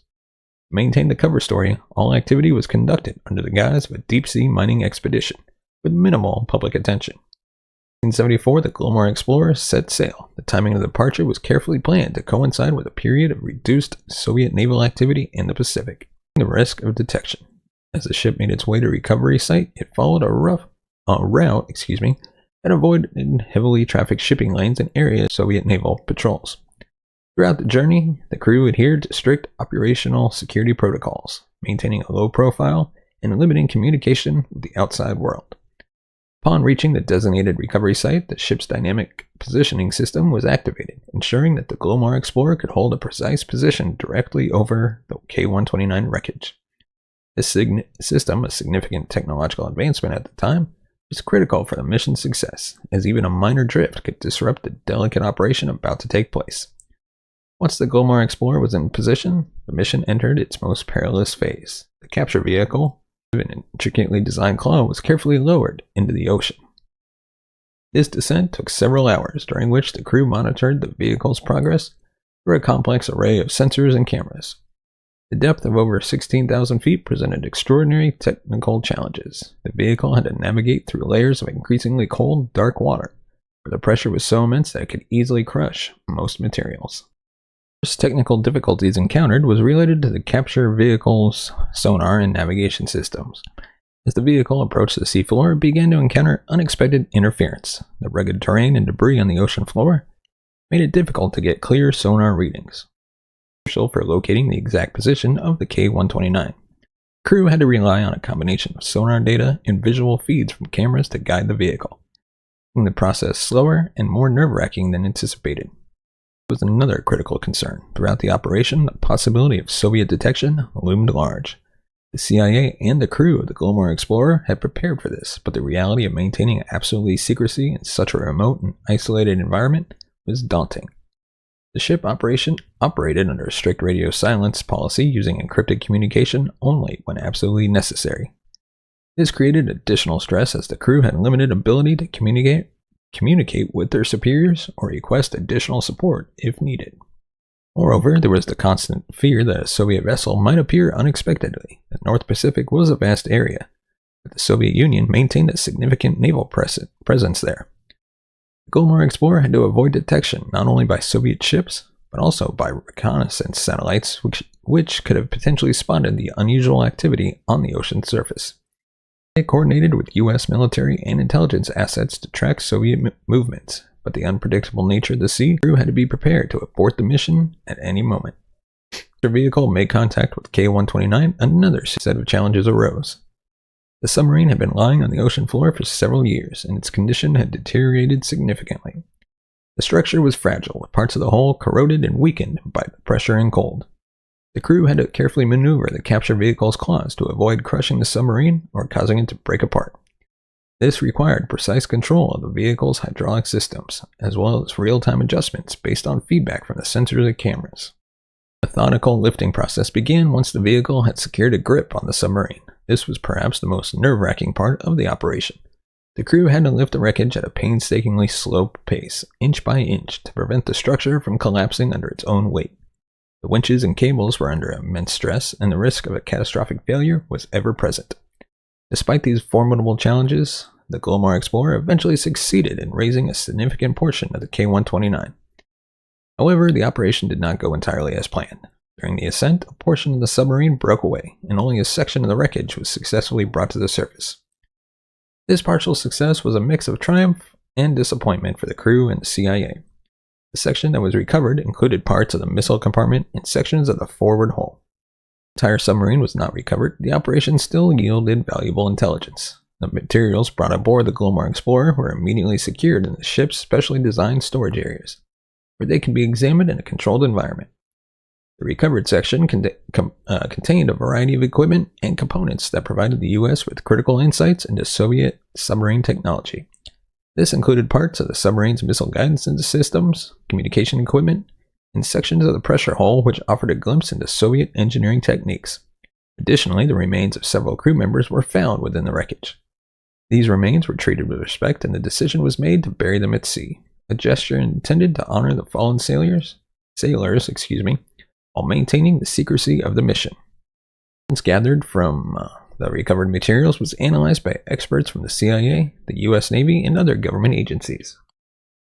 Although the operation did not yield the full payload the CIA hoped for, the information obtained was nonetheless significant. It provided the U.S. with a better understanding of Soviet missile technology, naval operations, and the construction of their ballistic missile submarines. This intelligence contributed to the broader strategic picture that U.S. military planners relied on during the Cold War. The partial success of Project Azorian was kept under tight wraps for years, with only a small circle of officials aware of the mission's true nature. The secrecy surrounding the operation was so effective that it wasn't until much later that the public began to learn about the extraordinary lengths to which the U.S. had gone to recover K-129. Even then, details remained classified, with many aspects of the mission still shrouded in mystery. And international implications of Project Azorian were profound, particularly in the context of the Cold War's delicate balance of power. The mission to recover the K-129 was not just a technical and intelligence operation, but also a high-stakes gamble on the realm of international diplomacy. The Union's response to the discovery of the mission, both publicly and privately, had significant repercussions for U.S.-Soviet relations and the broader dynamics of the Cold War. When the Soviet Union first became aware of some unusual activities involving the Glomar Explorer, the reaction was one of suspicion and concern. They were aware that the U.S. had some knowledge of the location of the K-129, but they did not fully grasp the scale of the recovery operation that was being undertaken.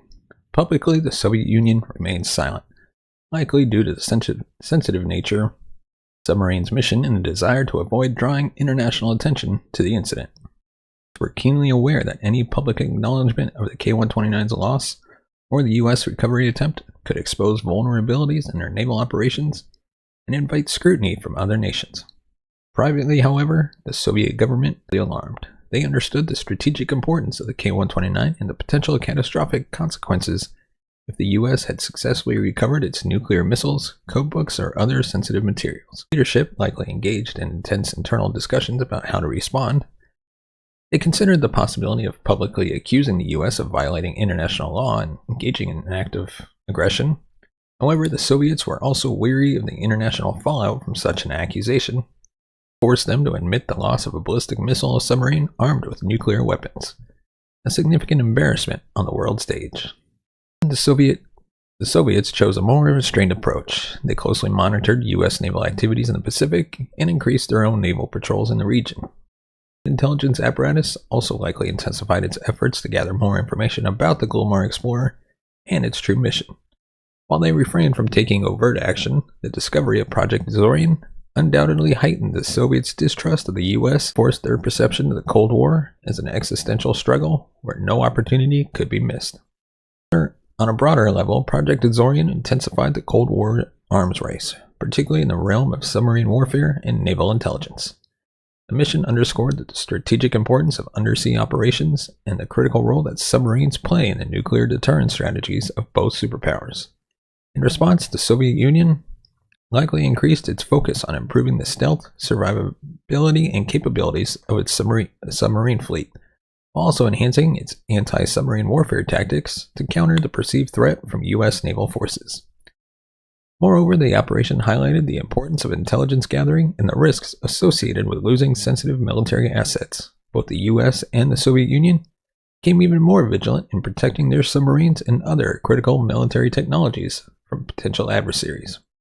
The shadowy work of espionage, already a complex and dangerous game, became even more intense as each side sought to outmaneuver the other in the quest for technological and strategic dominance.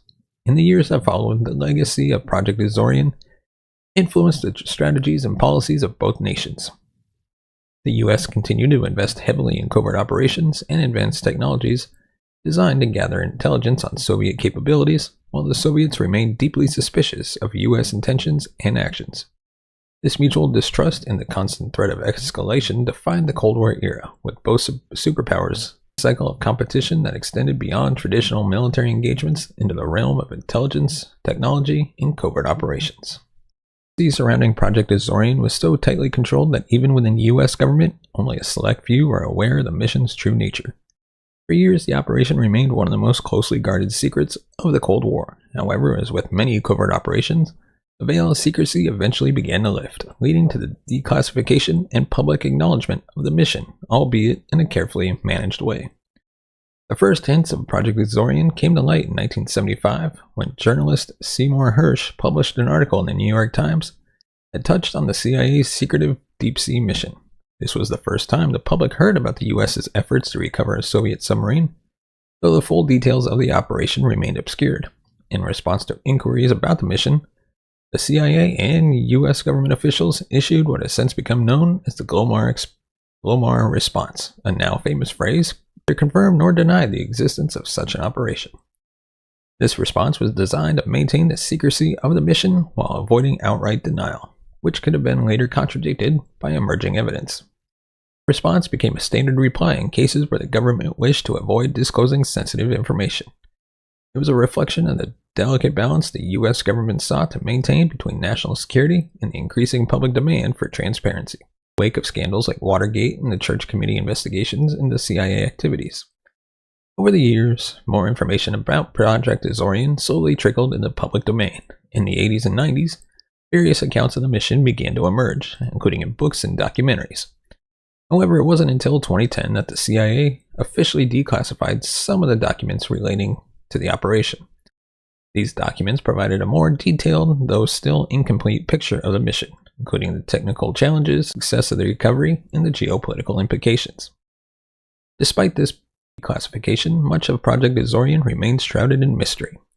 Significant portions of the operation's details are still classified, including the exact nature of the intelligence gathered from the recovered submarine, the full extent of the Soviet response, and the complete list of individuals and entities involved in the planning and execution of the mission. The technical specifications of the Glomar Explorer and the capture vehicle, as well as the specific methodologies used in the recovery, are also only partially disclosed. Due to ongoing concerns about revealing sensitive technological capabilities that might still be relevant in modern contexts. The ongoing classification of certain aspects of Project Azorian has fueled speculation and debate among historians, journalists, and intelligence experts. Questions persist about what exactly was recovered from the K-129, whether any significant technological breakthroughs were made as a result of the operation, and how close the U.S. came to achieving its full objectives. Some believe that the operation uncovered more than what has been officially acknowledged, including critical Soviet nuclear and cryptographic materials that remain too sensitive to disclose even decades later. Additionally, the extent of the Soviet Union's awareness and response to the operation is still not fully understood. While some Soviet officials likely suspected the true nature of the Glomar Explorer's mission, the details of any countermeasures they may have considered or implemented remain largely speculative. This ambiguity adds to the aura of mystery that continues to surround Project Azorian, even as more pieces of the puzzle are slowly revealed. So much for joining me on this deep dive into the credible story of Project Azorian. If you enjoyed this video and want to see more content like this, make sure to hit that subscribe button down below and turn on notifications so you never miss it. I'd like to hear your thoughts on this mission. What do you think about the lengths the US went to try to recover a Soviet submarine?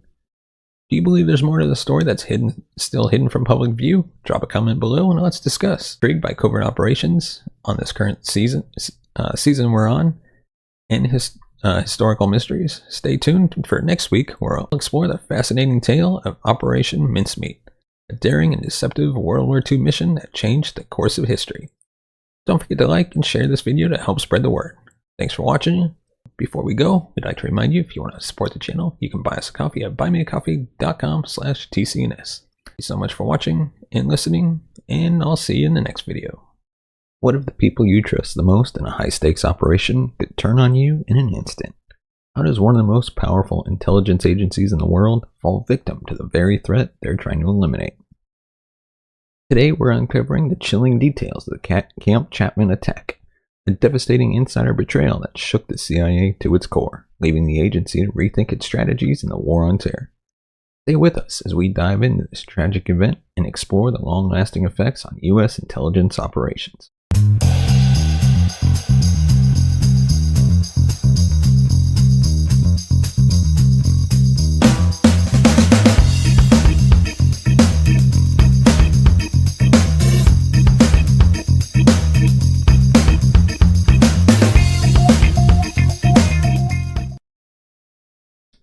On December 30th, 2009, what seemed like a routine meeting at a small CIA base in Afghanistan turned into one of the deadliest attacks in the agency's history. A trusted informant walked through the gates of Camp Chapman, bringing with him the promise of crucial intelligence, only to reveal himself as an Al-Qaeda double agent with a suicide vest. The explosion killed 7 CIA officers and contractors, leaving behind not just shattered lives, but a deep scar on the CIA's trust in its own operations. On today's episode, we'll take you inside the events leading up to that tragic day, the devastating impact it had on U.S. intelligence, and how it forever changed the way the CIA operates in hostile environments. By the end of the episode, you'll understand why this attack was such a turning point in the war on terror, and how it exposed vulnerabilities that still challenge intelligence agencies today. Camp Chapman is located in the coast province of eastern Afghanistan. Was a relatively small but highly significant base for U.S. intelligence operations during the war on terror. Its importance lay not in its size, but in its strategic location and its role as a center for CIA operations targeting Al-Qaeda and Taliban leadership. Situated near the Pakistan border, Camp Chapman provided the CIA with a crucial foothold in one of the most dangerous and volatile regions in the world. The base was primarily used as a forward operating center for intelligence gathering, drone strike coordination, and managing informants in the region. Its proximity to the federally administered tribal areas of Pakistan, a haven for terrorist groups like Al-Qaeda, made it an essential outpost for monitoring and intercepting insurgent movements. The base's significance was heightened by the fact that Pakistan's tribal regions were difficult for U.S. forces to access directly, making Camp Chapman a pivotal node for intelligence operations in the cross-border conflict. Camp Chapman also served as a key facility for handling human intelligence. The CIA relied heavily on local informants to gather actionable intelligence about Al-Qaeda, the Taliban, and other extremist groups. Agents and contractors based at Camp Chapman regularly met with sources who could provide crucial details about terrorist networks, high-value targets, and upcoming attacks. This flow of intelligence was essential for U.S. military operations in Afghanistan and contributed directly to drone strikes aimed at top-level insurgents. Camp Chapman was at the heart of some of CIA's most sensitive and high-stakes missions in Afghanistan. The base functioned as an intelligence hub with a primary focus on identifying and eliminating high-value targets within Al-Qaeda and the Taliban. The intelligence gathered at Camp Chapman informed drone strike operations, which became one of the most effective tools for taking out senior members of these terrorist organizations. One of the main operational roles of Camp Chapman was coordinating predator drone strikes in the Afghanistan-Pakistan border region. The CIA used these strikes to take out key figures in terror organizations and disrupt their operations. The base was a linchpin in the CIA's targeted killing program, which aimed at dismantling terrorist networks by eliminating leadership figures before they could coordinate attacks against U.S. forces or civilians. This made Camp Chapman a key player in the broader U.S. strategy of using drone warfare as a means to degrade terrorist capabilities without putting American troops directly in harm's way. Additionally, the base played a critical role in managing relationships with local informants who were often Afghan or Pakistani nationals. These informants provided crucial intelligence on the whereabouts of Al-Qaeda leaders, Taliban movements, and impending attacks, Much of this intelligence was acquired through direct meetings at Camp Chapman, where CIA officers debriefed sources and assessed the credibility of their information. Given the base's centrality to both the CIA's counterterrorism efforts and the broader military campaign in Afghanistan, the work carried out at Camp Chapman had far-reaching effects. Its success in gathering actionable intelligence directly contributed to key victories in the fight against terrorism. But it also made the base a high-value target for Al-Qaeda, as the attack would later reveal. Despite its crucial role, Camp Chapman was not a heavily fortified military base like the larger forward operating bases that U.S. forces typically used. Instead, it was designed to operate under the radar, with its smaller size and less overt presence intended to avoid drawing attention from insurgent groups. The nature of the base's mission, to cultivate relationships with local informants, meant it needed to maintain a certain level of accessibility for outsiders, including local nationals. This created a unique challenge in balancing security with operational effectiveness. The security measures at Camp Chapman primarily focused on controlling access to the base. Visitors were subjected to screening processes, including searches and identity verification, but these procedures were sometimes relaxed for trusted sources, especially those who were perceived as valuable informants.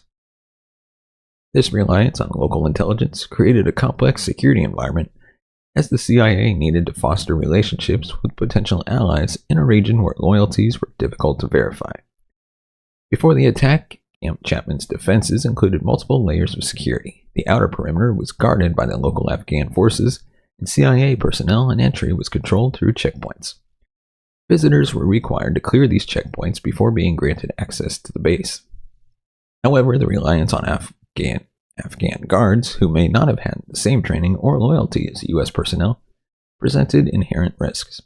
The base itself was not built to withstand large-scale military assaults, but was instead designed for low-profile intelligence work. This meant that while security protocols existed, they were not on the same level as those at larger military installations. The CIA trusted that the remote location, along with its vetting of informants, would provide sufficient protection.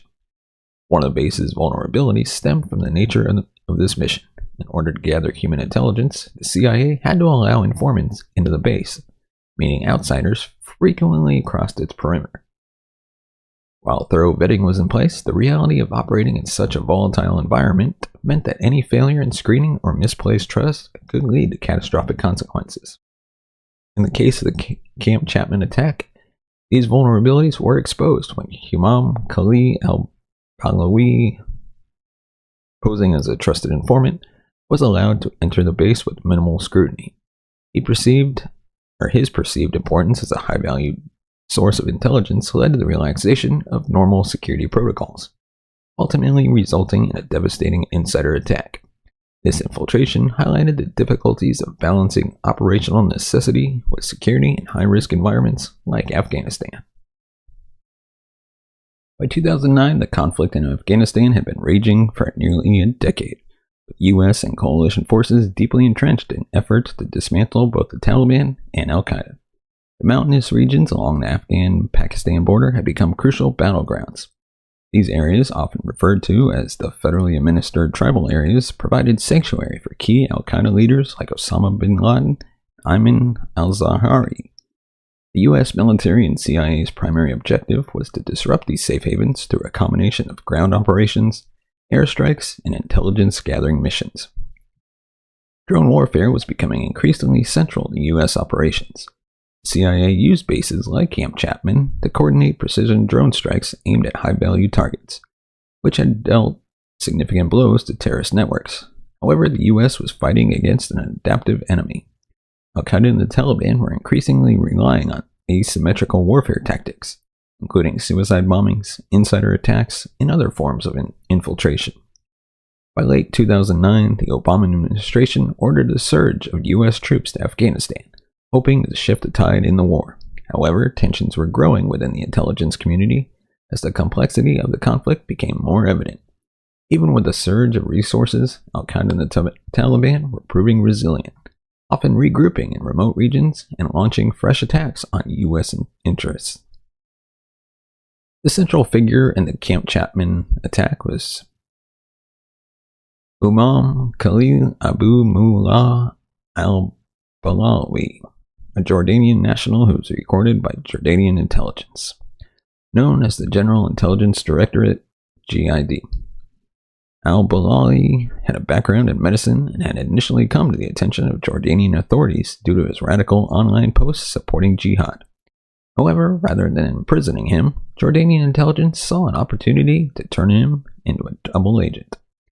He convinced Jordanian officials and eventually the CIA that he could infiltrate al-Qaeda's upper ranks and provide vital intelligence on its leadership. He was presented as a valuable asset who had insider access to top al-Qaeda figures, including al-Zawahiri. CIA in particular was eager to exploit the potential connection, as targeting al-Qaeda's leadership was a top priority in their counterterrorism operations.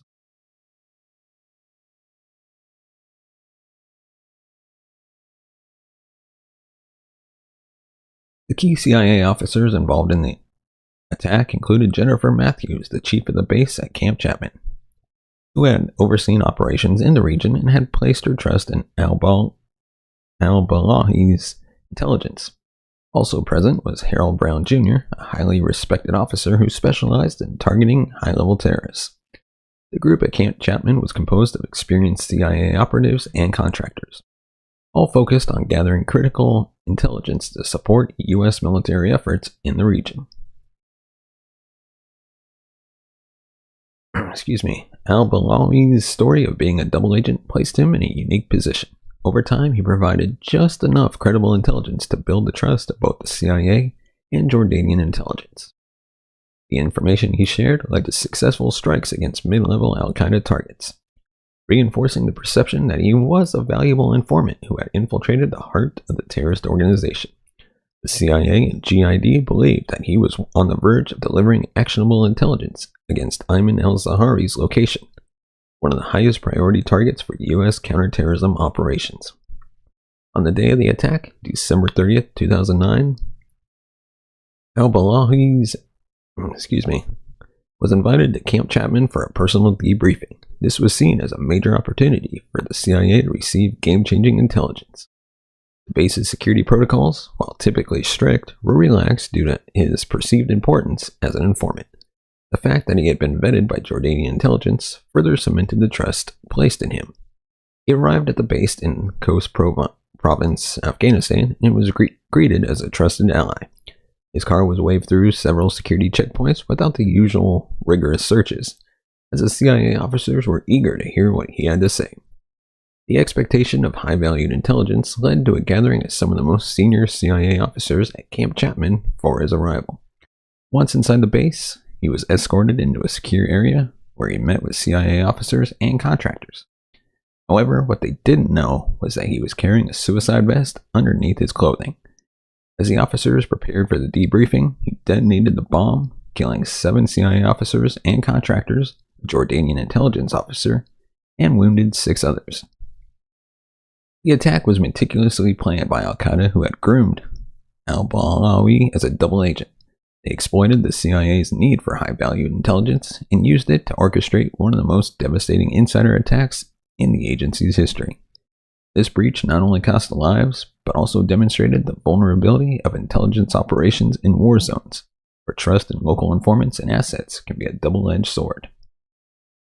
The attack sent shockwaves through the intelligence community, revealing how deeply al-Qaeda could penetrate U.S. operations and how the tactics of trust and manipulation were being weaponized by the enemy.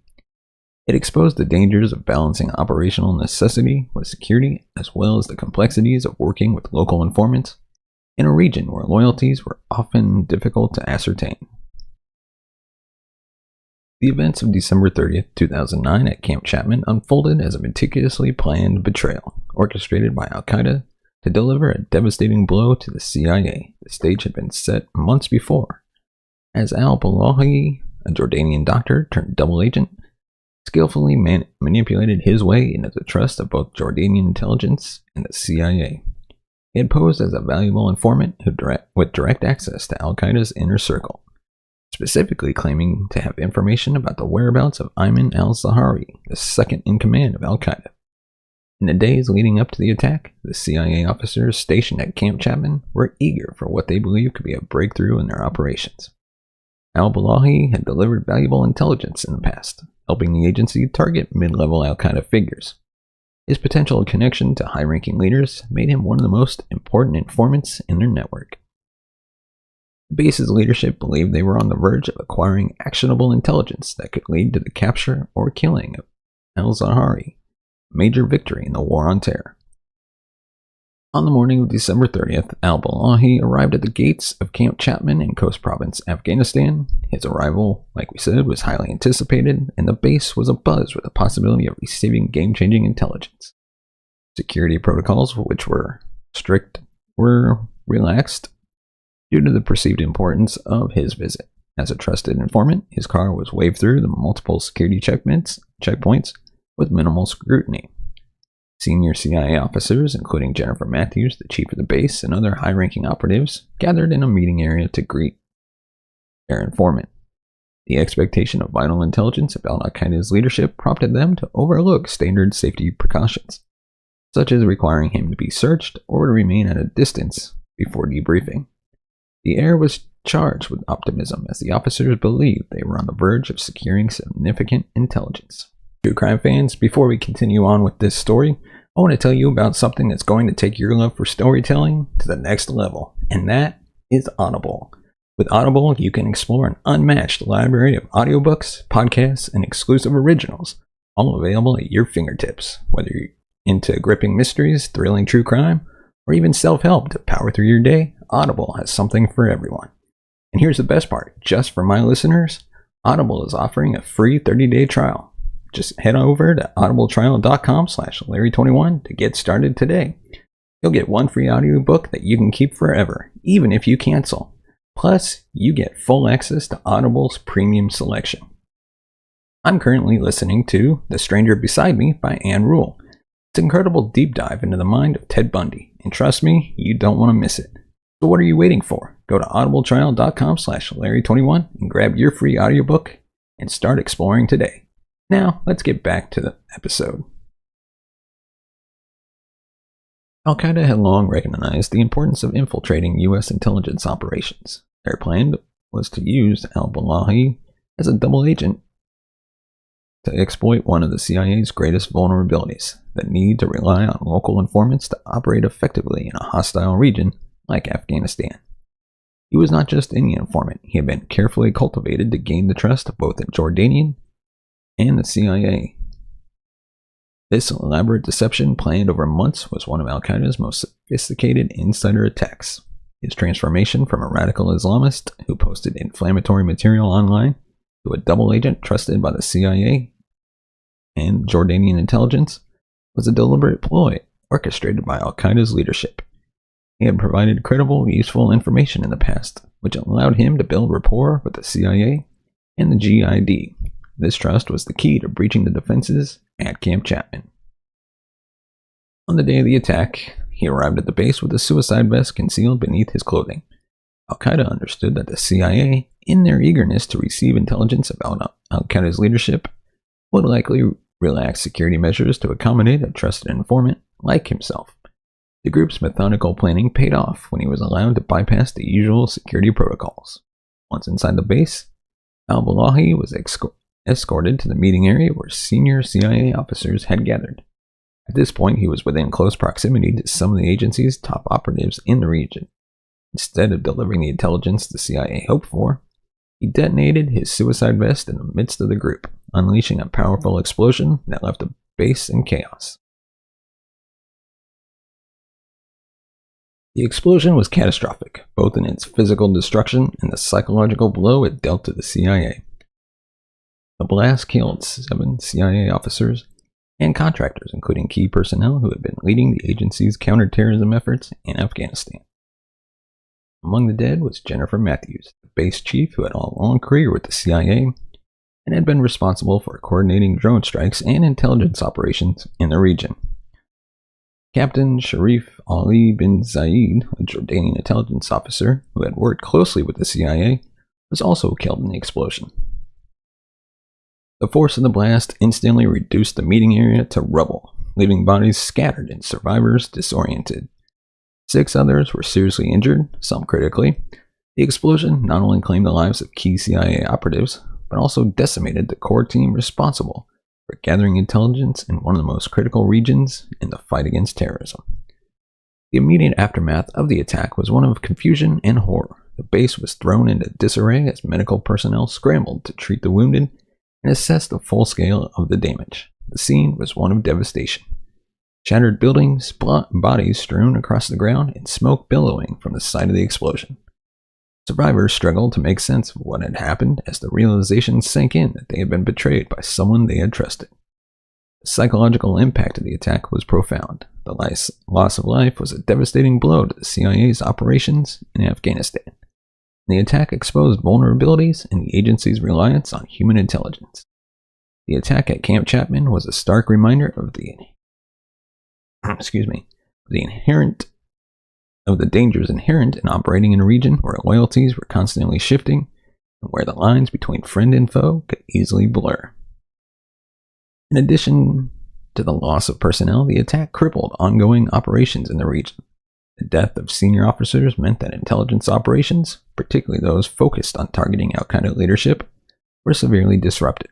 The attack also cast a long shadow over the agency's approach to use local informants, forcing a re-evaluation of the risks involved in working with sources in hostile environments. Al-Qaeda's ability to infiltrate one of the CIA's most important outposts and execute such a devastating attack marked a significant victory for the terrorist organization.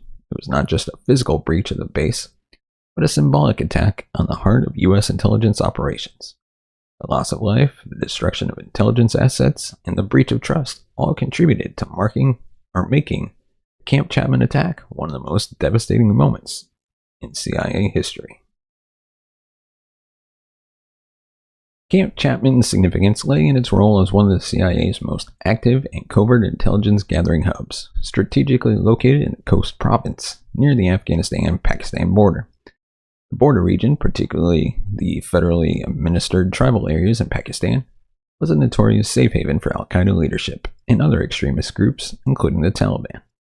The remoteness and lawlessness of these areas made them ideal for training camps, meeting spots, and hideouts for al-Qaeda operatives, including high-profile leaders like Osama bin Laden and Ayman al-Zawahiri. Camp Chapman's location gave the CIA critical proximity to these insurgent strongholds. From there, CIA personnel were able to launch surveillance missions, direct drone strikes, and run clandestine intelligence operations across the border into Pakistan, where al-Qaeda leadership was often thought to be hiding. This access allowed the U.S. to track and neutralize high-value targets, disrupting terrorist operations, keeping pressure on al-Qaeda. For al-Qaeda, Camp Chapman represented a direct threat to their leadership's survival and operational capacity. In addition, Camp Chapman functioned as a logistics and intelligence hub, where the CIA coordinated efforts with local informants and other intelligence sources. The base was pivotal in organizing covert actions and drone strikes that targeted al-Qaeda's leadership and infrastructure, making it a nerve center for U.S. counterterrorism efforts in the region. For al-Qaeda, eliminating or crippling this base would not only deal a devastating blow to the CIA's intelligence operations, but would also hinder future U.S. military actions in the region.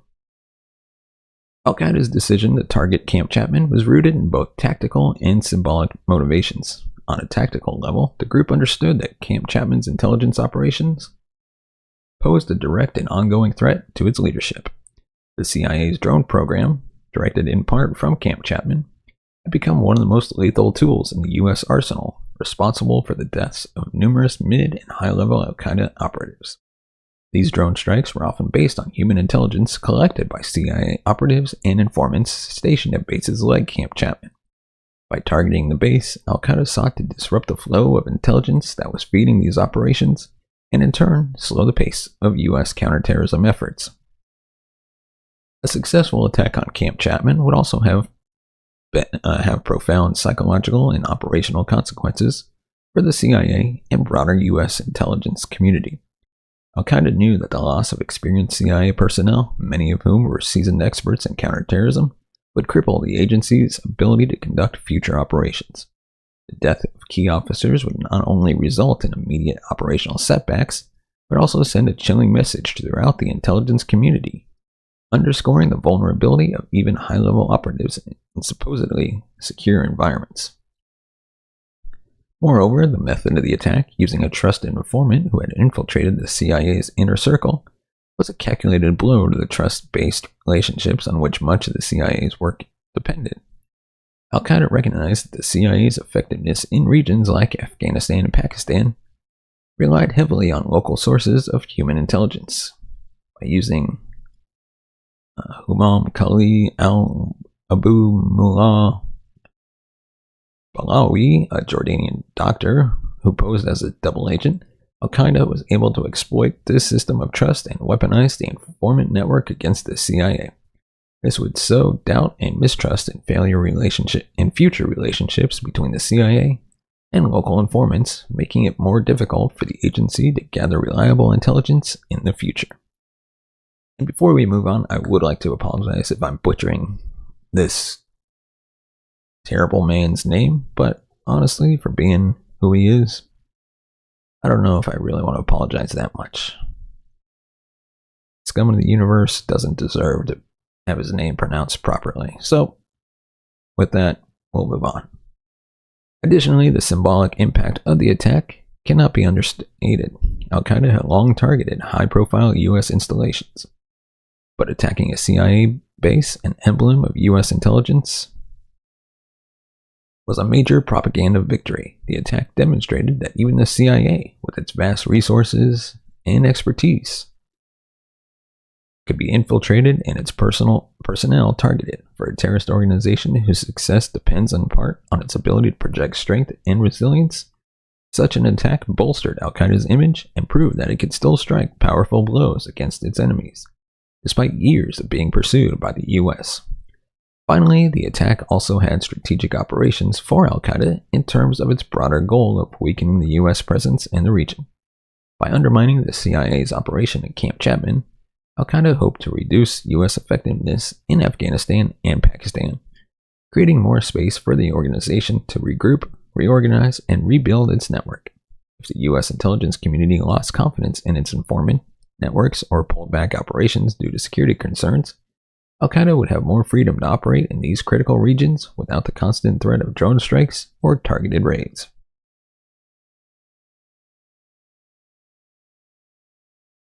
Camp Chapman was not just a physical outpost, it was a critical operational hub for the CIA's counterterrorism strategy in the Afghanistan-Pakistan region.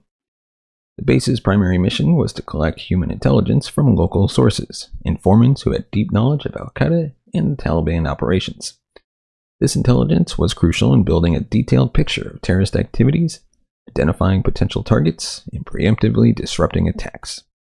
One of the most vital operations running out of Camp Chapman was the coordination of drone strikes. The drone program had become one of the most effective tools in eliminating Al-Qaeda operatives, especially in areas where the US military could not easily operate. These drones, often directed from bases like Chapman, conducted precision strikes on high-value targets, severely weakening Al-Qaeda's leadership. Key strikes, such as those targeting Tula Masood, the leader of the Pakistani Taliban, and other senior operatives, were the result of intelligence gathered and processed at Camp Chapman. In addition to drone operations, the CIA at Camp Chapman worked closely with local informants who had provided detailed information on Al-Qaeda movements, hideouts, and leadership meetings. These informants were often Afghan or Pakistanis with deep ties to local communities or insurgent groups. They fed intelligence to the CIA, which in turn was used to plan targeted strikes or raids. The base's role in managing these informant networks made it a linchpin for ongoing operations across the region. The operations running out of Camp Chapman were not confined to Afghanistan alone. They also had a significant impact on the US campaign against insurgents in Pakistan.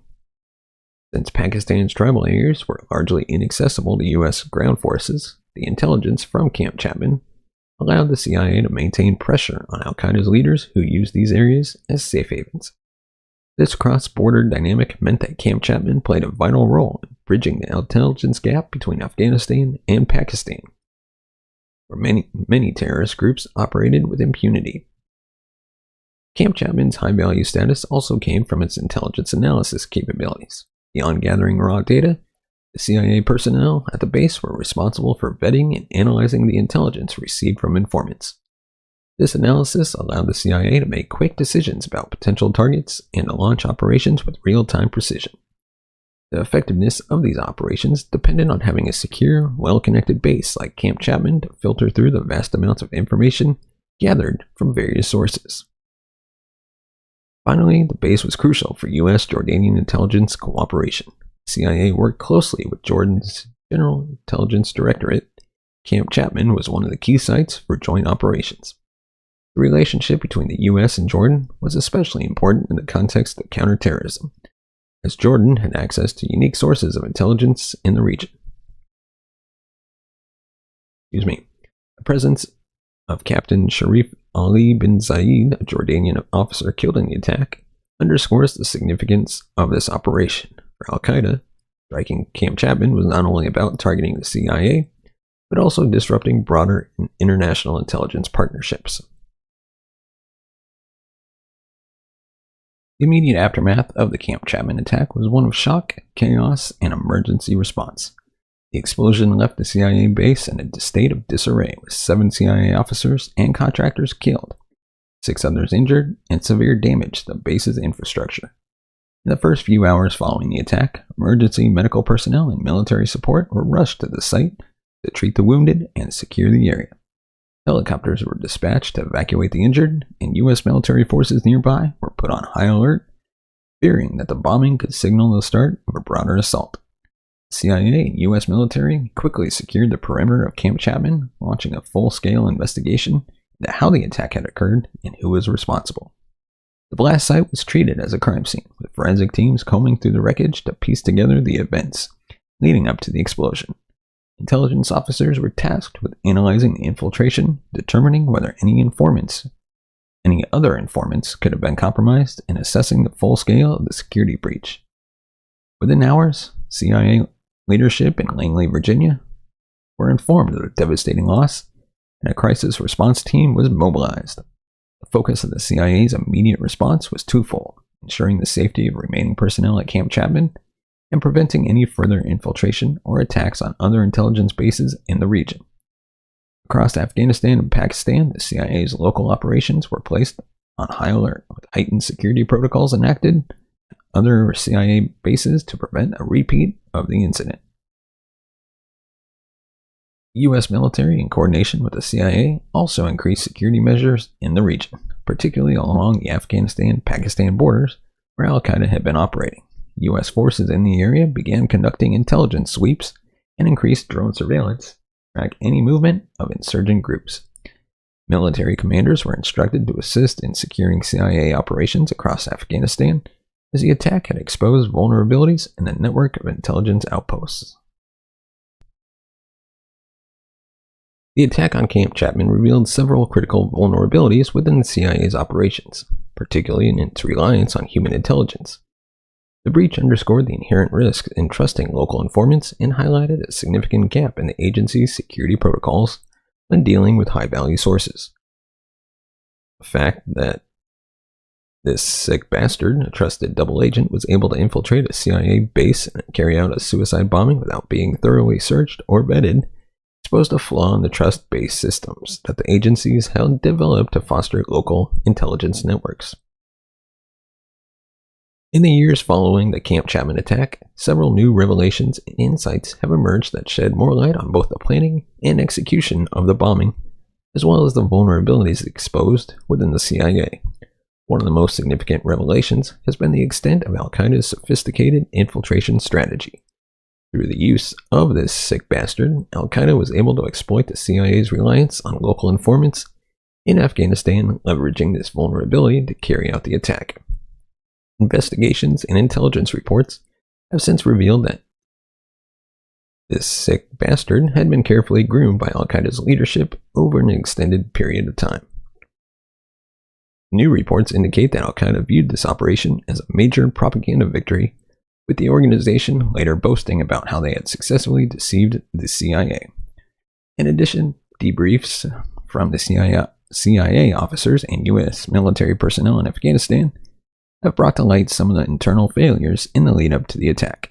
These accounts point to a growing sense of complacency in the handling of high-profile informants, such as the sick terrorist, where security protocols were relaxed due to the perceived value of the intelligence he was providing. This insight has led to a reassessment of how the CIA handles informants, particularly those with access to high-ranking terrorist leaders. Over time, several declassified documents and insider accounts provided a clearer picture of the events leading up to and following the Camp Chapman attack. One key document revealed was a CIA internal report that outlined the missteps in intelligence vetting and security at Camp Chapman. The report criticized the agency's over-reliance on the assurances provided by Jordanian intelligence, noting that proper vetting procedures for this sick bastard had been bypassed, despite the high stakes involved in his visit to the base.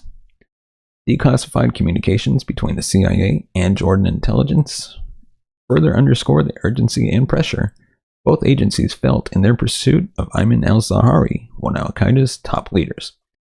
The desperation to obtain actionable intelligence on such a high-value target may have contributed to the CIA's willingness to overlook certain security measures in favor of getting critical information as quickly as possible.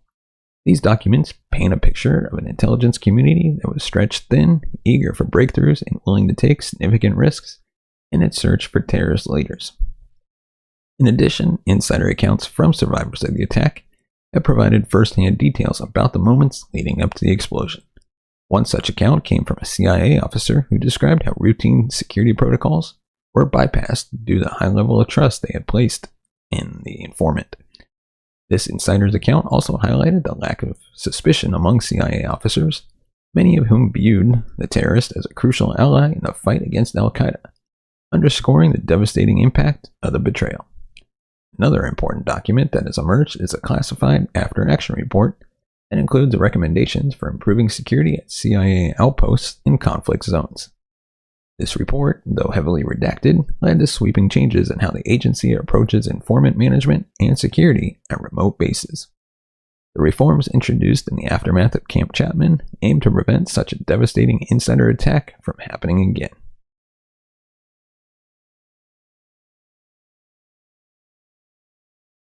The Camp Chapman attack delivered harsh lessons to the CIA and other intelligence agencies regarding the inherent risks of conducting operations in hostile environments, particularly when dealing with human intelligence. One of the most significant lessons learned was the dangers of over-reliance on informants, especially in regions where loyalties could easily shift. The agency had placed too much trust in Humam Khalil Abu Mullah al-Balawi, a double agent posing as a trusted informant without adequately verifying his true allegiance. This misstep revealed critical flaws in the CIA's vetting processes and underscored the importance of continually reassessing the reliability of intelligence sources. The attack also highlighted the vulnerability of CIA forward operating bases in conflict zones. The ease which the informant entered Camp Chapman, bypassing typical security protocols, due to the trust placed in him, emphasized the need for stricter, more consistent security measures, even for trusted individuals. This betrayal served as a sobering reminder that even the most reliable, seeming informants can be manipulated by enemy forces. As a result, the agency learned to treat every informant with a higher degree of suspicion, regardless of past performance or the seeming credibility of their intelligence. Furthermore, the attack revealed the psychological manipulation that terrorist organizations, like al-Qaeda, could use against intelligence agencies. Al-Qaeda understood the CIA's desperation for high-value intelligence, particularly information that could lead to the capture of key figures like Ayman al-Zawahiri. By exploiting the urgencies, they were able to engineer a devastating insider attack. This led the CIA to reflect on the pressure of high-stakes intelligence missions, which can sometimes lead to dangerous lapses in judgment.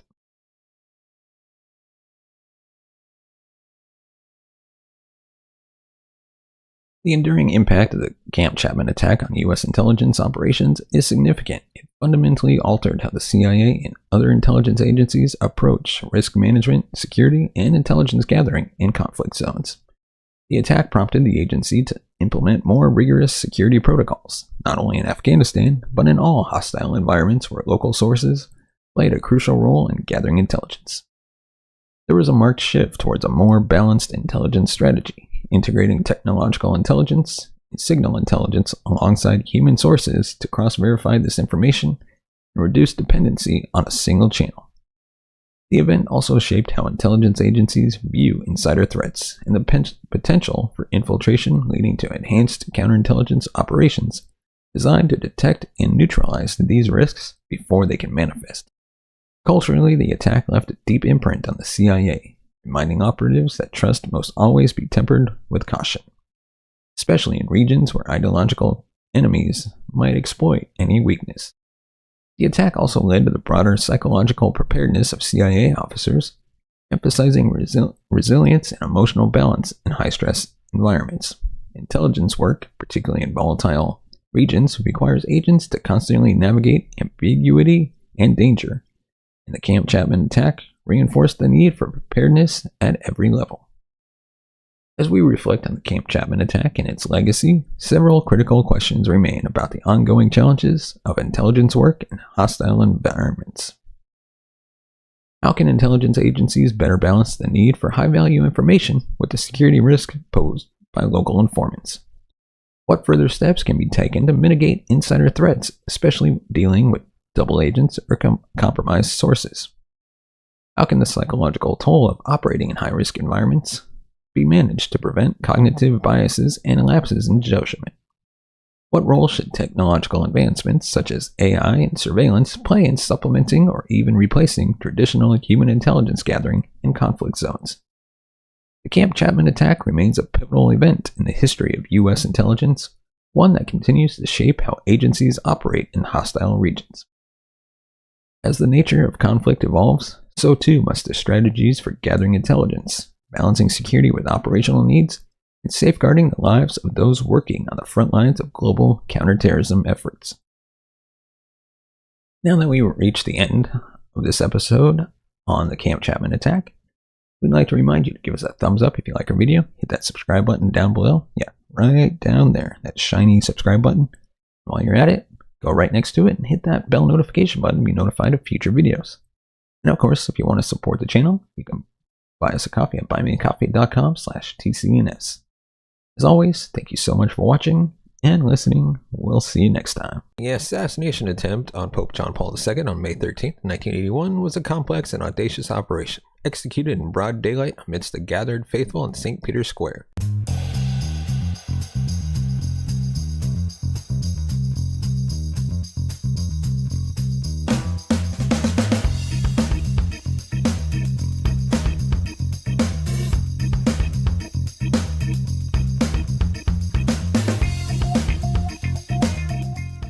Hello, true crime fans, and welcome to our deep dive into one of the most startling and intriguing events in the history of the Catholic Church, an attempted assassination of the Pope. You might be asking yourself, which Pope was targeted?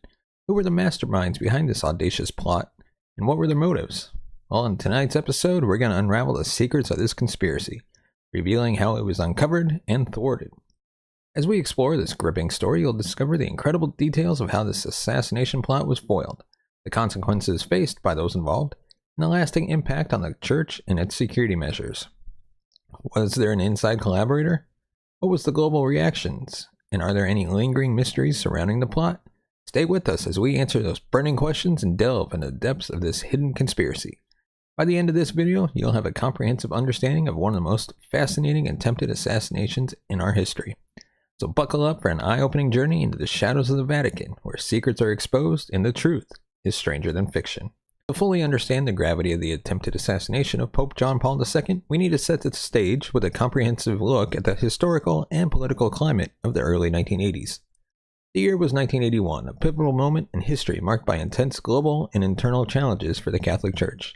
The Cold War was at its peak, defining the geopolitical landscape as a tense standoff between the US and the Soviet Union. This ideological struggle between capitalism and communism permeated every corner of the globe, resulting in a climate of suspicion, espionage, and covert operations. Pope John Paul II was elected in 1978 and was the first non-Italian pope in over 450 years, and his papacy quickly became a symbol of hope and change. Hailing from Poland, a country under communist rule, John Paul II's election was seen as a beacon of resistance against Soviet oppression.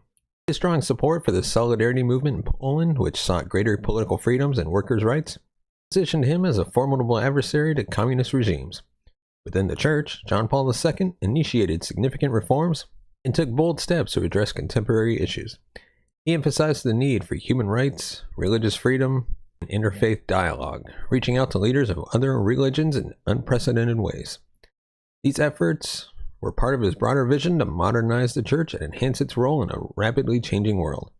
However, these initiatives were not without controversy. The Vatican was grappling with the effects of the Second Vatican Council's reforms, which had stirred both support and opposition within the Church hierarchy and among global political leaders. While many lauded the Pope's progressive stance, others saw his actions as a direct threat to established power structures and ideologies. In Europe, the rise of the Solidarity movement in Poland was a significant factor in the political dynamics of the time. The movement challenged the authority of the communist government, inspiring similar movements across Eastern Europe. Pope John Paul II's vocal support for solidarity further strained relations between the Vatican and the Soviet bloc, heightening tensions and making him a target for those who viewed his influence as destabilizing. Beyond Europe, the Church was navigating complex challenges in regions like the Middle East, where ongoing conflicts affected its ability to operate freely. These global and regional issues required a pope who was not only a spiritual leader, but also a diplomat capable of engaging in the intricate world of international relations. Amidst this backdrop of global tension and internal church dynamic, the stage was set for an audacious plot at shaking the very foundation of the Catholic Church. The assassination attempt on May 13, 1981, was a shocking manifestation of the extreme measures some were willing to take to silence a powerful voice for change. Understanding the historical context is crucial for illuminating the motives behind the assassination attempt and the profound impact it had on the world stage. It highlights the intricate web of political, religious, and social factors that converge to create a moment of crisis and transformation for the Catholic Church and the world. The assassination attempt on Pope John Paul II on May 13, 1981 was a complex and audacious operation, executed in broad daylight amidst the gathered faithful in St. Peter's Square. To fully appreciate the intricacies of this plot, we need to examine the meticulous planning, the players involved, and the broader geopolitical context that may have influenced the attack. A central figure in the assassination attempt was Mahmud Ali Hajj, apologies if I butcher his name, a Turkish national with a criminal history and connections to extremist groups. Born in 1958, Mahmud had a troubled youth marked by criminal activities and a stint in the Turkish military from which he deserted. He became affiliated with the Grey Wolves, a Turkish ultra-nationalist paramilitary organization known for its violent actions and extreme right-wing ideology.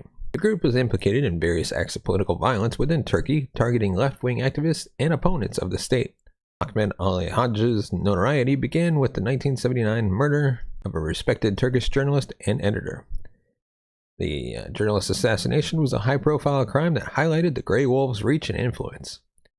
He was arrested for the murder but managed to escape from a Turkish prison in November 1979 under suspicious circumstances, suggesting the involvement of a network of sympathizers who facilitated his breakout.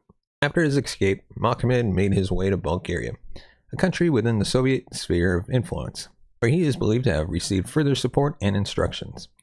The choice of Bulgaria is significant as it was a key ally of the Soviet Union, and the country's intelligence services were suspected of collaborating with the KGB on covert operations against Western targets.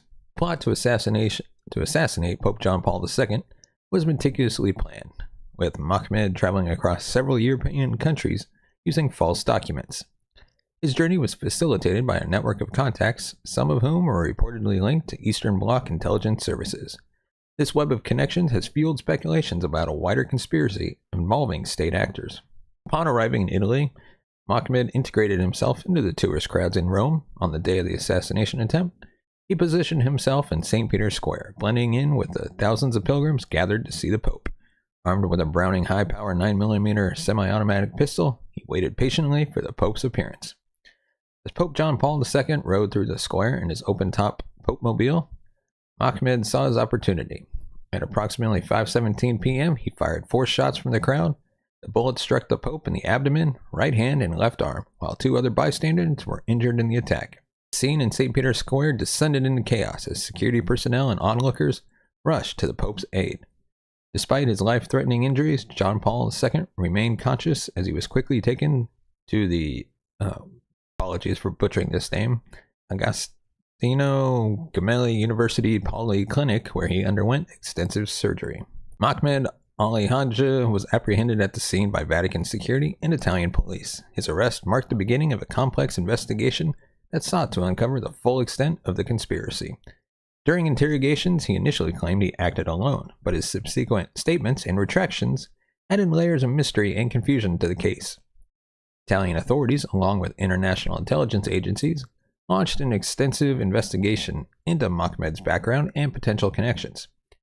Theories emerged suggesting that the plot was part of a larger conspiracy orchestrated by the Soviet Union's KGB, possibly involving Bulgaria's secret service to eliminate the Pope, who was seen as a significant threat to communist interests. The so-called Bulgarian connection theory posited that the assassination attempt was a response to the Pope's outspoken support for the Solidarity movement in Poland, his homeland, which was challenging Soviet control in Eastern Europe.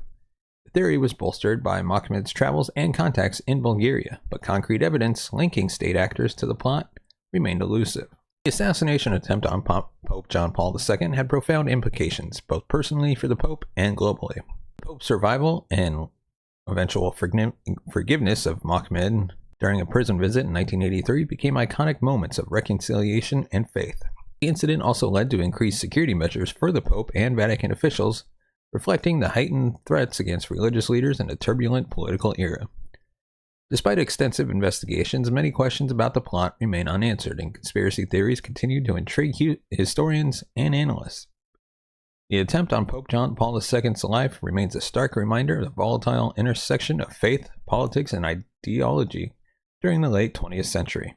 The assassination attempt on Pope John Paul II was a pivotal event orchestrated by a network of individuals and organizations, each with their own complex motivations. To fully understand why the Pope was targeted, essential to examine the backgrounds, affiliations, and driving forces behind the key players involved in this conspiracy. In addition to political motivations, religious and ideological factors contributed to the assassination plot. Pope John Paul II was a transformative figure in the Catholic Church, known for his efforts to promote interfaith dialogue and modernize the Church's approach to global issues. His outreach to other religions, particularly Judaism and Islam, challenged traditionalist views within the Church and provoked opposition from hardline factions. Ultra-nationalists like Mahmoud, the Pope symbolized a Western liberalism that conflicted with their vision of a homogeneous and authoritarian society. The assassination attempt was seen as a direct strike against a powerful institution that opposed their ideals and supported global movements for freedom and human rights. The aftermath of the assassination attempt was marked by a swirl of disinformation and misinformation, complicating efforts to uncover the true nature of the conspiracy. Various intelligence agencies and political actors had vested interests in either implicating or exonerating certain parties, leading to a tangle of narratives that persisted over the decades. Disinformation campaigns served multiple purposes. They protected operatives, shifted blame, and created plausible deniability for state actors who might have been involved. This manipulation of narratives highlighted the complex interplay of espionage, propaganda, and political maneuvering characteristic of the Cold War era. The assassination attempt on Pope John Paul II on May 13, 1981 was a shock to the world, but the process of uncovering the full extent of the plot was an intricate and challenging endeavor. It involved a meticulous investigation by Italian authorities, collaboration with international intelligence agencies, and the courageous revelations of informants and whistleblowers. In the immediate aftermath of the shooting in St. Peter's Square, Mahmoud Ali Hadja was swiftly apprehended by Vatican security and Italian police. His capture was the first step in unraveling the conspiracy, as it allowed authorities to interrogate the assailant and begin tracing his network of contacts and movements.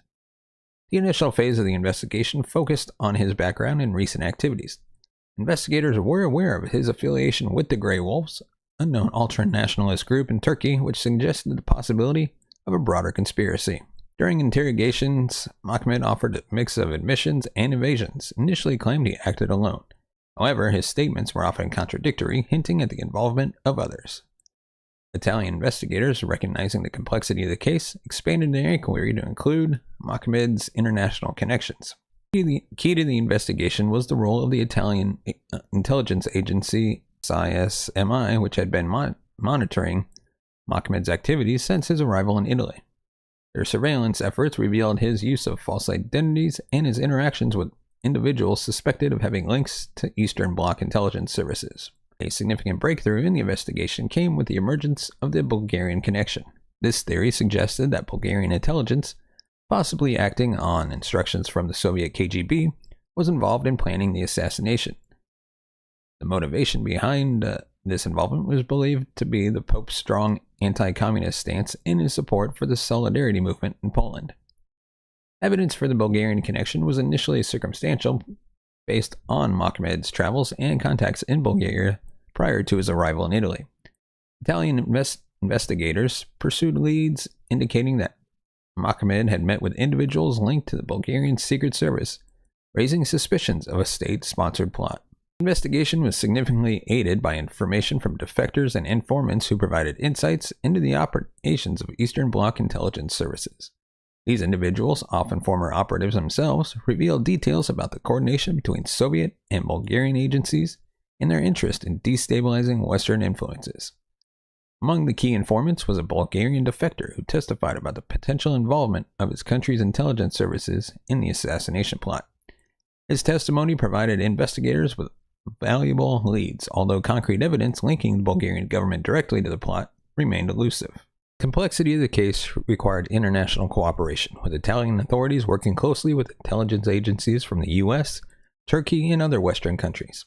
The collaboration was crucial in tracing Mohammed's movements across Europe and identifying the network of individuals who assisted him. Turkish intelligence, familiar with Mohammed Ali Hajj's connections to the Grey Wolves, provided important background information on his activities and associations. Western intelligence agencies contributed their expertise in monitoring Eastern Bloc operations, offering insights into the potential geopolitical motivation behind the assassination attempt. St. Peter's Square, a vast open space that accommodates thousands of pilgrims and visitors, presents unique security challenges for the Vatican. On the day of the attack, security measures included both visible and covert operations designed to safeguard the Pope during his public appearances. The security detail consisted of a combination of Vatican security, Swiss guards, and Italian police. Despite these precautions, the tradition of allowing the Pope to ride in an open-top vehicle, a gesture symbolizing his accessibility and closeness to the people, posed inherent risks. The security forces had to balance maintaining the Pope's public presence with protecting him from potential threats. When Mohammed Ali Hajj opened fire on Pope John Paul II, the response from the security forces was immediate and decisive. Within seconds of the first shot, members of the Vatican security team and Italian police sprang into action, quickly surrounding the Pope-mobile to shield the Pope from further harm. Critical in this moment was the rapid assessment of the situation by the Pope's personal security detail, who managed to extract him from the vehicle and rush him to safety. The decision to transport the Pope to the hospital was made swiftly, allowing him to receive life-saving medical attention within minutes of the shooting. The medical team at the hospital, already on alert due to Pope's scheduled public appearance, was prepared to handle emergencies.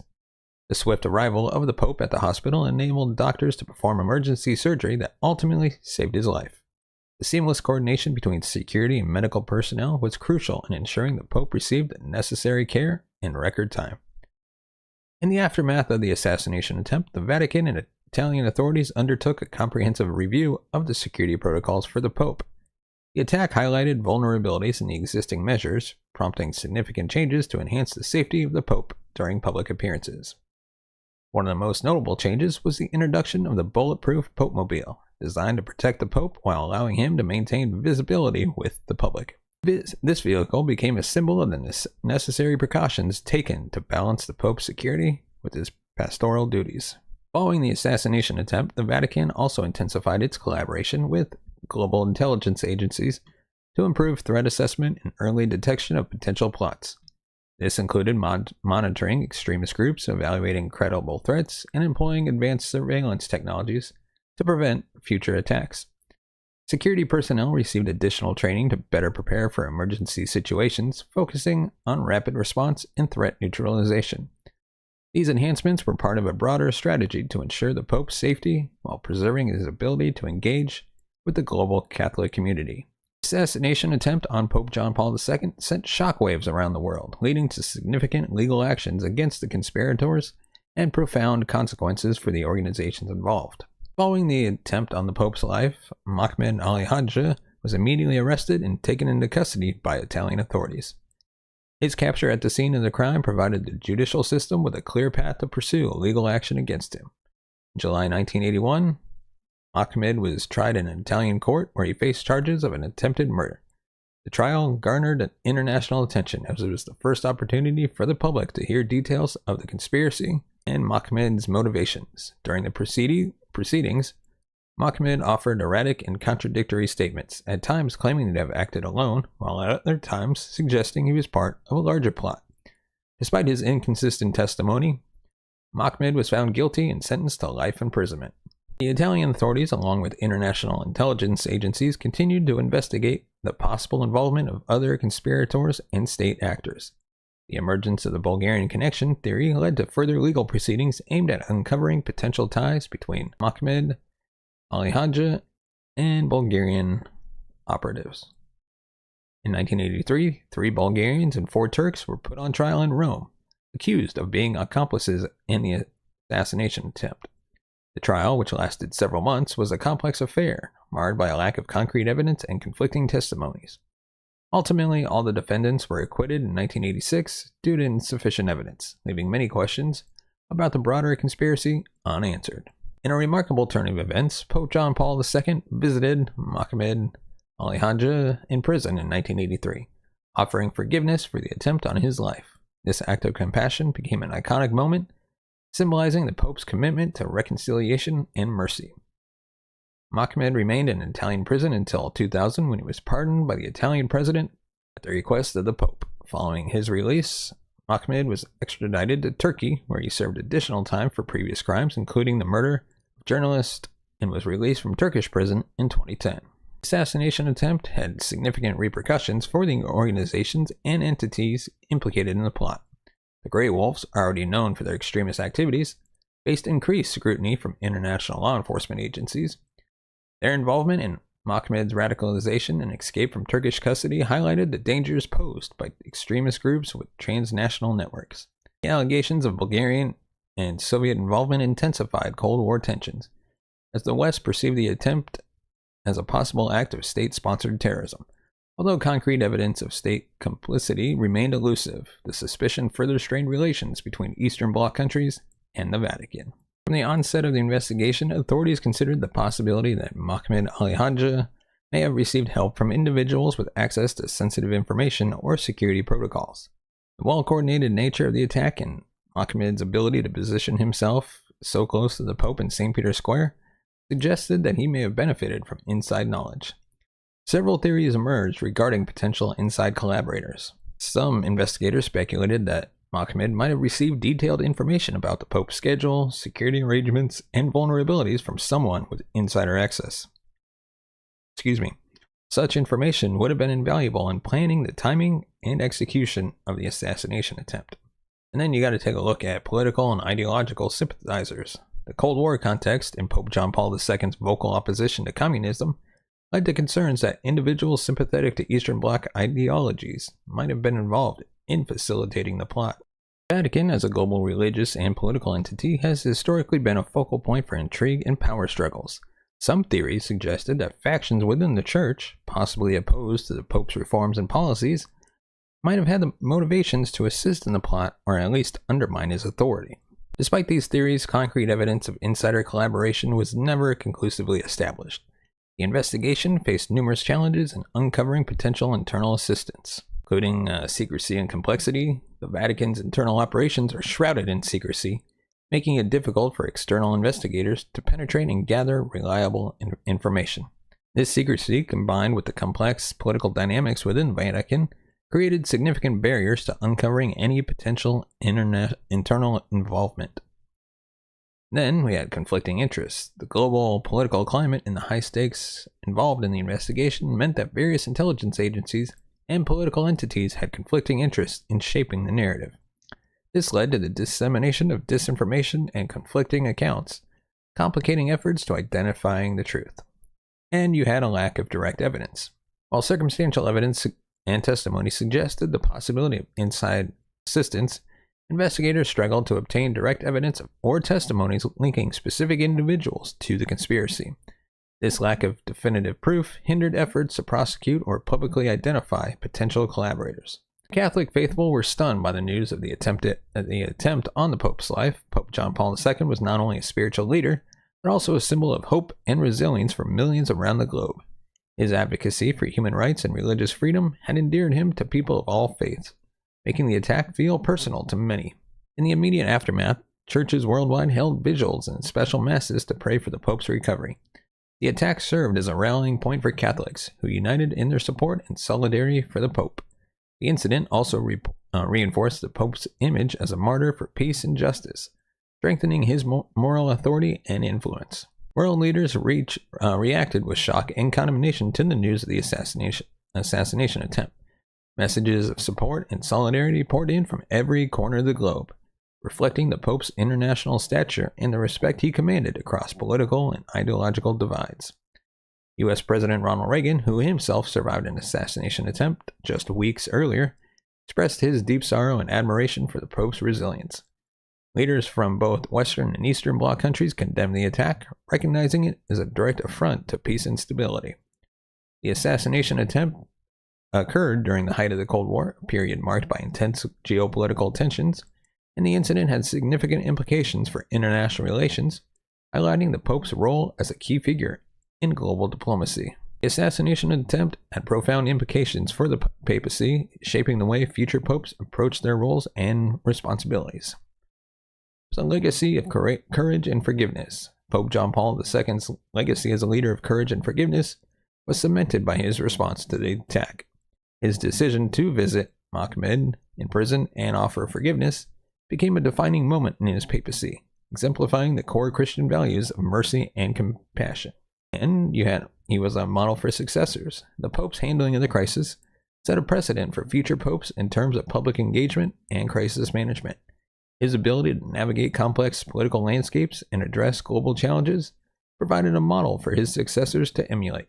As we wrap up our deep dive in this assassination attempt on Pope John Paul II, we're reminded of the profound impact this event had on history and its enduring lessons for us all. The attempt on the Pope's life was not just a moment of crisis, but a defining episode that highlighted the power of faith, forgiveness, and resilience in the face of adversity. Pope John Paul II's remarkable ability to transform a personal tragedy into an opportunity for reconciliation and peace exemplified his deep commitment to the principles of compassion and understanding. His forgiveness of Mohammed al-Hajj became a beacon of hope and a powerful testament to the strength of the human spirit. Today, as we reflect on the lingering mysteries and unanswered questions surrounding the plot, we are reminded of the importance of vigilance and collaboration in safeguarding those who inspire and lead us. The lessons learned from this extraordinary event continue to resonate, urging us to remain steadfast in our pursuit of truth, justice, and peace. Before we wrap up today's episode, we'd like to remind you can find us on Facebook, Instagram, Twitter, and TikTok. Just search the True Crime Never Sleeps podcast. Of course, if you want to support the channel, you can go to buymeacoffee.com/TCNS. And it's buymeacoffee.com/TCNS, where you can give us $1, $5, $25, $50, however much you want to give. And your money goes right back into the channel. Help us take this show on the road, bring in new hosts, be able to pay them, and eventually upgrade our equipment. We'd definitely love to visit true crime scenes and record live episodes from there. And your support can help make that happen.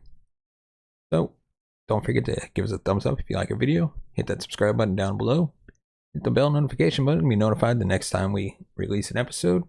As always, thank you so much for watching and listening. We'll see you next time. In the heat of World War II, an Allied mission unfolded that defied all odds. A daring heist so bold and audacious that it left the Nazi forces completely stunned. This wasn't just another military raid, it was a high-risk operation that many believed could never succeed. Yet against all expectations, it did. Today we're peeling back the curtain on Operation Postmaster, one of the most secretive and incredible missions of the war. You'll hear how a small team of commandos slipped into enemy territory, hijacked several Axis ships, and vanished into the night, all without a single shot fired. We'll uncover the intense planning, the key players, and the dramatic moments that nearly unraveled it all. But there is much more to this story than just a heist. The impact of this mission sent shockwaves through the enemy and proved that no target was too bold for the Allies. You won't want to miss a second of the remarkable tale. Just imagine an impossible heist, enemy ships stolen in plain sight, and a mission that would change the course of naval warfare. Let's dive into the unbelievable story of Operation Postmaster.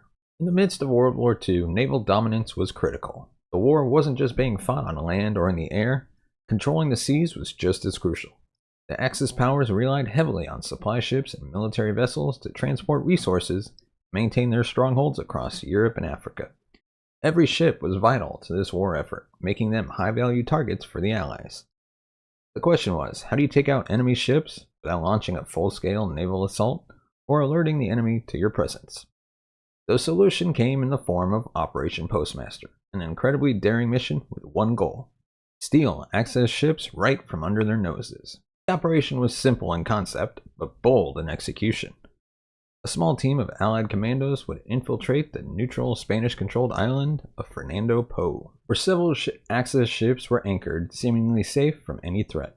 These ships weren't just ordinary vessels, they were crucial assets that the Nazis and their allies needed to maintain control in the region. What made Operation Postmaster so bold was the risk. The island was in neutral territory, and any misstep could have sparked an international incident, possibly bringing Spain into the war on the Axis side. Not to mention, these commandos would be deep in enemy-controlled waters, outnumbered and operating without the ability to call for backup. This was a high-stakes gamble, one that seemed impossible to pull off. And yet, against all odds, the mission didn't just succeed, it sent shockwaves throughout the Axis forces, proving that no ship, no matter how well protected, was truly safe from Allied ingenuity. By 1942, World War II was in full swing, with fierce battles raging across Europe, Africa, and the Atlantic. The fight for control of the seas was particularly crucial. For the Axis powers, led by Nazi Germany and Fascist Italy, maintaining secure naval supply routes was essential to keeping their war machine running. These supply lines were the lifeblood that transported weapons, troops, and vital resources to various fronts, particularly to North Africa, where the Allies and Axis were locked in a brutal struggle for control.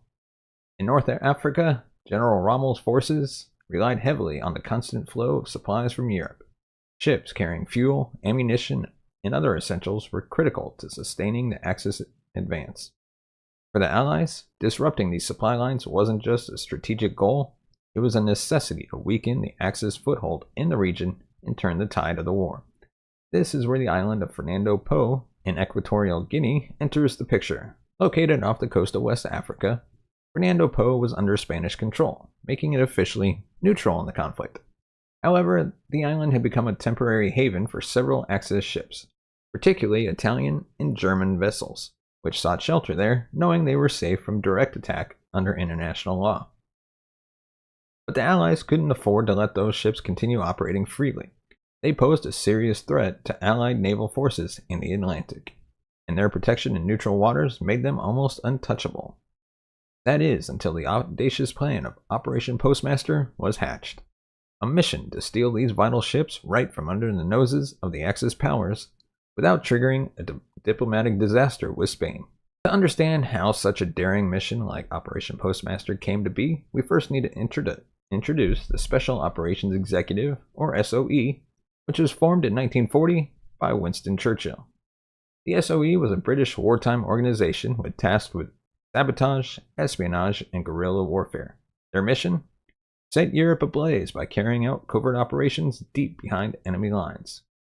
The SOE specialized in unconventional tactics, the kind that could disrupt Axis forces in ways traditional warfare could.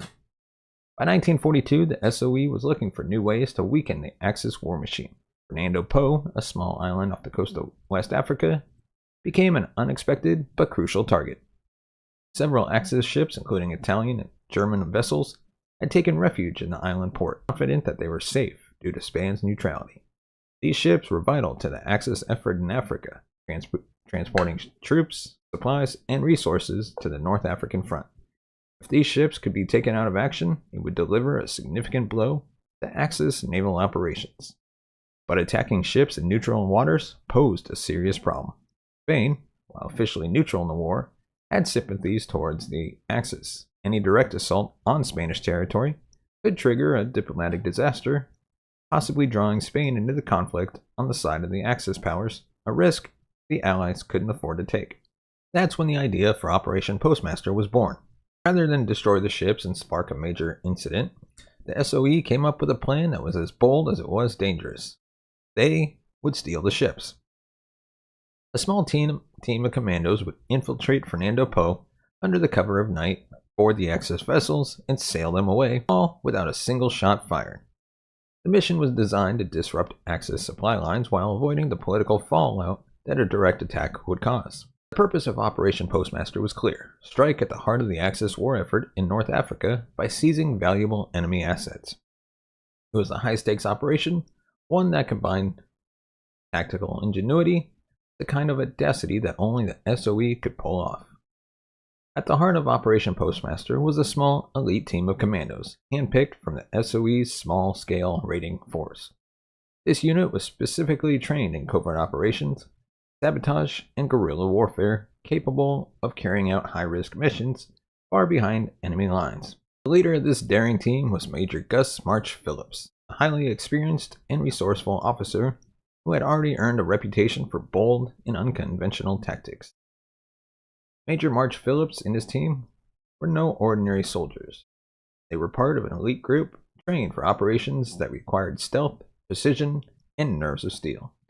These commandos were skilled in everything from hand-to-hand combat, navigating enemy territory under the cover of darkness.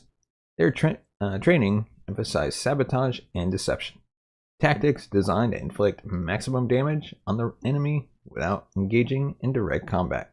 For Operation Postmaster, their mission required not only technical expertise, but incredible courage. They would be infiltrating Fernando Po, a neutral island where any misstep could result in diplomatic disaster, or worse, capture by the enemy. The island was surrounded by Axis sympathizers, and the commanders knew if they were caught, there would be no backup, no easy escape. They were on their own, deep in enemy-controlled waters. Despite the overwhelming risks, this small group of men was determined to carry out the mission. They knew that success would deliver a heavy blow to the Axis forces in North Africa, and failure could lead to serious consequences, not just for them, but for the entire Allied war effort. Yet, it was this very combination of skill, determination, and sheer audacity that made them the perfect team for such a dangerous mission. They were willing to risk everything to turn the impossible into reality. Operation Postmaster was a mission that left no room for error. The commandos had to meticulously plan every detail to ensure they could infiltrate Fernando Po, steal the enemy ships, and escape without being detected by Spanish authorities or Axis forces.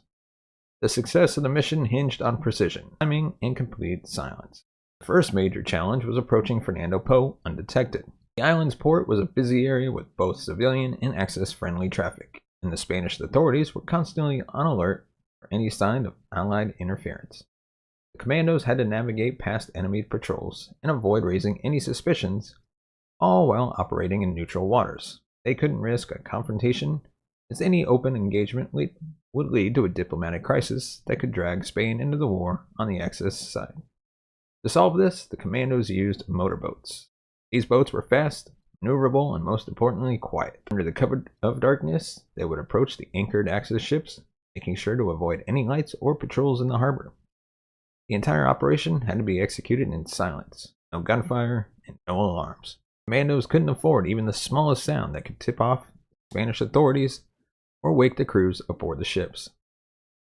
Once they reached the enemy vessels, the commandos had to act swiftly. The plan was to board the ships using grappling hooks and ropes, silently overpower any crew members they encountered, take control of the vessels before anyone could raise the alarm.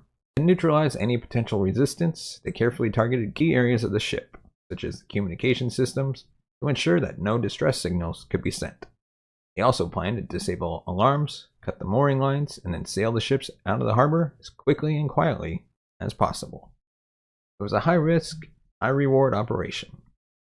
The commandos had to anticipate every possible scenario, alert crew members to mechanical issues, and be ready to adapt at a moment's notice. The slightest mistake could expose the mission and lead to capture or worse. But if everything went according to plan, they would sail away with the Axis ships, leaving the enemy forces in shock and the Spanish authorities none the wiser. The night of January 14th, 1942, was as dark and quiet as the commandos had hoped. Under a moonless sky, the small team of SOE operatives set off from their hidden base, small motorboats cutting silently through the waters towards Fernando Po. Every man knew the stakes. This was a one-shot operation. If they were detected, the entire mission would be over before it began. As they neared the island, the tension was palpable. The Axis ships, 2 Italian vessels and 1 German, were anchored in the port, their crews likely resting, unaware of the approaching threat. The challenge now was to avoid detection by local Spanish authorities patrolling the harbor, as well as any Axis sympathizers who could alert the ship's crews. Commandos skillfully navigated their small boats past any patrols, hugging the shadows of the coastline. Every sound seemed amplified in the stillness of the night. The flash of the oars, the hum of the motorboats. They had to remain absolutely silent to avoid raising any alarms. When they reached the first ship, the tension peaked. Commandos threw grappling hooks up the side of the vessel and quietly climbed aboard. Every move was calculated to avoid making noise. No sudden steps, no loud whispers. The crew was sleeping, but any small disturbance could awaken them and jeopardize the mission. Then came the moments of suspense. As the commandos began disabling communications and cutting the mooring lines, the possibility of disaster loomed over them. What if one of the crew members woke up? What if the Spanish harbor patrol spotted them? These thoughts must have run through their minds as they methodically worked to seize control of the ships. In one instance, they narrowly avoided disaster when a noise alerted one of the crew members on deck. Commandos froze, heartbeats pounding in their ears. Fortunately, after a brief glance around, the sailor returned to his bunk, unaware of the intruders silently moving around him. Despite the intense pressure, the commandos managed to pull off the impossible. Without firing a single shot, they had neutralized any potential resistance on the ship and successfully disabled the alarms. The Axis crews were still sound asleep as the commandos took control of the vessels. One by one, the commandos cut the ships loose and began sailing them out of the harbor. As the motorboats towed the ships into open water, the team must have felt a surge of triumph. They had accomplished the unthinkable, stealing enemy ships from a neutral port under the nose of the Axis and Spanish authorities without being detected. By the time the Axis and the Spanish authorities realized what had happened, ships were already on their way to Allied control waters. With the enemy ships in their control, the commandos knew their mission was far from over. The real challenge was just beginning. They had to navigate these captured vessels out of Fernando Po's harbor into Allied waters, all while avoiding detection by the Axis forces and Spanish authorities. It was a tense race against time. Any moment, a patrol could spot them, or worse, the Axis crew could awaken and raise the alarm. As they silently maneuvered the ships away from the island, the commandos faced the possibility of being spotted by Spanish patrol boats. Although Spain was officially neutral, any sign of Allied activity in their harbor could create a diplomatic crisis. Commandos had to balance speed with caution, guiding the captured ships out of the harbor quietly and efficiently as possible. Every ripple on the water seemed like it could draw attention. There were several moments of nerve-wracking suspense. Commandos knew that if they were caught during the escape, they could face immediate capture or worse. As the ships crept through the dark waters, the team had to maintain absolute focus, keeping their movements controlled and their presence hidden from prying eyes. One close call came as the commandos passed near a Spanish patrol boat. The patrol could have easily sounded the alarm, but luck was on their side. Darkness of the night and their stealthy approach allowed them to slip by undetected. The tension was overwhelming, but the commandos remained disciplined, steering the ships through these dangerous waters. Once clear of the harbor and its surrounding patrols, the commandos still had to navigate the enemy-controlled waters, Gulf of Guinea. They knew they couldn't relax until they were far enough away to ensure no pursuit from Axis forces or Spanish authorities. It was a delicate balancing act, moving swiftly enough to escape, but cautiously enough to avoid raising any suspicion. Remarkably, the commandos managed to complete the entire operation without triggering any major diplomatic incident. The Spanish authorities, who were responsible for maintaining neutrality, likely discovered what had happened only after it was too late to respond. By the time the Axis powers realized their ship had been stolen, the vessels were already safely on their way to Allied controlled waters.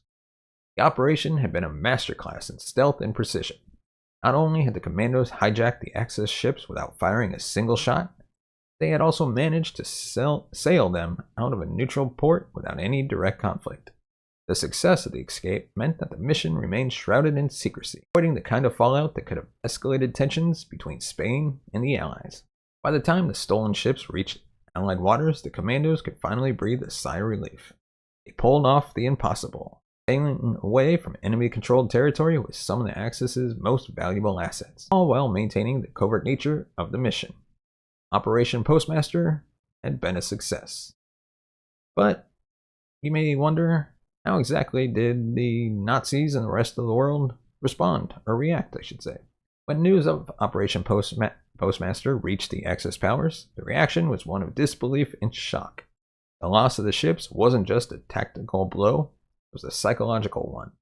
The Nazi and Italian forces, who had relied on the safety of neutral waters to shelter their vessels, were stunned that the Allies had the audacity and capability to pull off such a daring heist right under their noses. For the Nazis, the operation was more than just an inconvenience. It represented a fundamental shift in the nature of the war. Up until then, neutral territories were considered off-limits to direct Allied attacks, especially for something as bold as stealing ships. Operation Postmaster shared that expectation, sent a clear message to the Axis. Nowhere was safe, not even in neutral waters. The Allies had shown they were willing to bend the rules of warfare to strike at the heart of the Axis war machine. The shockwaves extended beyond the loss of the ships themselves. The psychological impact on the Axis powers was profound. The Nazis and Italians, who prided themselves on maintaining strict control over their assets, suddenly left vulnerable. The Allies could successfully steal ships from neutral harbors. What other covert operations might they have in store? This operation planted seeds of paranoia within the Axis leadership, forcing them to divert resources to protect their assets in what were previously considered safe havens. The success of Operation Postmaster also sparked fear that similar operations could be carried out in the future. The Axis were left wondering, where would the Allies strike next? Would their supply lines or critical infrastructure be targeted in the same stealthy manner? The unpredictability of Allied covert operations began to weigh heavily on the minds of Axis commanders. Beyond its immediate impact, Operation Postmaster also influenced Allied strategic thinking. The success of this mission reinforced the value of unconventional warfare and covert operations. It showed that small, highly trained teams could achieve significant results without engaging in large-scale battles. This mission became a model for future Allied operations that focused on stealth, sabotage, and surprise, urging commanders to consider more daring and creative strategies. The operation also highlighted the importance of disrupting Axis supply lines, particularly in North Africa. By targeting key logistical resources like ships, the Allies could weaken the Axis without needing to directly confront them on the battlefield. This approach would play a crucial role in future naval warfare strategies, especially campaigns where resources were stretched. Ultimately, Operation Postmaster wasn't just a tactical victory, it was a psychological one. It proved that the Axis powers, no matter how well prepared or protected, could be outwitted and outmaneuvered by Allied ingenuity. While Operation Postmaster was a daring military success, it also walked a razor-thin line diplomatically. The island of Fernando Po, where the Axis ships had been anchored, like we mentioned, was under the control of Spain, which was a neutral country during World War II. Spain's neutrality meant that any overt military action in the territory could have sparked a serious diplomatic crisis, one that might have altered the course of the war. For the Allies, this was a delicate situation. Spain had remained officially neutral throughout the war, but it leaned toward the Axis powers, especially Nazi Germany, due to ideological ties between Francisco Franco's regime and Hitler's fascism. If the operation had been detected or gone wrong, it could have drawn Spain into the conflict on the side of the Axis, a potential disaster for the Allied cause. Spain controlled key strategic locations such as the Canary Islands, and in alignment with the Axis would have severely complicated Allied naval operations in the Atlantic. Commandos involved in Operation Postmaster knew the risks. Any sign of overt Allied military action could have been interpreted as a violation of Spanish sovereignty. Diplomatic backlash could have easily followed, and worse still, the Nazis would have likely exploited the situation to pressure Spain into more open support for the Axis. Consequences of failure could have extended far beyond the loss of a few ships. It might have shifted the balance of power in the Mediterranean and Atlantic theaters. What makes Operation Postmaster even more remarkable is how the Allies managed to pull it off without sparking a diplomatic crisis. The entire operation was executed with such precision and secrecy that by the time the Spanish authorities realized what had happened, ships were gone and the commandos safely out of reach. With the daring operation behind them and the Axis ships safely in Allied hands, the question remained, what became of these stolen vessels? After the commandos successfully hijacked the ships from under the nose of the Axis and Spanish authorities, captured vessels were quickly evaluated for their strategic use by the Allies. These ships were of considerable value, weren't just symbolic trophies from the raid, but had potential assets for the war effort. The ships were repurposed for the Allies, adding to the fleet that was crucial for controlling the Atlantic and supporting operations in Africa. At the time, every ship counted, and seizing these vessels not only deprived the Axis of important resources, but also bolstered the Allies' naval capabilities. The ships were used in various supporting roles, such as transportation and supply, contributing to the broader Allied effort to disrupt Axis operations in North Africa and beyond. This successful operation also sent a clear message. Nowhere was truly safe for Axis assets. It forced the Axis powers to reconsider the safety of their ships, even in neutral harbors, creating a ripple effect that led to increased paranoia and greater resource allocation protecting their remaining vessels. The Nazis, in particular, began to take greater precautions, fearing that similar operations could be carried out elsewhere. For the SOE, the success of Operation Postmaster was a major validation of their covert warfare strategy. It demonstrated that small, highly trained teams could deliver decisive blows to the Axis without the need for large-scale military engagements. This mission reinforced the SOE's approach of using sabotage and stealth to undermine enemy efforts, setting the stage for future operations. Operation Postmaster was a shining example of Allied ingenuity, courage, and the power of covert warfare during World War II. From the meticulous planning to the flawless execution, this incredible heist sent shockwaves throughout the Axis powers and showcased just how bold the Allies could be. But as daring as this operation was, it was just the beginning of a long legacy of covert missions that shaped the course of history. In the modern era, these tactics evolved into even more precise and high-stake missions. In our next and final episode of the season, we'll be diving into one of the most famous covert operations of the 21st century, Operation Neptune Spear, a mission that led to the capture and killing of Osama bin Laden.